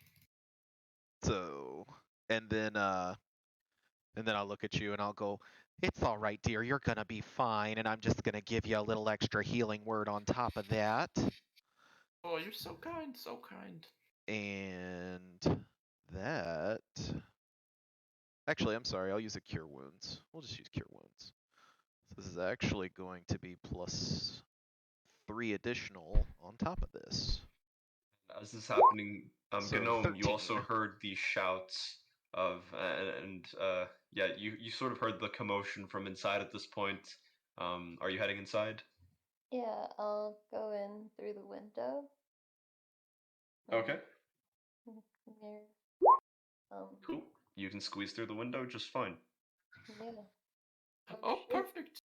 Gnome, smash those fucking presents to the ground. They're evil.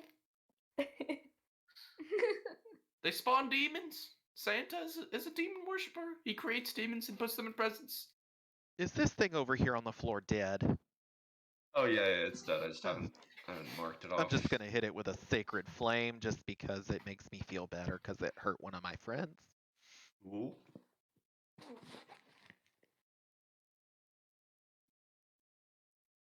So, do Can you I- want me to go ahead and try to toast these presents, or are we just gonna leave them be? What are we doing? I think we have to imagine if these go out to children. Could you imagine? I'm down to hand them out to children. Things are fucking evil. Well, if everybody wants to ready an action, we can just make sure that whatever's inside dies. That would probably be the easiest way to do it before it pops out. I'm not opening it. Me neither. We ask. We literally have an elf here. Why don't we ask him why there are monsters inside these boxes? I'll tell you why. It's because Santa's a fucking Satanist. I mean, he gave us cookies. No, I'd say the elf wouldn't just sit here waiting for you guys. He's disappeared off, probably ran into his house. Mom's just Okay, gonna go ahead can and sacred flame this box that's sitting right here. Okay, go ahead and roll me the attack for Sacred Flame as well as a d20. Well, that's a dex check, and I'm assuming it it's has a no dex check. dexterity. Yeah, it would instant succeed, yeah. But go ahead and roll me the d20. Oh, the d20. Oh no.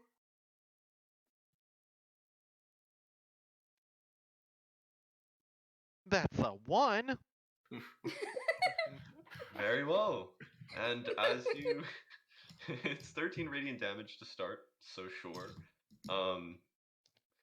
As you blast this this present with Sacred Flame, out pops another very much angered, boneless, crawling monstrosity. I told you. Good job, Mom. You fucking killed Surprise. it instantly. Okay. So if we want to hop back into combat initiative order, then like, conveniently enough, Mom, it was your turn, and so we could say that you used your action to Sacred Flame. Is there anything else you'd like to do? Could that be a surprise round? I'll say that we're just hopping back into initiative here. Well, let's see. What can Mom do with her bonus action? Mom's just gonna go ahead and... it's probably not the best thing to do either. Oh, jeez. You know what? Mom's just gonna go ahead and cast another sanctuary on herself with her Very bonus well. action. Okay. And then moving Mom will forward, back up. it is Gnome's turn. You, for the first time, see one of these boneless creatures alive, moving, sort of crawling like a slithering puddle across the ground. Oh no. I think I'm gonna walk up to it like around 10 feet. Just be careful, it might try to strangle you, dear. Great. Wait, is my Yikoa, how do I know which How do you know which one it is? Oh no, okay. No, I think I'm gonna throw my Yikoa at it. Okay. 11 is unfortunately not enough, as I say you just miss it. It kind of slithers surprisingly quickly to one side as you throw it, and it kind of nails itself into the wooden panel. Okay. I want to... Wait, is my Yikoa stronger than my javelin? If you look at the damage dice for the answer there, yeah, your javelin is not as strong. Okay. Wait, then can I throw my Yikoa again? Yeah, in order to do that though, you'd have to walk up and grab it from where it's currently in the ground, and so you'd be within 5 feet. Funny Okay. that you note that.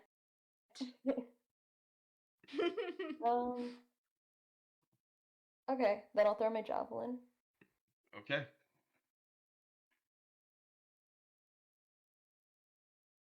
So we'll go with the first roll, which is a 13. It hits for 4 damage, as you manage to kind of just like pin it to the ground, I'll say, for the moment at the very least, as the javelin kind of punctures through its pretty thin and membranous body and impales through it and into the floor beneath it.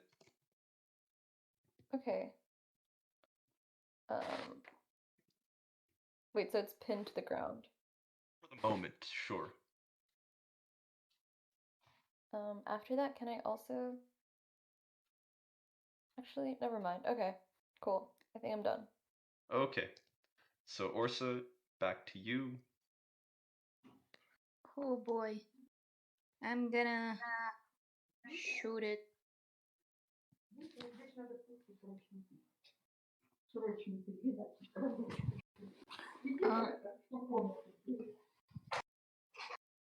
Sorry. Give me a second. Okay. Actually, I can do something.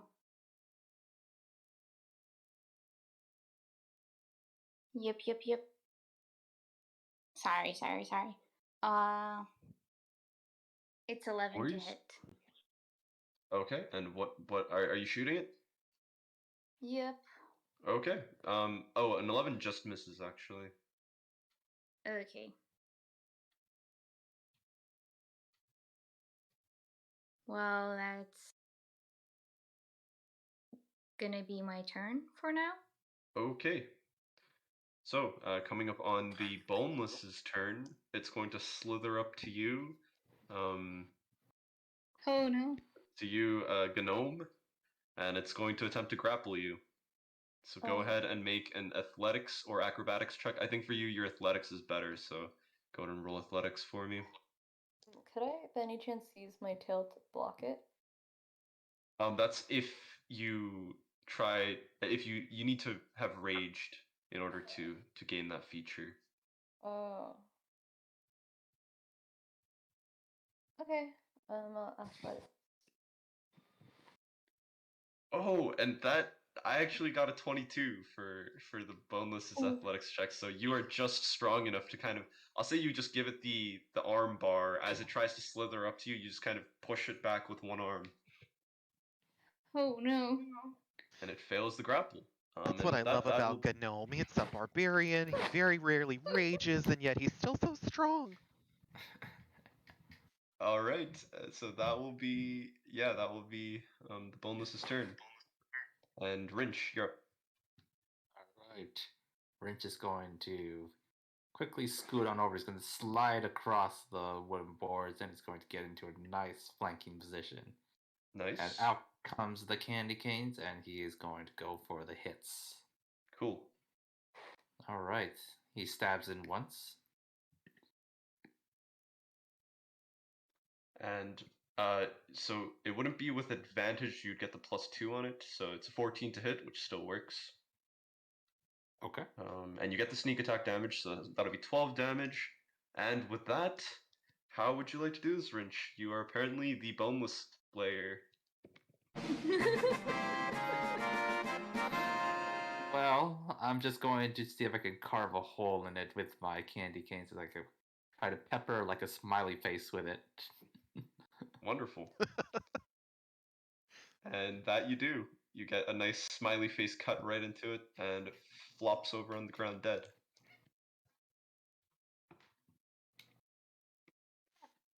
Okay, Maybe we so should take a bit of a short rest or something.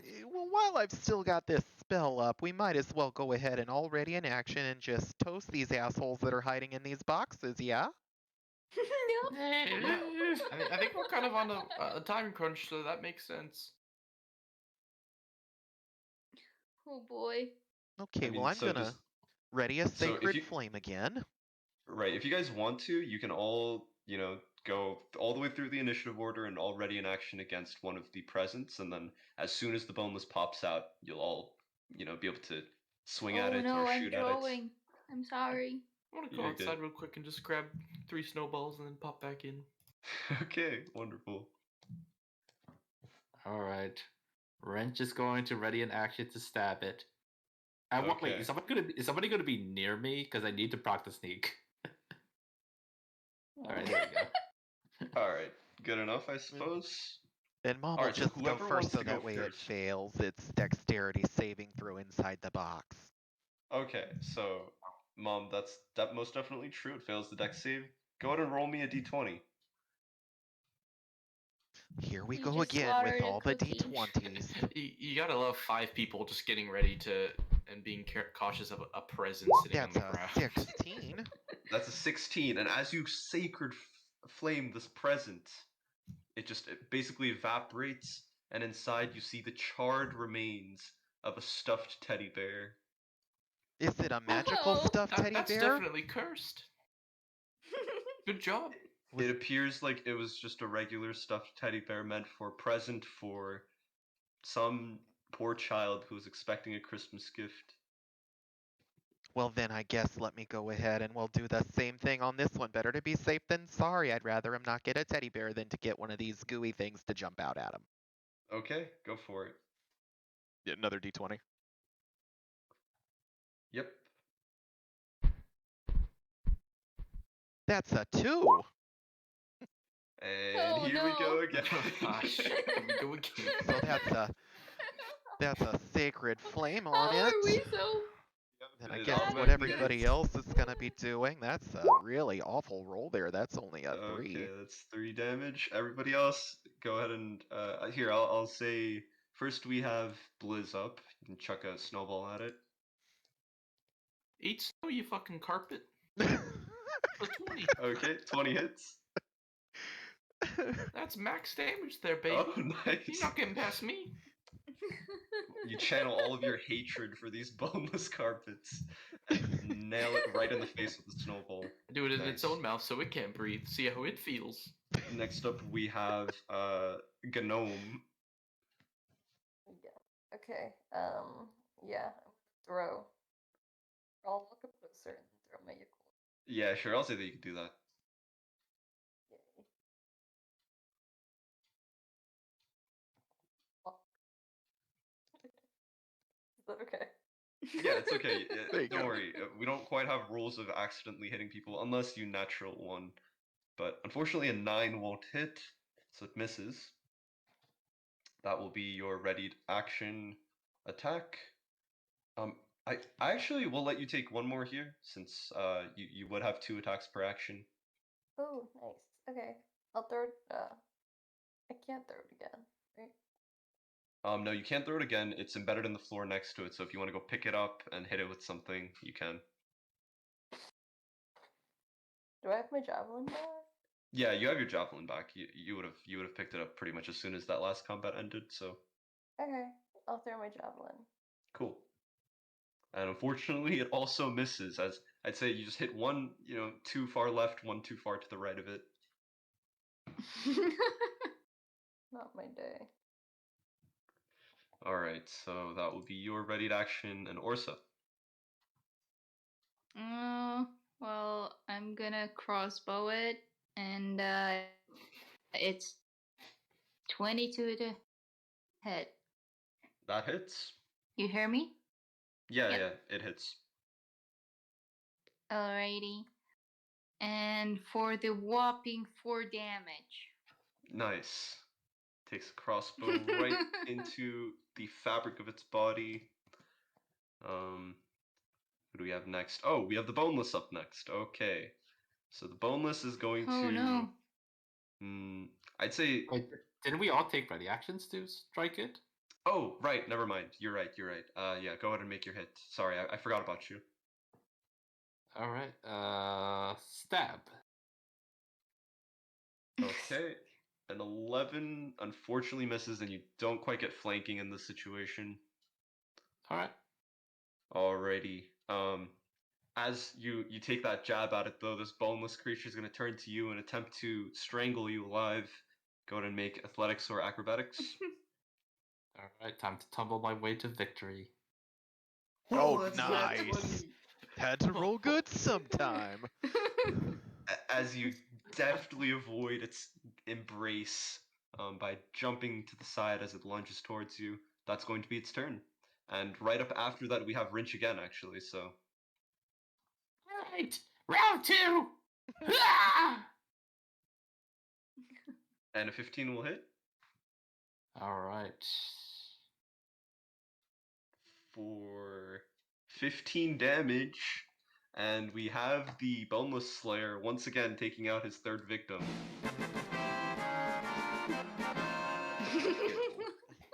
That's great. All right. So all of them are out for the count now. Oh, that was a little more than I anticipated. Do we want to take a short rest real quick? Yes, please. I mean, don't we have to like save him right now? I mean, I don't really want to save him, but I kind of want to be on the nice list. I mean, if it's only an hour. I think we can spare an hour. I'll cook something real quick. Hey, I mean, I'm down. Fuck it. All right. So if everyone's taking a short rest, Gnome, you're gonna want to look at the top of your character sheet, where like above everything else that's on the character sheet, it says short rest and long rest. Go ahead and click on short rest, and then you can expend hit dice however many you want. You have 5 in a full day, and so I'd say you're pretty healthy at the moment, right? Yeah. So you probably maybe want to just use one of them.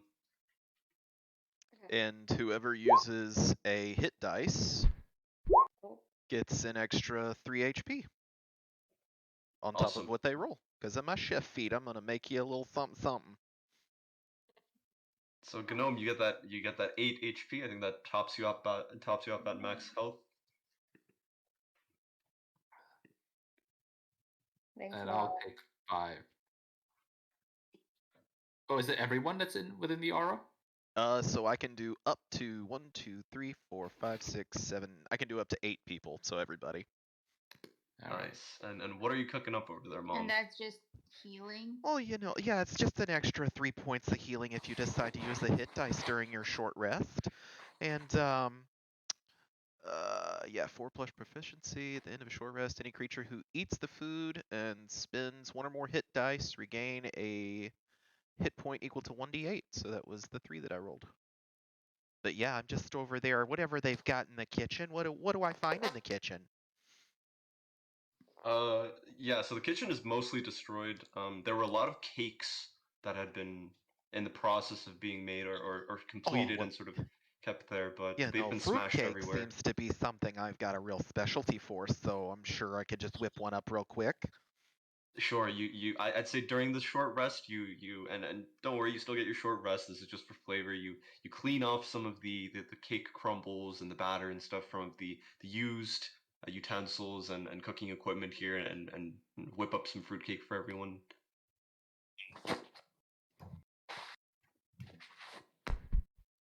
All right, so is delicious. anybody else using hit And points should- for the short rest? That should top me up quite nicely. What does it mean to use hit points? Oh, hit so dice? when you click on short rest, Yep. at the top it should say like roll hit die, and you get like a certain number of charges based on your level, and you can click how many of them you'd like to roll. Yeah, I'm good. I'm good. Okay.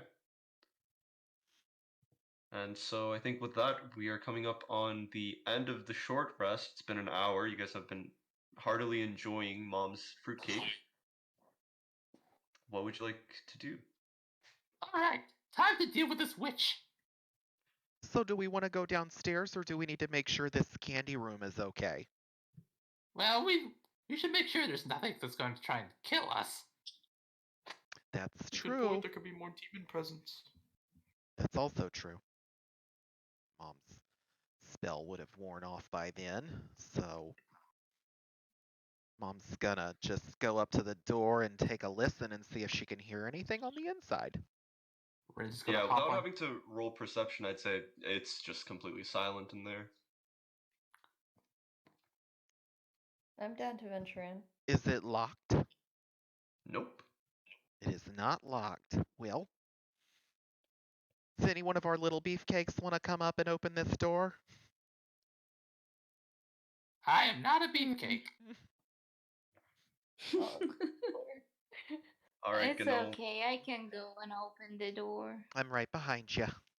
So as you turn the doorknob, The door swings open, and inside you see a storage room full of candy, sweets, and baking supplies. Flowers everywhere, candy cane shards litter the floor, and the gummy gumdrops are half melted and stuck to every surface. Burlap bags filled with sugar are ripped and torn. 2 cupcakes stand untouched on a shelf. Well, geez, that would have been super helpful for making the cake. But you know what, Mom? You made it delicious, even with the limited supplies you have. You really deserve props for that one. That means so much, Bliss. I'm so, I'm so proud to be a part of this group. Is there anything magical try about these cupcakes? cupcakes? All right, who Do we wants them? notice anything? Oh, yeah, if you want to make an investigation check. I'll let somebody else do that. Mom's not so great, but I can definitely guide you. I can investigate. We get to Okay. investigate together. No, yeah, you can investigate them together. Hell So yes. both roll investigation checks. Whoever wants the guidance can get an extra 4 on that.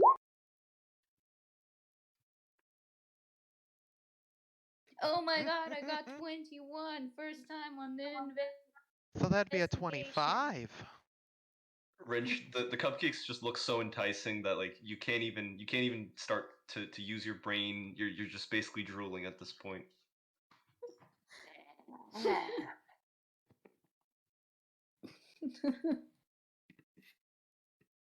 And what do I see? What did you roll? 21. 21. I'd say they look like pretty regular cupcakes. There is some kind of sprinkle of magic that you see glinting off of them, but it definitely seems like it would be helpful rather than harmful. Okay. How about we take them and we save them for later? I mean, you ate so many cookies by now. You might get a stomachache if you eat more. Well, if they're anything like the Wrench? last cookies, I'm assuming they'll probably help, gonna heal us a little bit. So maybe the people that are in the front lines. So if Sure. Gnome and maybe Wrench want to take one? I'll definitely take one. All right, so 1 for Gnome and 1 for Wrench, if everyone's all right with that. And hearing no objections, the cupcakes are gone. You guys have them to use at your whenever you'd like. Sounds good. All right, well, I guess now it's time to go save Santa's fat ass. You got that right. Wait, who's All in right. Where is he? Indeed is in the basement. Just have to go down these stairs real quick. All right, so All right. I'm going to. I was going to stealth and investigate, but if Gnome wants, Gnome wants to go and check. okay, Gnome, are you attempting to be stealthy, or are you just gonna stomp down the stairs? I can stealth. Yeah. Okay, go ahead and roll stealth for me as you try to tiptoe down the stairs. Oh, and like a trained ballerina, Gnome's just on the absolute Damn. tips of his toes, not making a sound, as he heads down the stairs with almost the grace of a wild animal. Now, Blizz, I've seen you use it before where you can make everybody a little bit more stealthy. Is that a thing you can do? Who, me? I've seen you, like some of your druid friends do it before. Is that something you can do? No, ma'am, I Pass cannot without trace. make everyone stealthy, unfortunately. I mean, I could just throw up a bunch of fog here, but I feel like that would alert people to our presence. Yeah, that could be bad. Do you want me to make all the stairs slippery? I can do that. No, that probably won't help either. I'm just not very stealthy, with my mom armor. Good luck out there. I believe in you. How far down Right, is it to the and- bottom of the stairs? Can I see? I'd say peering around the corner, you see a hallway that's pretty dimly lit, and the light almost kind of seems to be flickering a little bit from around the corner.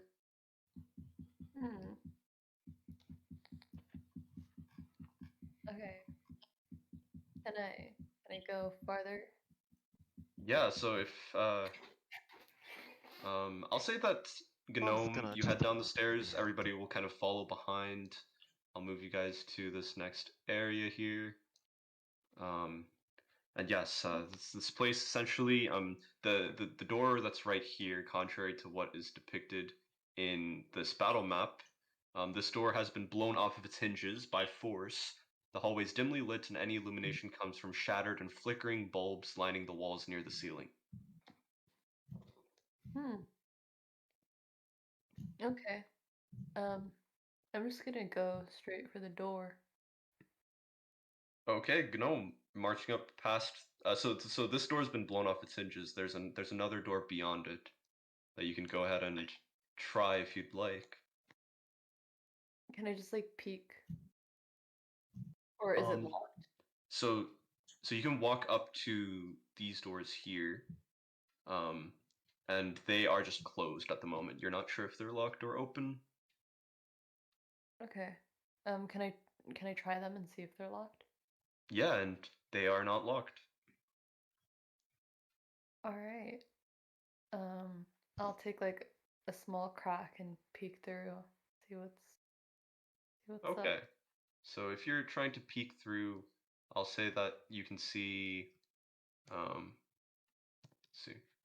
I'll give you something like around this and around here, depending on which way you're doing it. You can do both, and you just get little peeks into the side sort of corners of this room.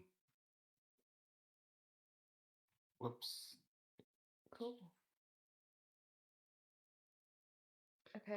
Looking inside, let's say you see um, a gigantically round room, from what you can gather. Incredibly tall ceilings, as you can't make them out even from peeking through the door. It seems like it's some kind of a factory floor where the toys are made. Um, but that's all you can really tell from that view. Okay. I think I'm down to go inside. All right. Well, if everybody is ready, well, it is up to you, Gnome. So you can go ahead and swing those doors open, and I'll go ahead and reveal more of this area. Let's see what else I can reveal here. It's a little bit janky because there's a bit of a diagonally shaped wall here, but I hope you guys will bear with the current situation. I'll give you a little bit of a look inside what's going on over there, but yeah, that's about as much as I can reveal, I believe. Cool. So Alright. inside, there is this very large Christmas tree that almost reaches the ceiling. The ceiling is this curved dome that extends nearly 30 feet into the air, and the top of the tree almost reaches it. It's incredibly large. The floor is covered in tables and stools everywhere, some overturned, some broken. Shards of wood and broken debris are strewn about. And there are these broken and battered toys as well, flung around, looking a little too much like dead bodies when they're dolls or stuffed animals. Alright. Wrench is going to go quiet and he's going to move over here and see if he can peek down the stairs. Can you make a stealth check first off? Yeah, you can do that.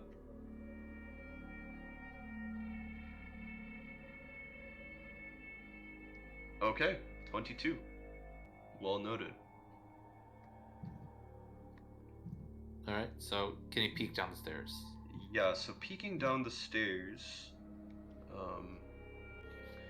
you see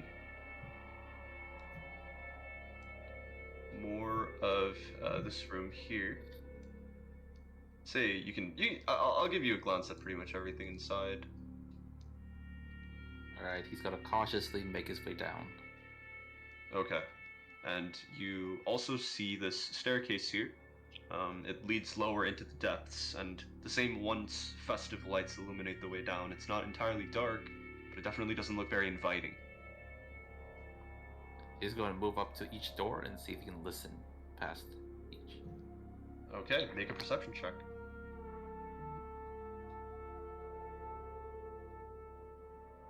With a 16, you can actually hear some scuffling and some whimpering and some laughing from inside.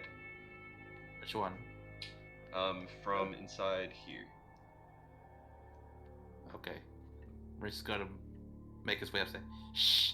Laughter in the other room, right? He points to this room over here.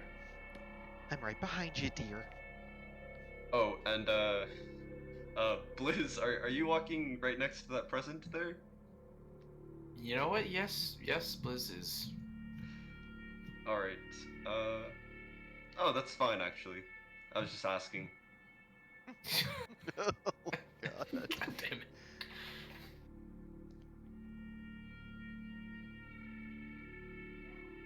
You think that's where Santa's being held, Wrench? Well, I heard something about a witch, and whoever's laughing most likely is going to be with the witch. All right then. Could be the witch, or... So how do you want to do this? I don't think we Hey, get you're to not the ask DM, that you're not until a after stand-up. we kill them. But you know, I say we group up and we just make a dynamic entry and bust down the door. Just hit them with everything we got. Maybe catch them off guard.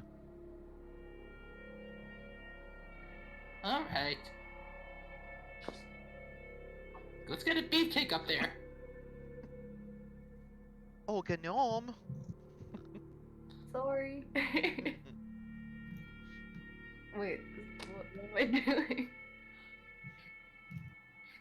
So they've got Wrench has found some whispering and some laughing down at the other room, and we think that might be where Santa's at. We're just gonna bust down the doors and start kicking some ass. Alright, sounds like a plan. Before we do that, Grinch goes like, Let me just check what's downstairs real quick. All right, dear. All right. so Grinch is gonna... taking a look downstairs. 1 second.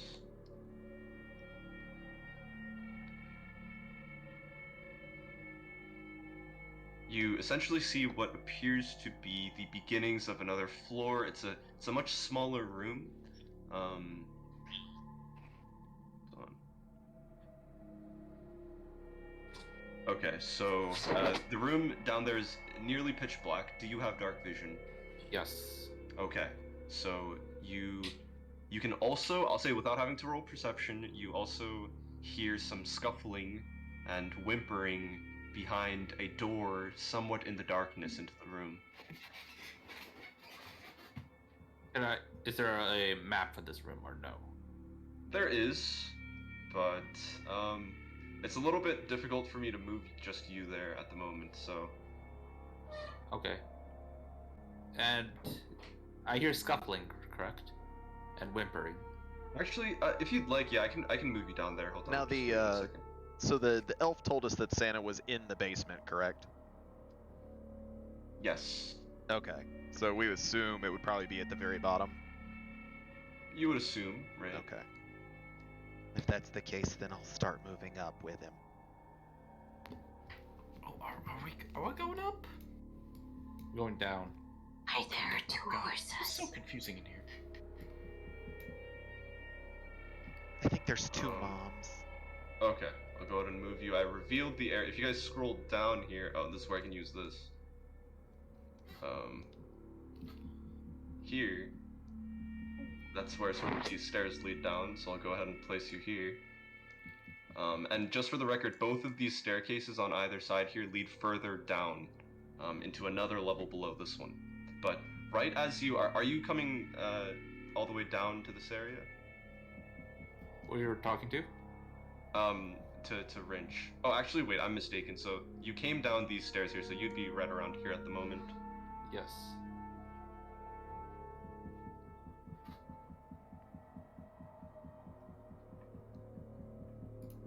What are you doing down here? Is there anything else?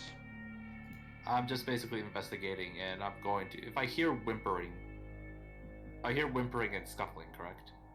Yep. Alright, I'm just going to... Well... I'm just going to rap on the door. I'm going to quietly say, Psst, hey, And right as you move to rap on the door, the doors sort of crash open as these two Kringle Elves come running out. They are shrieking, and they run out of the doors directly at you.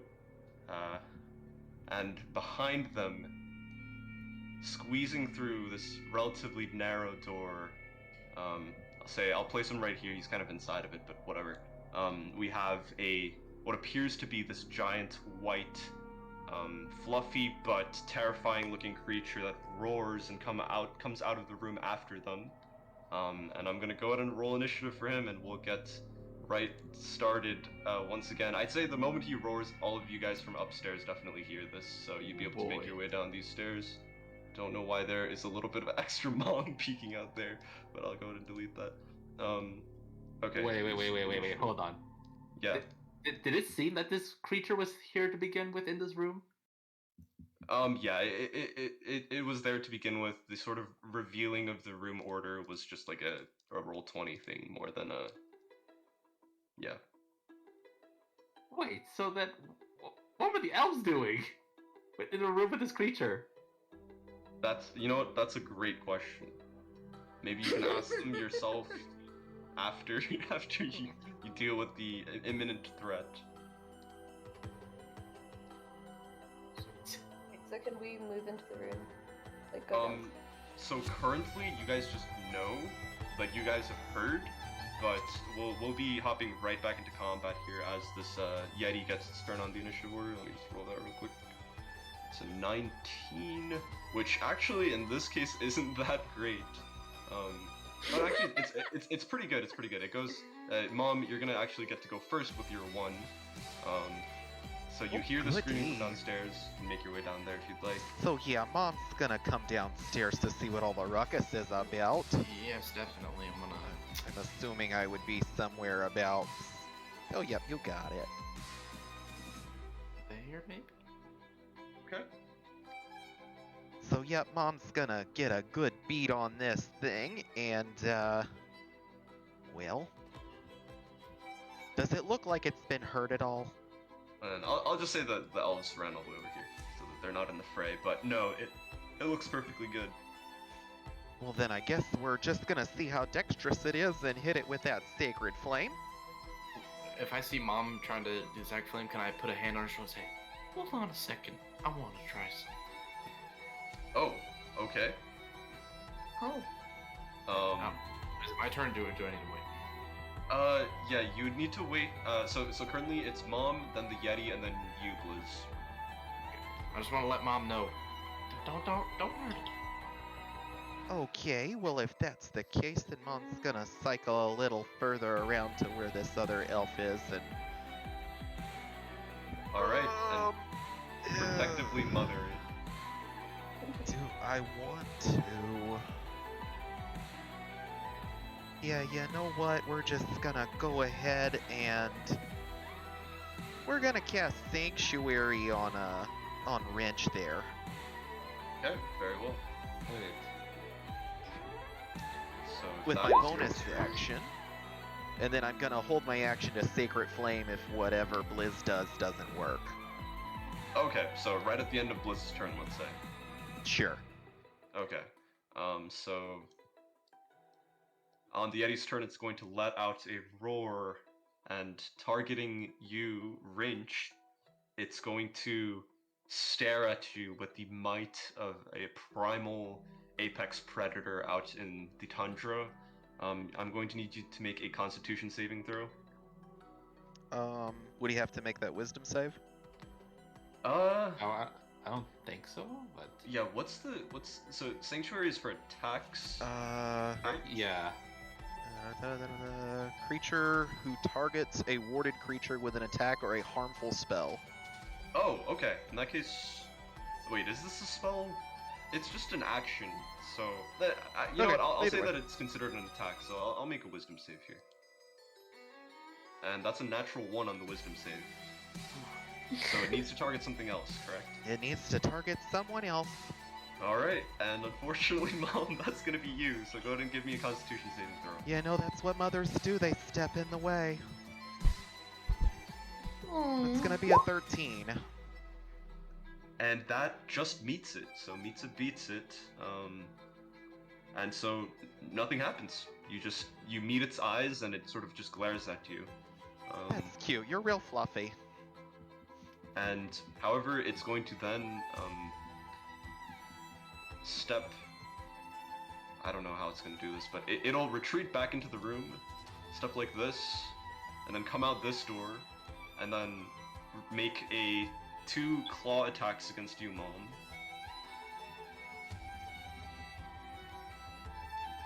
That's an 8 and an 11 to hit. Both of those will miss. Okay, so that is its turn then. And we have Blizz up. Right, Blizz is gonna step down the stairs and kind of face the Yeti. He's gonna hold his hand out to it and say, "Calm down, my friend. We're not your enemies." And I'm gonna cast Animal Friendship on it. Oh. Hold on. I'm gonna check if you can cast Animal Friendship on a Yeti. If it works on beasts specifically, so if it's beast, it'll work. So a Yeti is a large monstrosity. Nope. That's So I don't unfortunate. think. Yeah. So I won't like make you use the spell. Blitz slot, steps but- out and he's about to do it and he's, oh wait, you're just a fucking little asshole, aren't you? And I will cast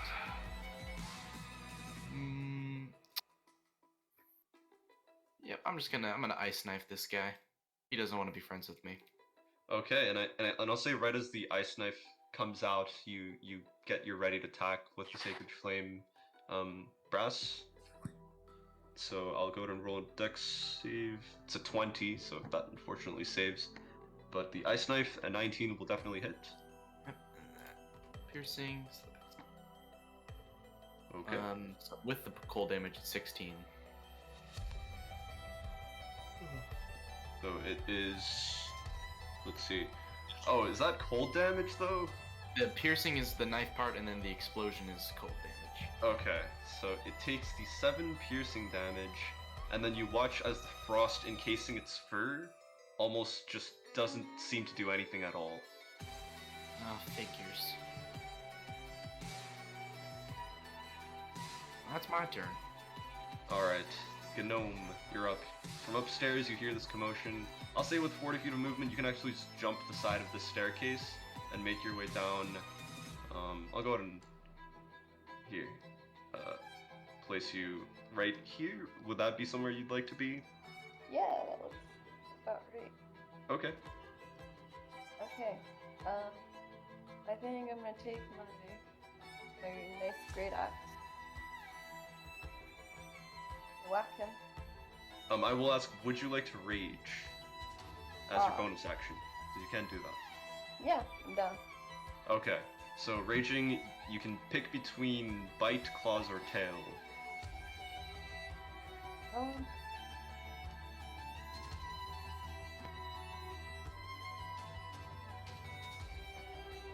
gonna bite him. Okay, so do you want to describe what this looks like? So I do usually have these flat human teeth, but they start just growing out of my gums and turn into large fangs. Yeah, it's just a bite. Okay, wonderful. So go ahead and roll your attack as usual. My great axe. Yeah, you can roll it with you can roll it with your great axe.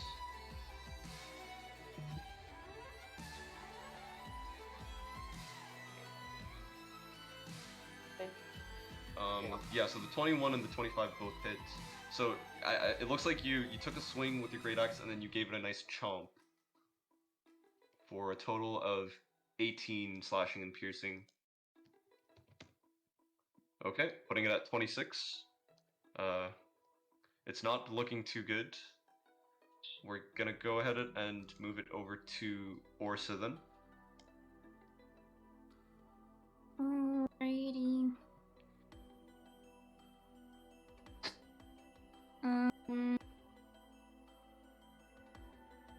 How good are we at damaging it?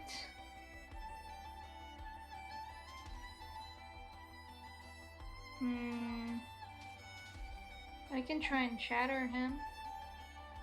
Okay, and you can definitely place it so it only hits the Yeti.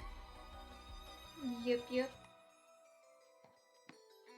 It's Constitution 15. And it fails. And it takes whooping 9 damage. 9 damage. As the thunderous sound of the shatter, you watch as the blood pours out of its ears, but it kind of just shakes its head and shakes it off. It's not looking very good at the moment, though. It's looking pretty beat up. Go ahead and remove the boneless from the initiative order. Is that your turn, Orso? Sure. Yes. Okay. And we have Rinch up.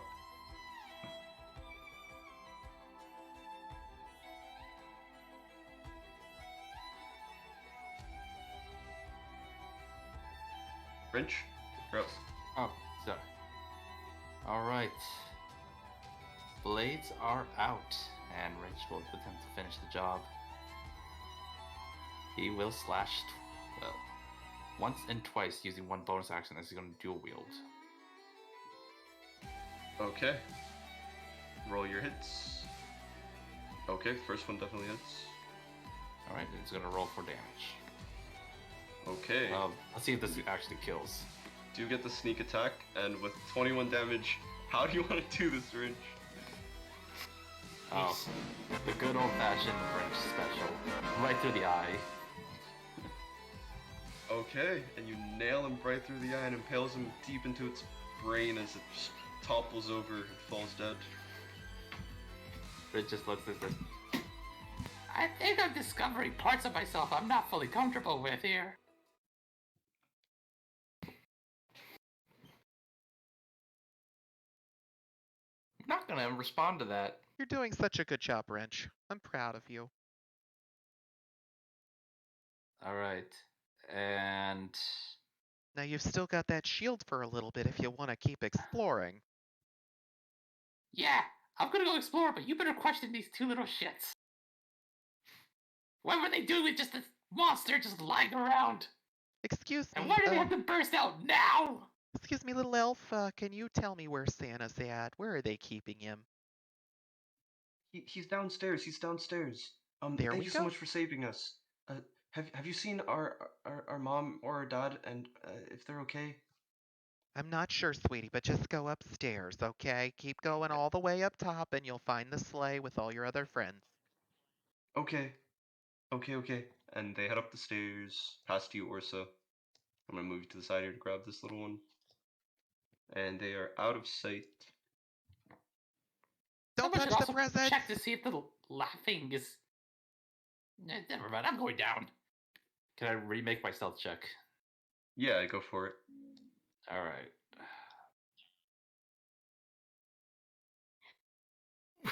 Oh yes, finally. Dungeon. Hey, not one. Say, as you head down the stairs, you catch the corner of one of the light bulb wires, and as it kind of just takes down an entire row of bulbs, you hear them sort of smash on the ground.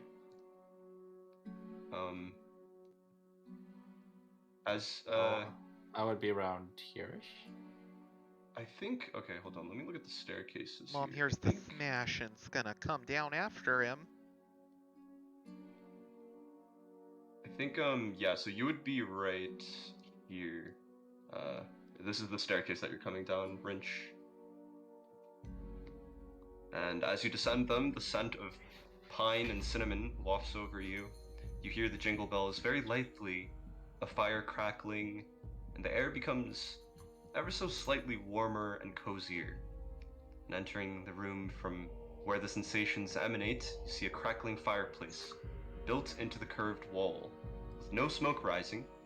To its left is a small cook stove with burbling liquid in a kettle, and directly in front of the fireplace it is a large wooden desk embellished with intricate carvings that match the decor in the entry room of the workshop above. A plush green armchair is pushed beneath the desk. And finally, a holiday tree sparkles to the party's right, or to your right, a wrench with presents beneath it neatly tied and inviting. On the desk lies a huge red leather-bound tome with a white striped ribbon marking a central page, and it is closed.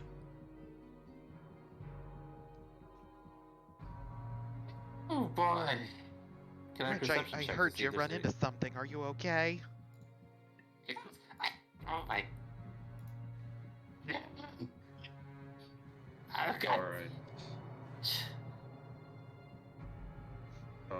Alright, and also strangely, where everything else in the workshop has been demolished and broken, this room appears pristine and untouched. There are 2 doors to either side of this main entrance. And let's see. So if you want to go to make an investigation check, I'll let you do that to see if you can find anything else. Alright, investigation check it is. And Mom's gonna go make a perception check at this door to see if she hears anything. Okay. You can roll that.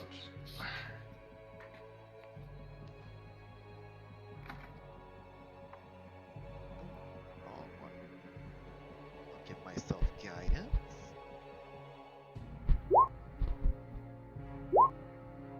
14. And so let's start with the 20 investigation. You find a secret compartment hidden within the desk over yonder. And there is a carving of a beautiful long-haired elf woman that has been pressed lightly. Pressed. What do you mean by pressed? It's almost like a button that has been pressed in. So there's a button there. Yes, and it's already been pressed. With the 14 perception, you find a candy cane shaped key behind the tree. Yeah, you find a candy cane shaped tree. Oh, also with the 14, the key you find fits the 2 locked doors on either side of the office. Well, that's not foreboding at all. What's more foreboding is we haven't even investigated what was the laughter upstairs. I'm sure someone was just having a good time. Mom's gonna. The bathroom, guys. Is there Okay. a way that Mom can check the door for traps without thieves' tools, or is that something for? You could probably call Wrench over. Wrench, I've got this key that goes to these 2 doors. It looks like. Would you like to check them for traps just in case? I'll hand you this. I'll hand Mom the elven figurine. There's Okay. some sort Oh, of what's button on that? it. I'm not sure what it does, but can I search for traps? Or will Yep. my passive perception 18 do anything? Yeah, there doesn't seem to be a trapped door in this instance. What about the other door? Neither of them. Okay. They seem clear.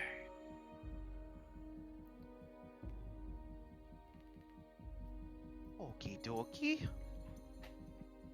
So Mom's gonna go ahead and unlock this one up by where Wrench is at. And I'll say stand back now. Give me 1 sec.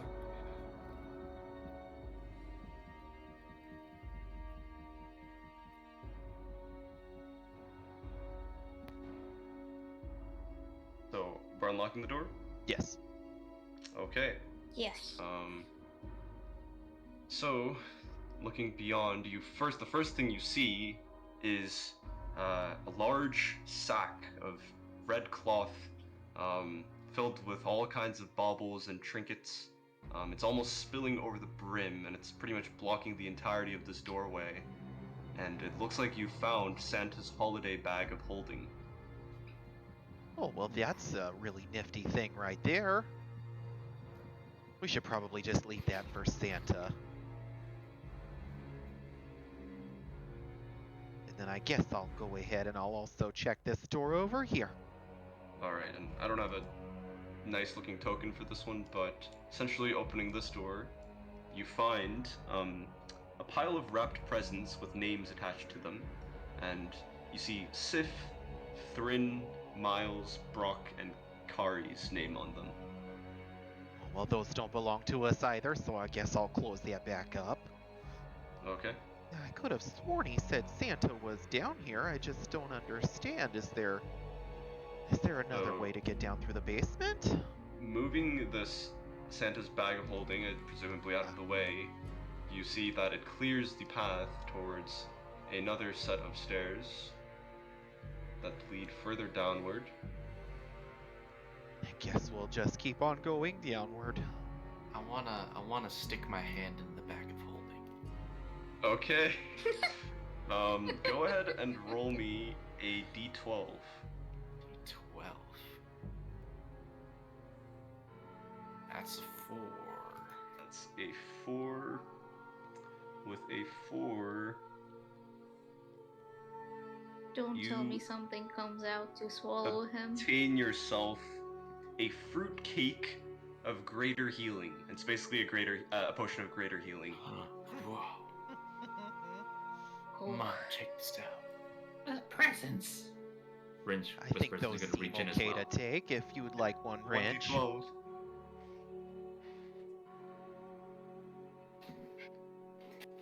There you go. And it's going to be a fruit cake of greater healing for you too. Oh, what the heck? You Alright. only live once. this Mom is a will bag stick of her hand fruitcakes. in there. Okay. D12 for you. That would be a 12. Oh, with a 12, Ooh. you pull out a very familiar looking red fur-lined hat with a white puff of cloth at one end. This hat grants the wearer +3 to all perception checks and the ability to gain amorphous form once per day for 10 minutes, allowing them to move through a space as narrow as 1 inch wide without squeezing. I think it just looks festive, and I'll go ahead and put that on. Okay, nice. Just like the way it looks. Orsa Anyone else looks like to very reach in? tempted, but she will not get gifts Oh, Orsa, do you not want anything? that are meant for children. I'm not gonna It's lie, I not think this one belonged to mine. Santa, but you know, I'll wear It's it in not his meant honor. for me. I mean, were those demons meant for children too? I don't think that their scale of morality here at the North Pole is very on point. But I mean, those boxes were untouched in the burned house. Don't you think that they could have been tampered with? It's possible. Well, if you don't want any presents, you know. I your mean, loss. who puts cake in a bag? Seriously. That's not a very efficient way to store cake. Gnome wants presents. I mean, it's a magical Gnome, bag. Gnome, go ahead and roll a d12. I don't know how. Oh yeah, I'll do it for you. Here you go. Now you could also just click in D20 or in a D&D Beyond in the bottom left corner. There's a you got a dice. 12 as well. Oh, it's 12. Nice! Okay, I won't do duplicates for these since they're pretty high up. So Gnome, you get probably the most solid and sturdy boots that you've ever seen. Black with a white fur lining. Your feet will be toasty even when the rest of your night might not be. It grants the wearer the ability to move across Arctic terrain unhindered, and gives you +2 to saving throws when standing on Arctic terrain. And just for the record, we'll say that everything inside this dungeon counts as Arctic terrain. See, Orsa, it's fine. One. It's okay, dear, Alrighty, you wanna don't move have to. forward? Oh, also, by the way, guys, the time is currently technically 3 after the hour. We are coming up on, spoiler alert, probably the last fight of the session. If I know, Jess, it's pretty late for you at this point, so if you do feel like you need to tap out at any point, just let me know, and I'd gladly take the reins for Gnome for the last fight, if you will. But if everybody's happy to press on until we finish this last combat for the one shot, we could definitely do that. I mean, we have to save Santa. Yeah, I'm gonna use the restroom real quick. You want to save him Imagine so we can throw if him we in prison. just turn around and say like nah. Alrighty, I'm let's also go. just kind of curious what would happen if we turned his bag of holding inside out and all the presents fell out. Yeah. God. Actually, I'm Oh gonna use the. boy, I'm who gonna use. would flood the room? The I'm wall gonna use would the collapse restroom in real on quick. itself. I'll be RB. Yeah, go. Yeah, you're good, Catterson. I mean, Mom doesn't know what a bag of holding does, but brass ones does. Also, once we get Santa back, I'm planning on filing a class action lawsuit against him. Will anyone else support me in that? I mean, he better pony up some really good I mean, stuff. we don't That's all know I if have to say.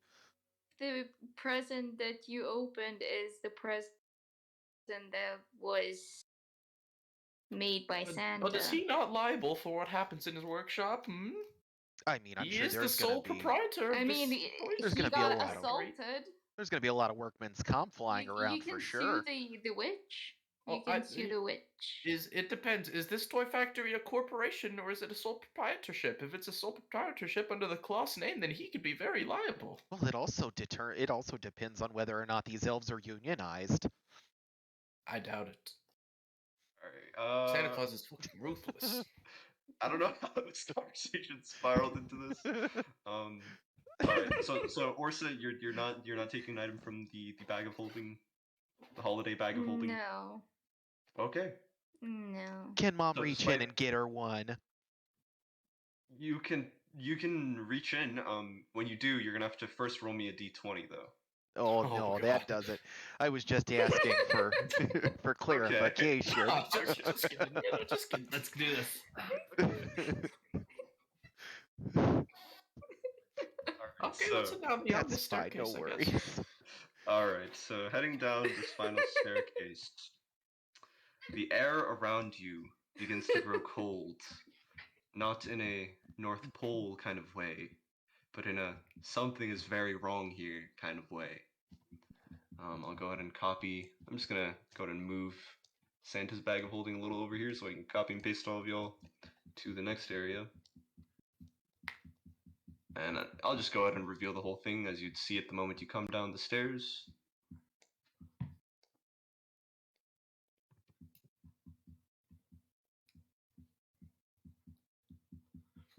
Hopefully this is a fine arrangement for where you're all standing at the beginning.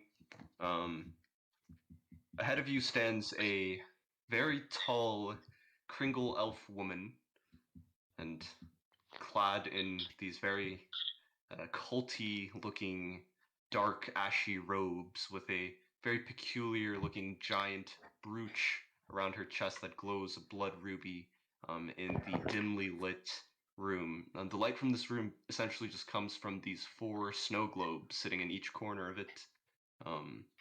Her eyes, the eyes of this witch, who's surrounded by the circle of white glowing runes on the floor, are fixated on the 2 figures in the very center of the room, who you can immediately identify, maybe not you, Orsa, but everyone else could identify as Santa and Myra Claus.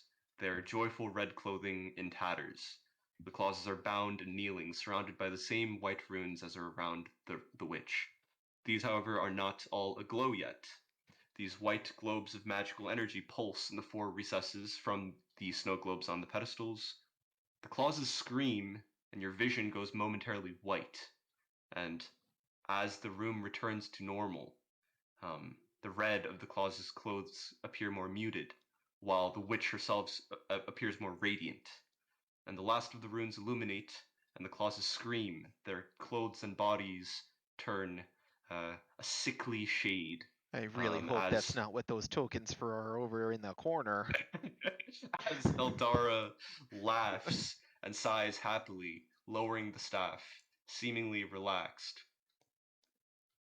Santa and Myra Claus are replaced by these terrible looking monstrosities that sort of snarl and get to their feet, their eyes kind of glazed over and seemingly completely having lost all of their holiday spirit. Oh boy. Okay. We're gonna beat them.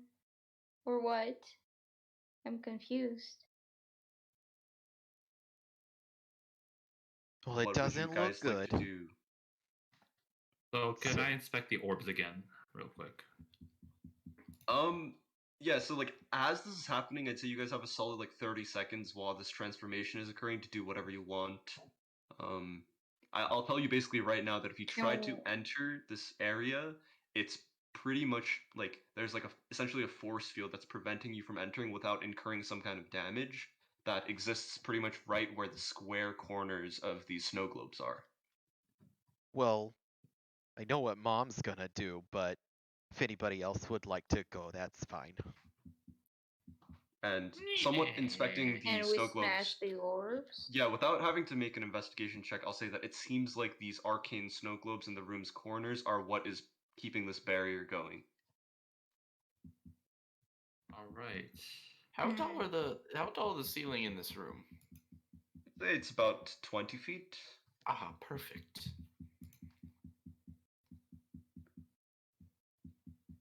All right. Hmm.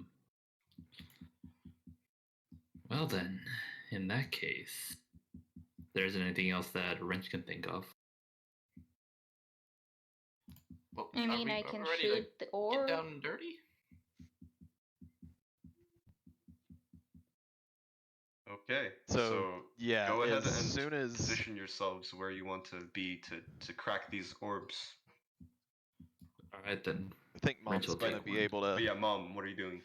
As soon as Mom sees the clauses turn, she is going to lose her mind because Christmas is very important to her.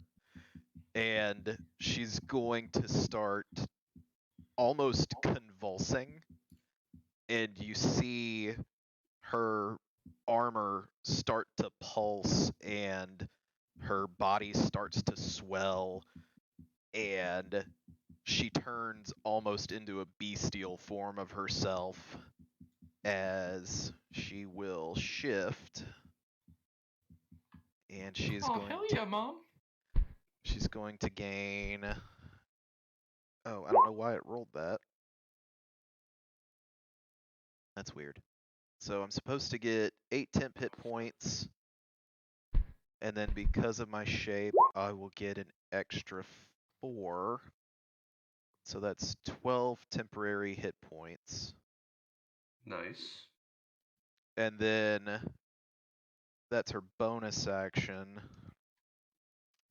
She is going to, with her action, cast Spiritual Guardians at 3rd level. And anything in a 15-foot cone has to make a DC 15-foot radius around her is going to have to make a DC 15 dex save or take 3d8 damage. All right. And I'll say that, well, technically, Eldara, the Christmas witch, is within 15 feet, but as your spiritual guardians attempt to fly towards her to harass her, they are stopped by the barrier set up by these snow globes. It's mostly just going to be to hit the snow globes. Oh, I see. Okay. Yeah, you could definitely do that. So are these attacks that you're making? It's DC 15 Wisdom save. Okay, they have Wisdom of 0, so it auto hits. Oh wait, actually, what type of damage does it do? It is radiant. Okay, so radiant works. So we'll say that yes, these two globes are shattered pretty much instantly as you create the spirit guardians And field Mom around you. is pissed. And it's just a swirling vortex of spiritual belts getting ready to whip some ass. Nice. Okay. And as this Oh. happens, Blizz Oh. and Wrench, would you like to make your corresponding attacks to the other two? Sure. Okay, Yeah. so this is an important question. Who's attacking first? Wrench will seize the initiative. Yeah, Okay, you're probably sure. faster than me. Go for it, Wrench. It's a 9 to hit. It's a stationary globe sitting in front of you. I'll even give you the hit with advantage in this case, so go ahead and roll it again. And there you go. So with a nat 20, I'll say your candy cane tip just cleaves through it perfectly, that the ice doesn't even shatter, you just literally slice clean through it. Nice. Wow. And finally, we have one last arcane snow globe here. Blizz, go ahead and maybe throw a snowball at it if you want. Oh, don't worry. It's time to get frosty, my friends. Then I'm gonna point up at the top of the ceiling, and I'm gonna call upon and conjure a storm at the top of the ceiling, which is a 10-foot tall, 60-foot radius cylinder. So that's pretty much this entire battle arena Yep. is now storming, and I point at the final snow globe and cast Call Lightning on it. Oh God. Okay. So I'm guessing the orb doesn't have dexterity. No. Okay, then it's gonna take 3d10 lightning damage. Okay, and Wow. it is destroyed, and as this final globe destroys the barrier, sort of glows with white light before expanding outwards extremely quickly, essentially shattering. Blizz, I need you to make a Constitution saving throw. Oh, okay. 13? Blizz, as you are buffeted by the sheer force of this impact before the rest of the party from this the explosion of these arcane snow globes, you feel an immense drain on pretty much everything you can see and feel and hear as you feel your holiday spirit begin to drain away from you. And as you lose all of your holiday spirit, you kind of crumple to your knees, and you're unfortunately going to have disadvantage on all attack rolls, including spellcasting, against Eldara, specifically the Christmas Witch, as well as disadvantage on saving throws for the next 2 hours. Oh, okay. You also go ahead. Does that count as an attack? Do I get hit with damage? No, it doesn't do any damage. Okay, good. Because this is a concentration spell. Okay, well, they also, you also lose the ability to smell or taste peppermint and cinnamon, which makes the thank holiday God. I've been season trying to much get rid of less that shit. enjoyable. And this effect will continue until you take a long rest. And so, as this magical barrier is dispelled, Eldara screams, "No! The power will be mine! It was always meant to be mine, and I will have it! I am the spirit of cheer! I am the voice of joy! I will be the one the children adore! It is my birthright!" And as she flourishes her staff, pointing it directly at the unmoving clauses on the floor, the clauses grow easily to 7 feet tall, essentially becoming empowered as their clothes rip and their bodies shift and mutate. Their eyes are hollow and black, their skin white as snow. Their once festive garb that symbolizes the season hangs off their grotesque bodies in a mockery of what it once represented. And as they simultaneously let loose a bestial scream at you, baring their teeth and revealing the monstrously oversized claws now growing from their hands, I will roll initiative for the 3 of them. I've Can been we waiting for re-roll it? this. Since this is the last fight, can we just like roll for initiative? Yeah, sure, we can do that. Let's go ahead and clear up the initiative order, and we can Can't have be any everybody worse than roll. Mom's first one. Can could you get it add again. me right been away? so- Because I don't think I'm connected. Oh, right, yeah. It's 17. Okay. Nice. Oh. There we go. Well, that's 8 times better than my last one. And I'll just roll 1 initiative for the Oh, 3 of them. And so that's a 12. There we go.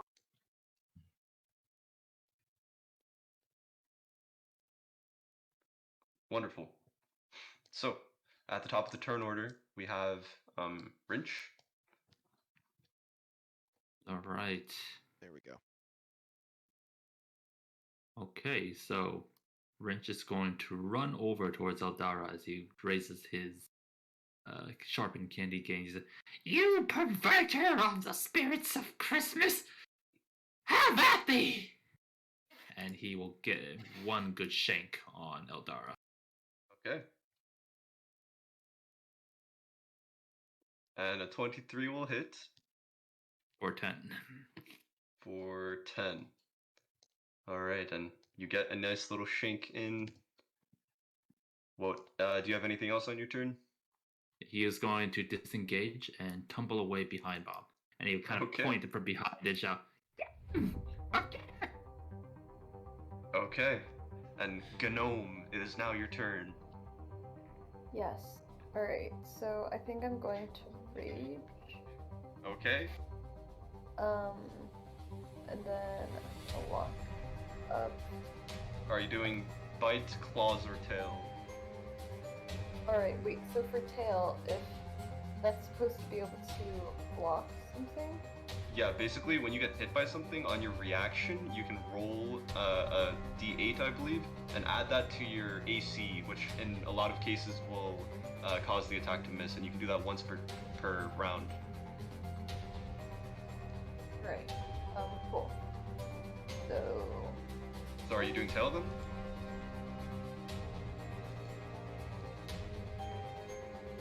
Sure. Okay. Alright, and then I will great axe. Oh, and just so you know, you can also use your reckless swings, which lets you roll with advantage. So you can roll twice, and but like I told you earlier before the session, like this will let everything else hit you with advantage as well, but you can hit things with advantage. Okay. Wait, how do I do that? You just roll it again, basically, and you tell me that you're recklessly attacking. Okay, I'll recklessly attack. Cool. There it And is. that is the natural 20. Yeet. As you hit him with a walloping 17 damage. Okay. That's swing number 1. You can go ahead and make another one. Oh, and because of the rage, it actually does an extra 2 on top of that. Almost forgot. So, with an 8, you can roll it again if since you're recklessly attacking.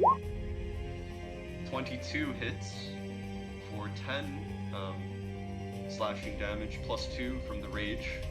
So, you've gotten them down quite, I'd say that they're looking like they've taken a pretty big hit at this point, even just from Gnome's reckless swings at it, as well as Wrench's shake. Just from that, Eldar almost kind of stumbles off balance for a moment. Alright, so moving on to Orsa.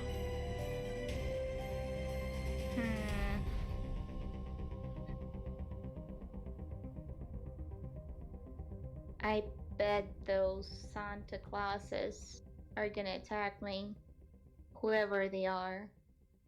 Oh, wait, also, why does the initiative look so strange? Oh, Eldar is just misplaced. Okay. I'm gonna hold person on Eldara. Oh, okay. What's the wisdom save DC on that? 15. That is a natural 1 from Eldara. Oh. Cool. So, yep. And what's the condition? Is it paralyzed? it is paralyzed. And for how long? For a minute. Give me a second. There are things in my screen.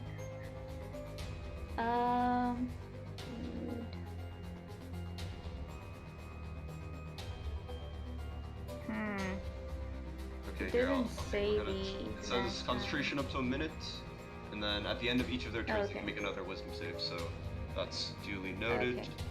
Go ahead and do you have anything for your bonus action here? I'm gonna take a bardic inspiration. A little knight in leaf just appears at my shoulder, and I just guide him with my finger to Mom, Okay. and it just floats over to her. Wonderful. So on Eldara's turn, we'll have all 3 of them go basically. So firstly, Eldara's going to Make a wisdom saving throw. is that at the start of her turn? When she starts it or enters it for the first time. Oh, I thought you were talking about hold person. Okay. No, the spiritual or guardians. Okay. So wisdom save. That is a 7. So she will take full damage. 15 damage.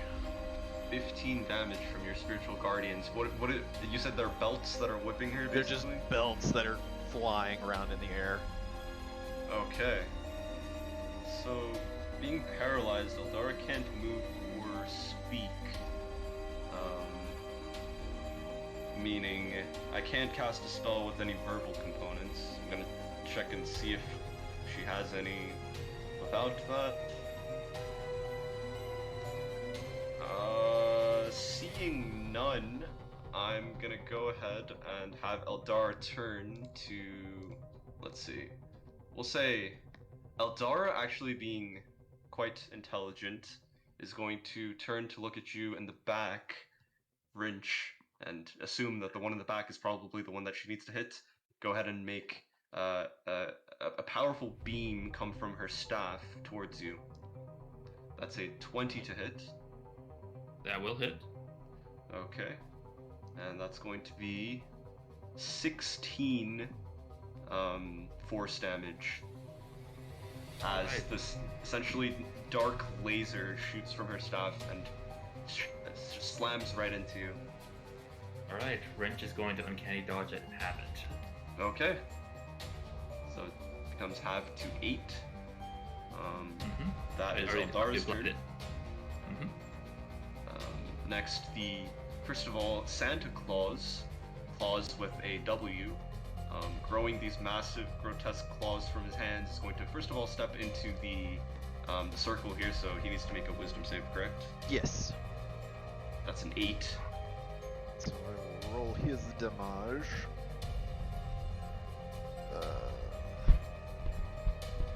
So he'll take 12. Okay.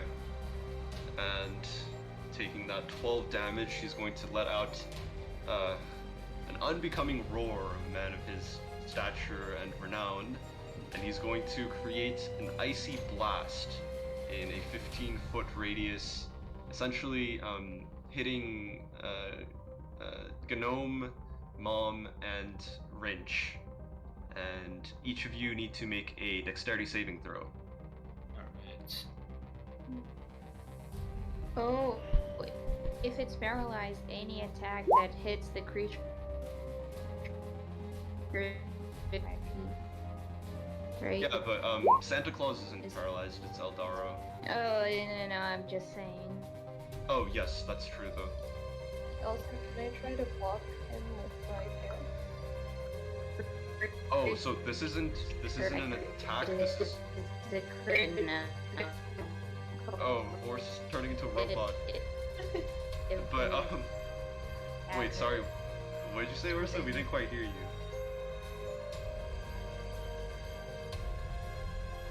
Can you repeat what you said? We didn't hear you. Yep. We can hear you now, though.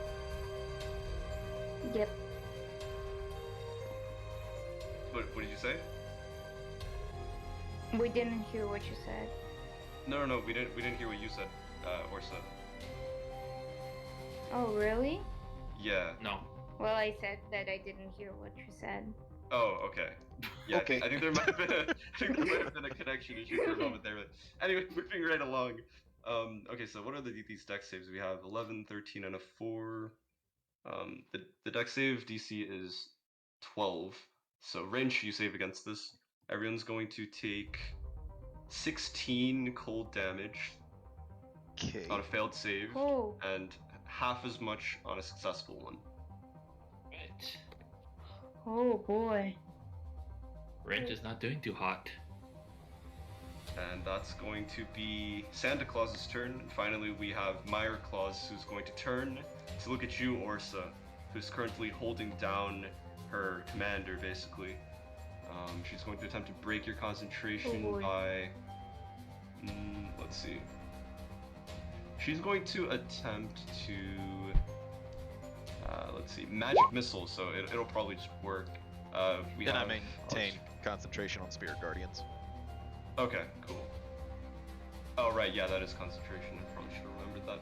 That's going to be as the first bolt hits you. That's 4 damage for the magic missile. Go ahead and roll me a Constitution saving throw. Alrighty. Oh boy. It's a saving throw, right? Yeah.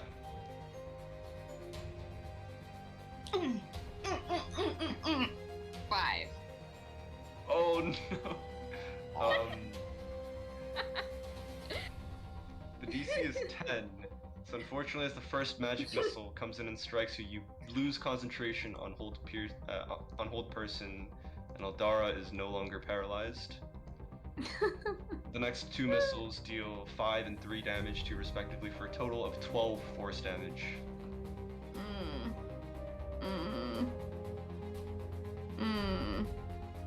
Okay, and that will be everybody's turn for the baddies.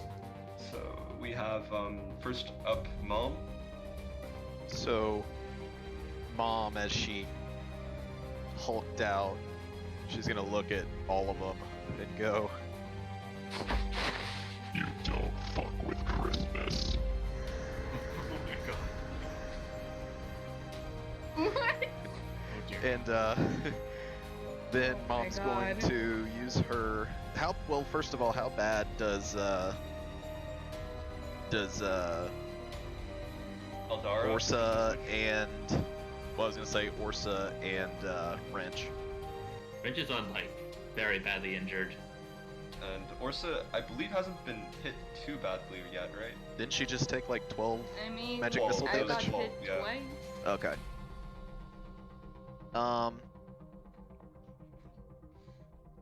So yeah, she is going to take and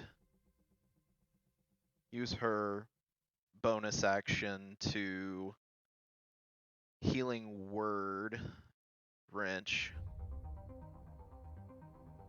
at first level, and that will be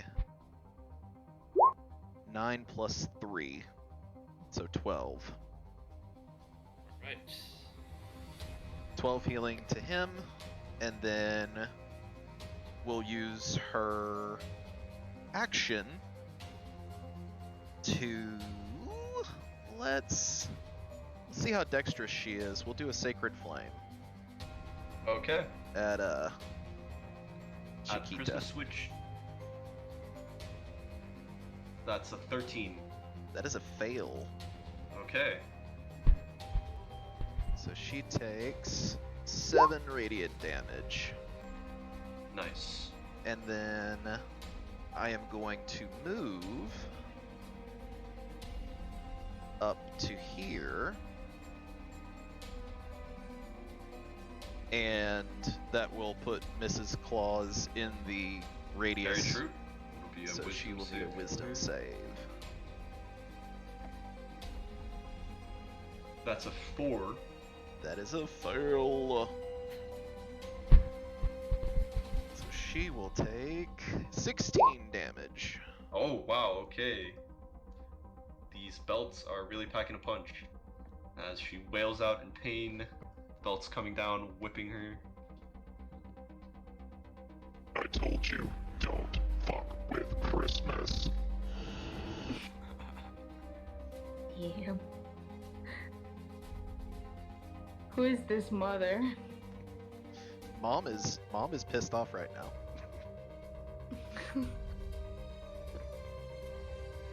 And that will be my turn. Wonderful. We have Liz next. Alright, I'm gonna just use my indoor storm here. I'm gonna cast Call Lightning right on this spot right here, which should be within 5 feet of all the baddies. It in fact is. So they all need to make dexterity saving throws. Okay.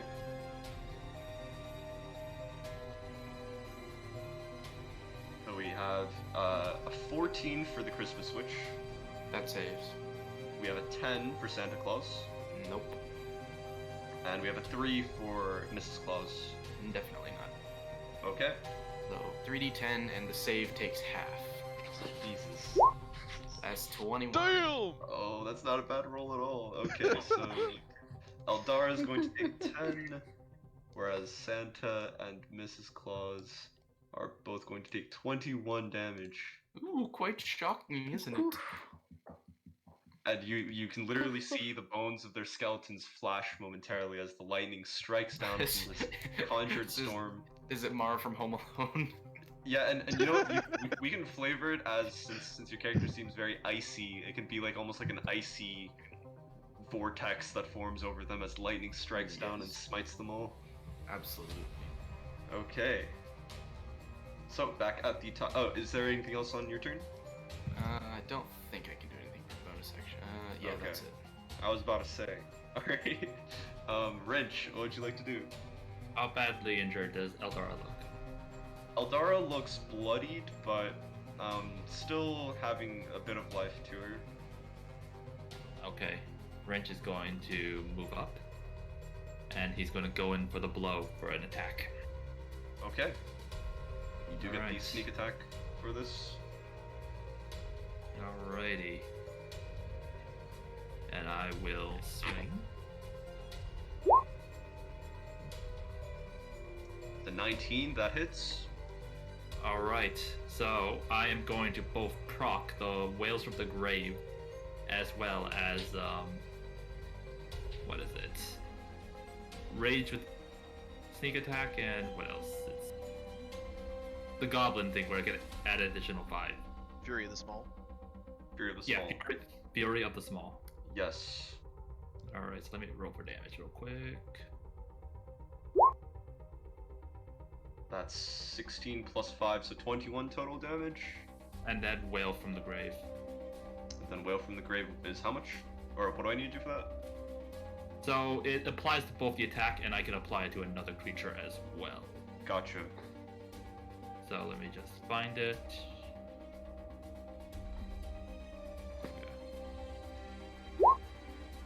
Oh, nice. Oh god. That's pretty damn near the max of that. So it's gonna be 21 from the attack, and then another 10 from Wails from the Grave for 31 total damage. And I could spread 10 to another, so I'm going to spread it to Santa Claus. Great. That is We're one gonna kill Santa. blast of a move. As Eldara wails out in pain, almost matching the same tonality of this horrendous screech coming from these wails of the grave as she takes that incredibly brutal stabbing attack from Mr. Candy Cane over here. And how is she looking now? She's looking very close to being tapped out for tonight. Now, did that necrotic damage seem to do a decent bit to her, or affect them normally? It did, in fact. Okay. Beautiful. Okay. Wrench is going to leave it up to y'all. He's going to bonus action disengage and you go get this! I got it now! And he's going to hide behind the stairs. He's going to go up the stairs to take cover. Okay. Sounds good. Next up we have Gnome.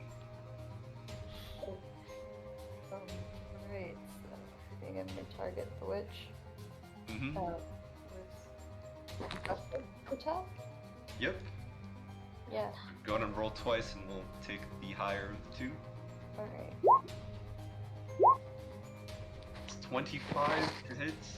That most definitely will hit for 15 slashing damage plus the 2 from Rage. As incredibly, Eldara sinks to her knees and she seems out for the count. She seems unconscious and completely blacked out for the fight. Gonna go ahead and mark her as such.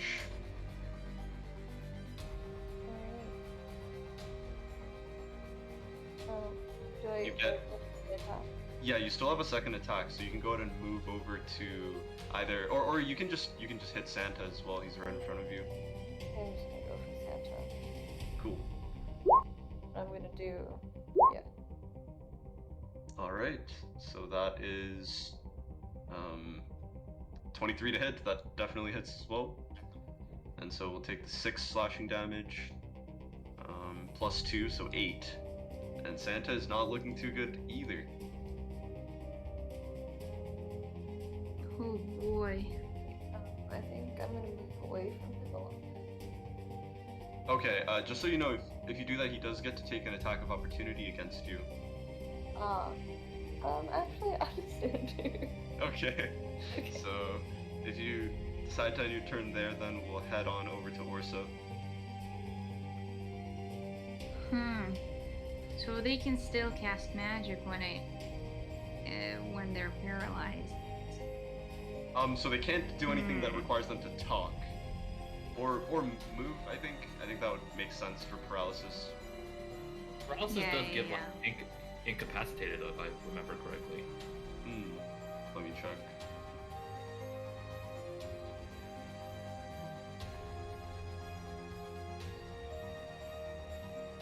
Oh, you're right. I didn't check the incapacitated part, so it couldn't take actions or reactions. So I suppose the beam from the thing is slightly legal, but you know what?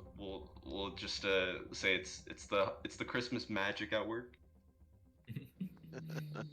She's a Alrighty, witch. then I'm gonna hold person at the 3rd level to hold both of them.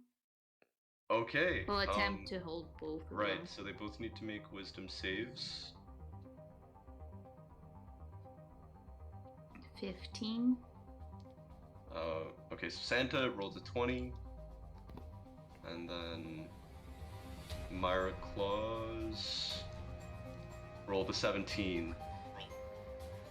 So unfortunately, they both resist your hold person. Well, what you're gonna do? I'm gonna move a little bit further from them. Okay, so you're right up against And, the outer wall. Yes. That's it, Orsa. Stay And behind me. that should be my turn. Okay. And moving to Aldara's turn. So we'll say that for now she appears out for the count. And Santa is going to go ahead and make Oh, I a claw want attack. to eat the thing. I'm sorry, I forgot to eat the fruit cake. Oh, okay, sure. You can do it as a bonus But yeah. action if you'd like, but you'll have to roll Yeah. essentially. What is it, D4? Oh wait, no. You're talking about the It's- fruitcake that you got from Mom? Yeah. Yeah, the treats. Oh, okay. Yeah, that's just a bonus action, and it's 3 temp hit points. It's 3 temp hit points. Yeah. Oh, okay. Good. And before Santa makes those attacks, could I get a wisdom saving throw from him and Mrs. Claus? Yeah, sure. And yes, Gnome, you can also eat yours for the 3 temporary hit points. You can notate the 3 temp hit points next to your regular hit points when you click on them. It should show up, or just next to them in general. And yes, wisdom saves for Santa and Myra Claus.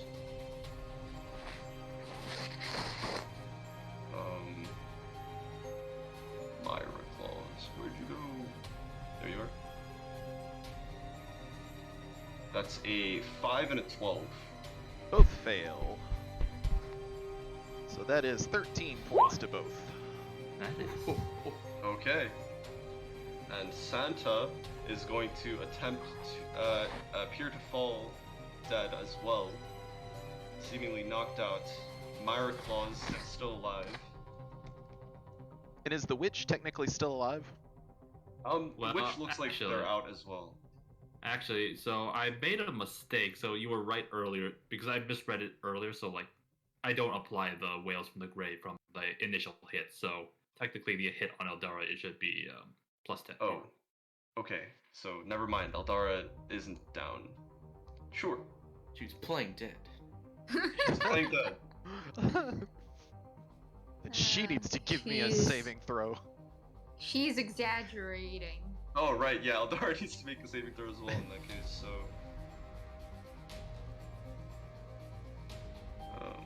Where is it? That's an 11. So she will take the 13 and she's back down. And she's back down. Nice. Alright.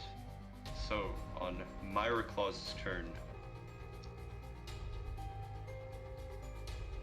Myra Claus is going to raise a little a candy cane staff of her own, and she's going to sort of spin it around her head a couple of times in sort of above the three of Santa, Myra, and Eldara. And let's see what happens here.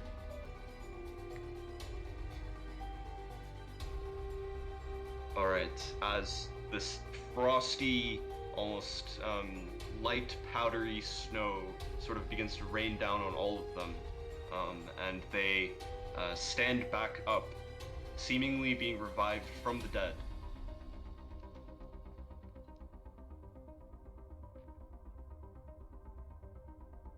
However, they cannot take actions on the turn that they were upped, and so that will be the turn for all the baddies, essentially. And Mom, you're up.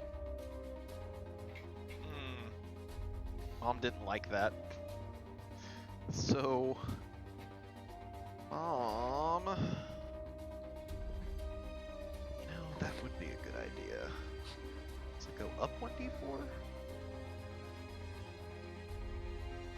Oh, yes it does. Or 1d8. So Mom is going to cast her spiritual weapon with her bonus action.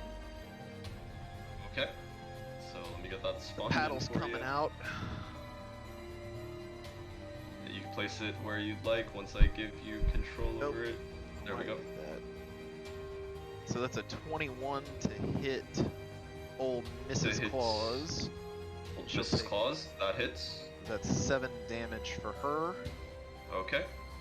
And then I'm going to toll the dead on her. I don't think you can summon and hit and then also cast a spell all in one turn. So it says with the bonus action, let's see. So I've linked the, let's see. Donde está spiritual weapon? Display in BTT. So yeah, it says as a bonus action, let's see. When you cast the spell, you make a melee spell attack against a creature within 5 feet of the weapon. Oh. You're right. And then I should be Okay. able to still cast a cantrip. Gotcha. Yeah. So that is a wisdom save for Mrs. Claus. Alrighty.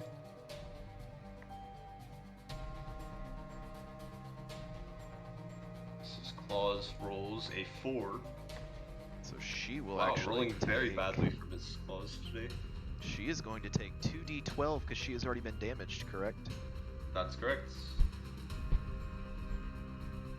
Oh yeah, that's 17. Alright, and Mrs. Claus is not looking good at all. And that will be Mom's turn.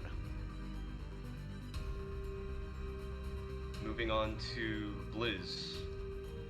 I mean, I think you already know what's coming down on this one. I'm gonna call another little lightning down there in the middle. Okay, go for That's it. Dex That's Dex saving saves for throws. everyone, right? Yep. Wow, you guys are trying to take these people down with hardly a single attack roll. Just all saves. It's pretty impressive. We just want you to get to roll all the dice. Dex saves for all. It's a 14, a 19, and a 12. The 14 and the 19 save. Okay. So that was Santa and Mrs. Claus that save. Eldara does not. Right, so that's a 3d10. 18 damage. 18 damage to each. Alright, and Mrs. Claus is actually going to go down. But Santa and Eldara are still up. They're looking bloodied. They were revived looking quite healthy, but they've taken a bit of a beating from that. I'll munch on Mom's fruitcake as a bonus action. Okay. And with that, we're back to you, Wrench. Alright. Wrench is going to poke his head out and say, "Is it done? Oh! How many times do I teach you this lesson? Old woman!" And he's, let's see, so 5, 10, 15, 20, 25, 30. Okay, so he's going to end up here and going to get flanking on Eldara. Okay. And he is going to burn his last wails up from the grave. He strikes. Okay. You get flanking, so you get the +2. Oh, no advantage? No, it's a +2 for flanking in the campaigns I run. But you still Okay. get your sneak attack. Yeah. Alright. Oh yeah. A 25 would hit. However, Eldara is going to use her reaction called Shield. Holiday Miracle. And she gives you a flat -10 bonus to an attack roll. So that'd be a 17 then, because he gets the +2? Yes. And a 17 unfortunately just misses. Damn it! Oh, Jeez. you don't have an inspiration die, love? Nope. Damn it.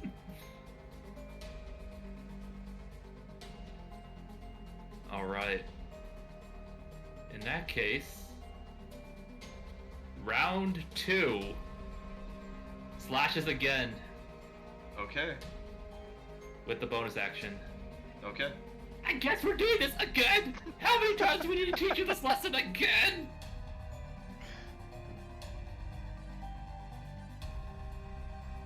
And a 21 will hit. Alright, roll for damage. Yep. Okay, so you don't get to add your proficiency bonus, but I believe you still can get the sneak attack damage, right? Yes. Is 16? So Because I never procced it to begin with. exactly. So it's going to be just the roll, so the 1 plus the 15 for a total of 16? Did I do the Yes. math right on that? Alright. Yeah. So And then- Eldara goes from looking pretty good to looking not so good at all. And I'm going to also proc Wails from the grave. Okay. And that's gonna be my my- Santo. Then I pop to Santa, so that's my last charge. Okay. And remind me again, what is 2d8. that a save that I have to make, or is it just It's- straight damage? It's just straight damage. Okay, okay. Roll the damage for that. Alright. 8 damage to Santa. Okay. So that is Gonna be it for Wrench. okay. So moving back to Gnome. Alright. Okay. I'm gonna axe them again. Okay. Recklessly, I'm assuming. Yes. So which one are you going for? Which? Okay.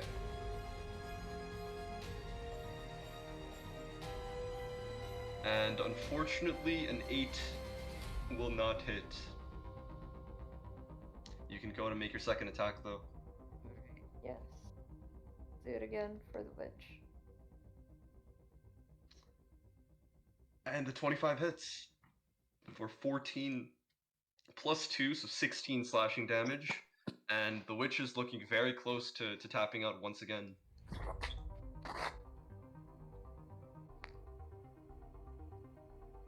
And I think that's it. Okay. And we bring everything around to Orsa.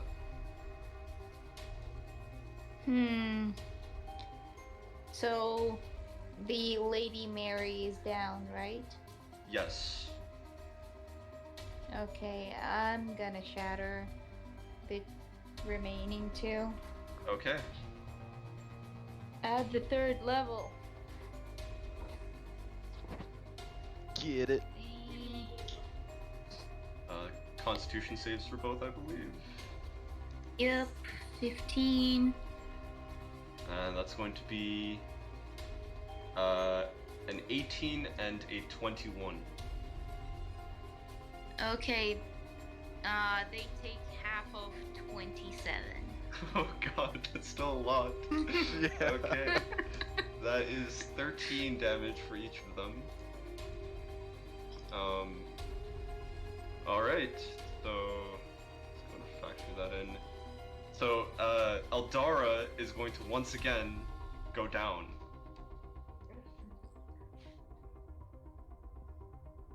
However, Santa is still standing.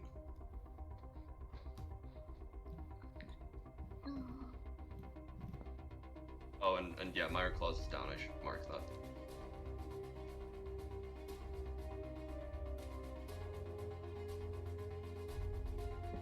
Right. Finish the job. Is that your turn? Orsa? Yep. Okay. So coming up on Santa and Eldara and all the bad guys' turn. I'll say Wisdom first save. Santa. Oh yeah, sure. So Santa, being the only one alive currently, has to make a wisdom save. That's a 4. It fails. You guys know, like, they all just have like +1 or +2 for 14. wisdom too. It's like there's no reason for them to roll this consistently bad. But alright, 14 radiant damage. He's not looking good at all.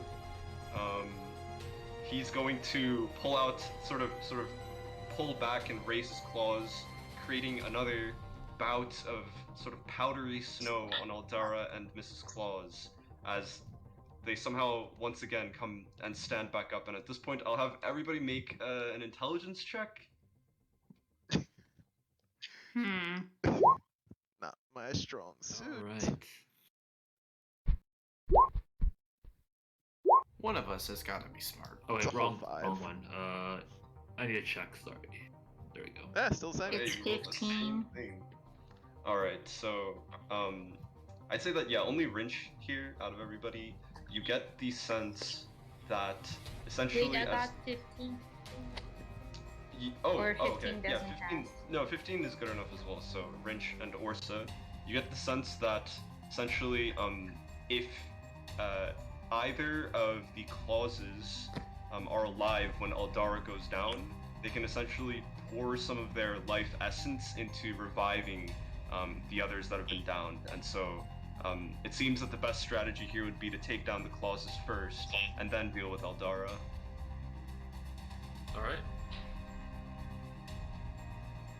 With that, however, having been revived, Eldara and Mrs. Claus will in fact take their turns. Eldara is going to, so let's see. She's first going to use a bonus action, Holiday Miracle, to add a +10 to an attack roll made by herself or another creature within 60 feet. So, So this with time it's going to her- be herself.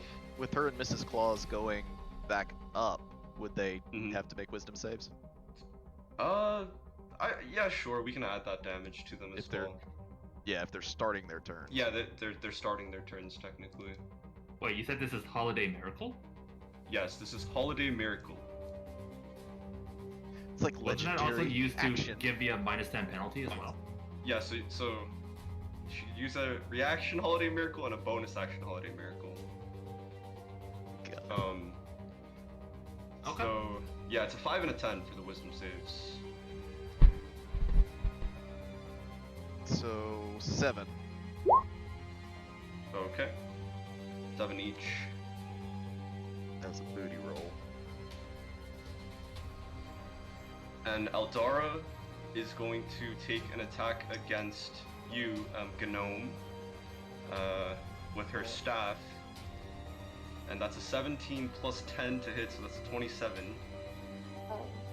So that hits.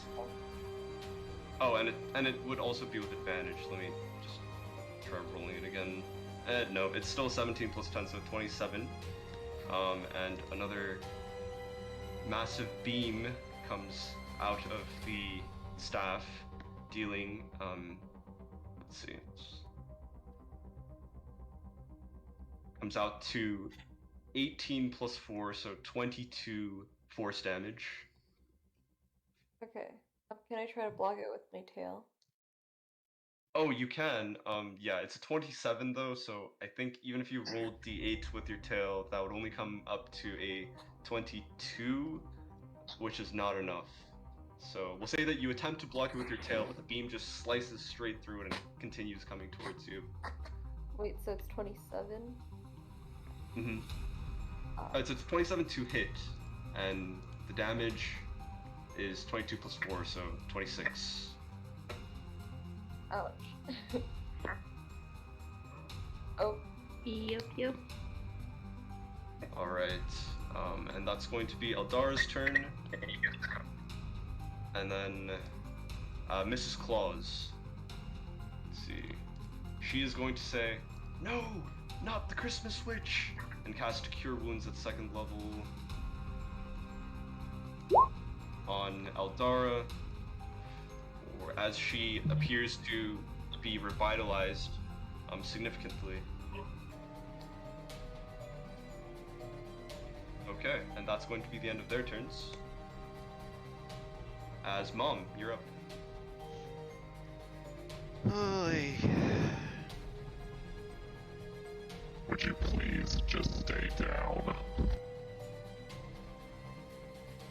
And then Mom is going to, I guess, use her spiritual weapon to smack Mrs. Claus. Okay.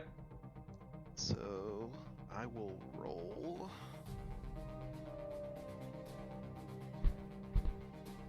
Oh no, we will use our meep that we were gifted. Roll an extra 1d8 on that.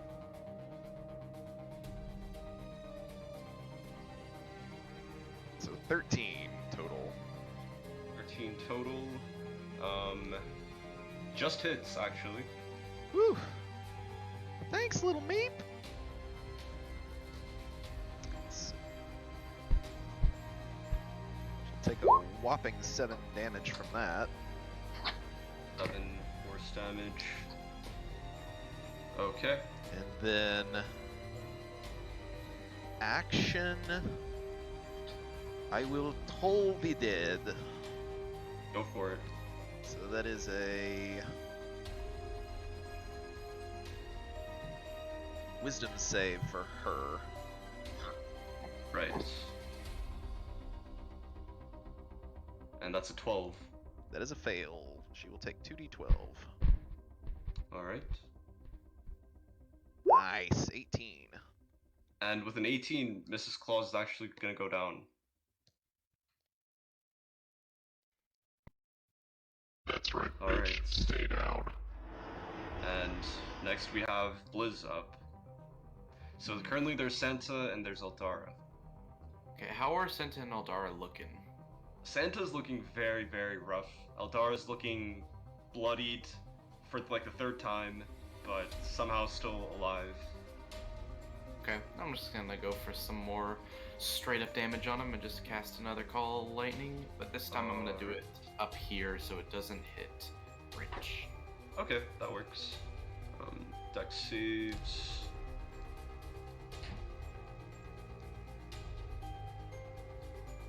That is a 20 for the witch and a 7 for Santa. So yeah, she saves, Santa does not save, which is actually not bad. That's 14 damage. 14. And 7 for Eldara. Alright. Back at the top with Rinch.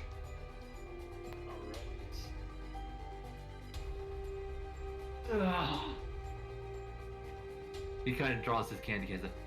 I may be out, but I'm never going to be out of the Christmas cheer. Oh wait, the Grinch. Oh, never mind. Santa's dead? No, Santa's dead. Santa's dead. Oh, okay. No, not Santa. Well, he's down. Again. Santa! How many times do I need to teach you this lesson?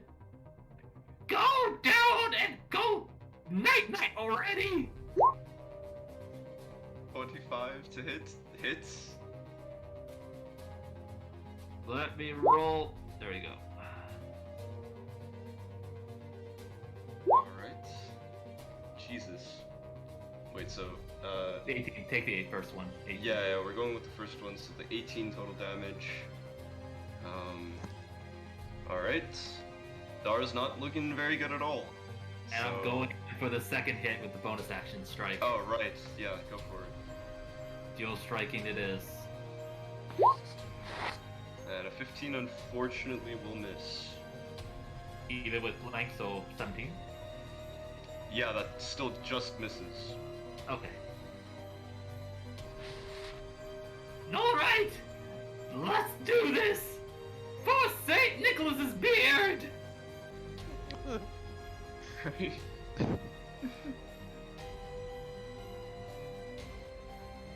And so we're at Gnome. You're faced with an Eldara who's not looking too good at all. I'd say that as the two Santa, or as the two clauses fall unconscious, Eldara kind of says, "No, you're ruining Christmas."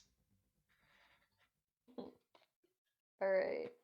I will just laugh at her and then breakfast.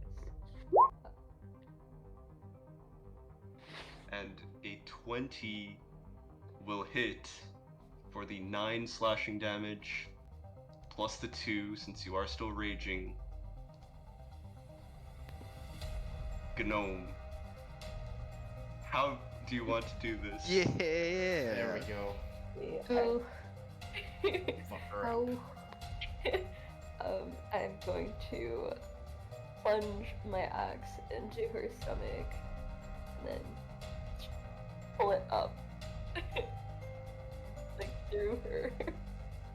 She has a very long neck, so essentially you pull it up and you just keep pulling up, and basically like unzipping a zipper, you just unzip her whole body from the stomach upwards, as she essentially, her two halves just fall to the ground like a split tree trunk onto the ground, and a ghastly black ichor kind of pours out of all of her wounds, as well as the central gash running along the length of her upper torso and neck and head. As she falls to the ground, the Santa's bodies that have been desecrated return to their former states.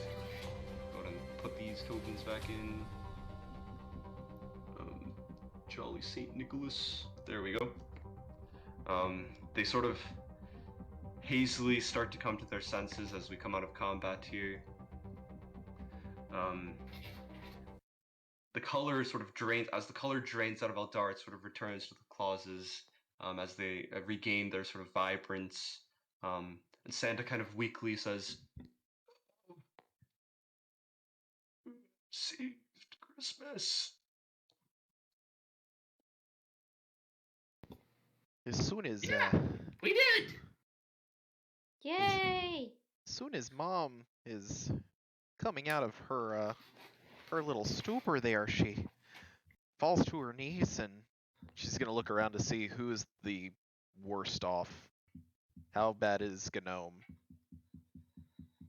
Gnome is, he's a little bit hurting, but he's faring. What about Wrench? What are you at? Okay-ish. Could to be better, but yeah, a little cut. So, what's it number wise? Like what Oh, I'm percentage 18. wise? I'm 18 out of 23. Okay. I'm 29. So. I'm at 14 Out of out of 23. okay. So, I guess Mom is gonna fall to her knees and look up at Gnome, and she's gonna say, "Well, I'm so sorry. I didn't mean to do that." And she is going to. You'll actually see like sores start to appear on Mom's arms, and she takes 23 damage. Oh no. Wait, what? But you heal for 46 plus 5, so you heal for 51 damage. You heal 51 hit points. I'm confused.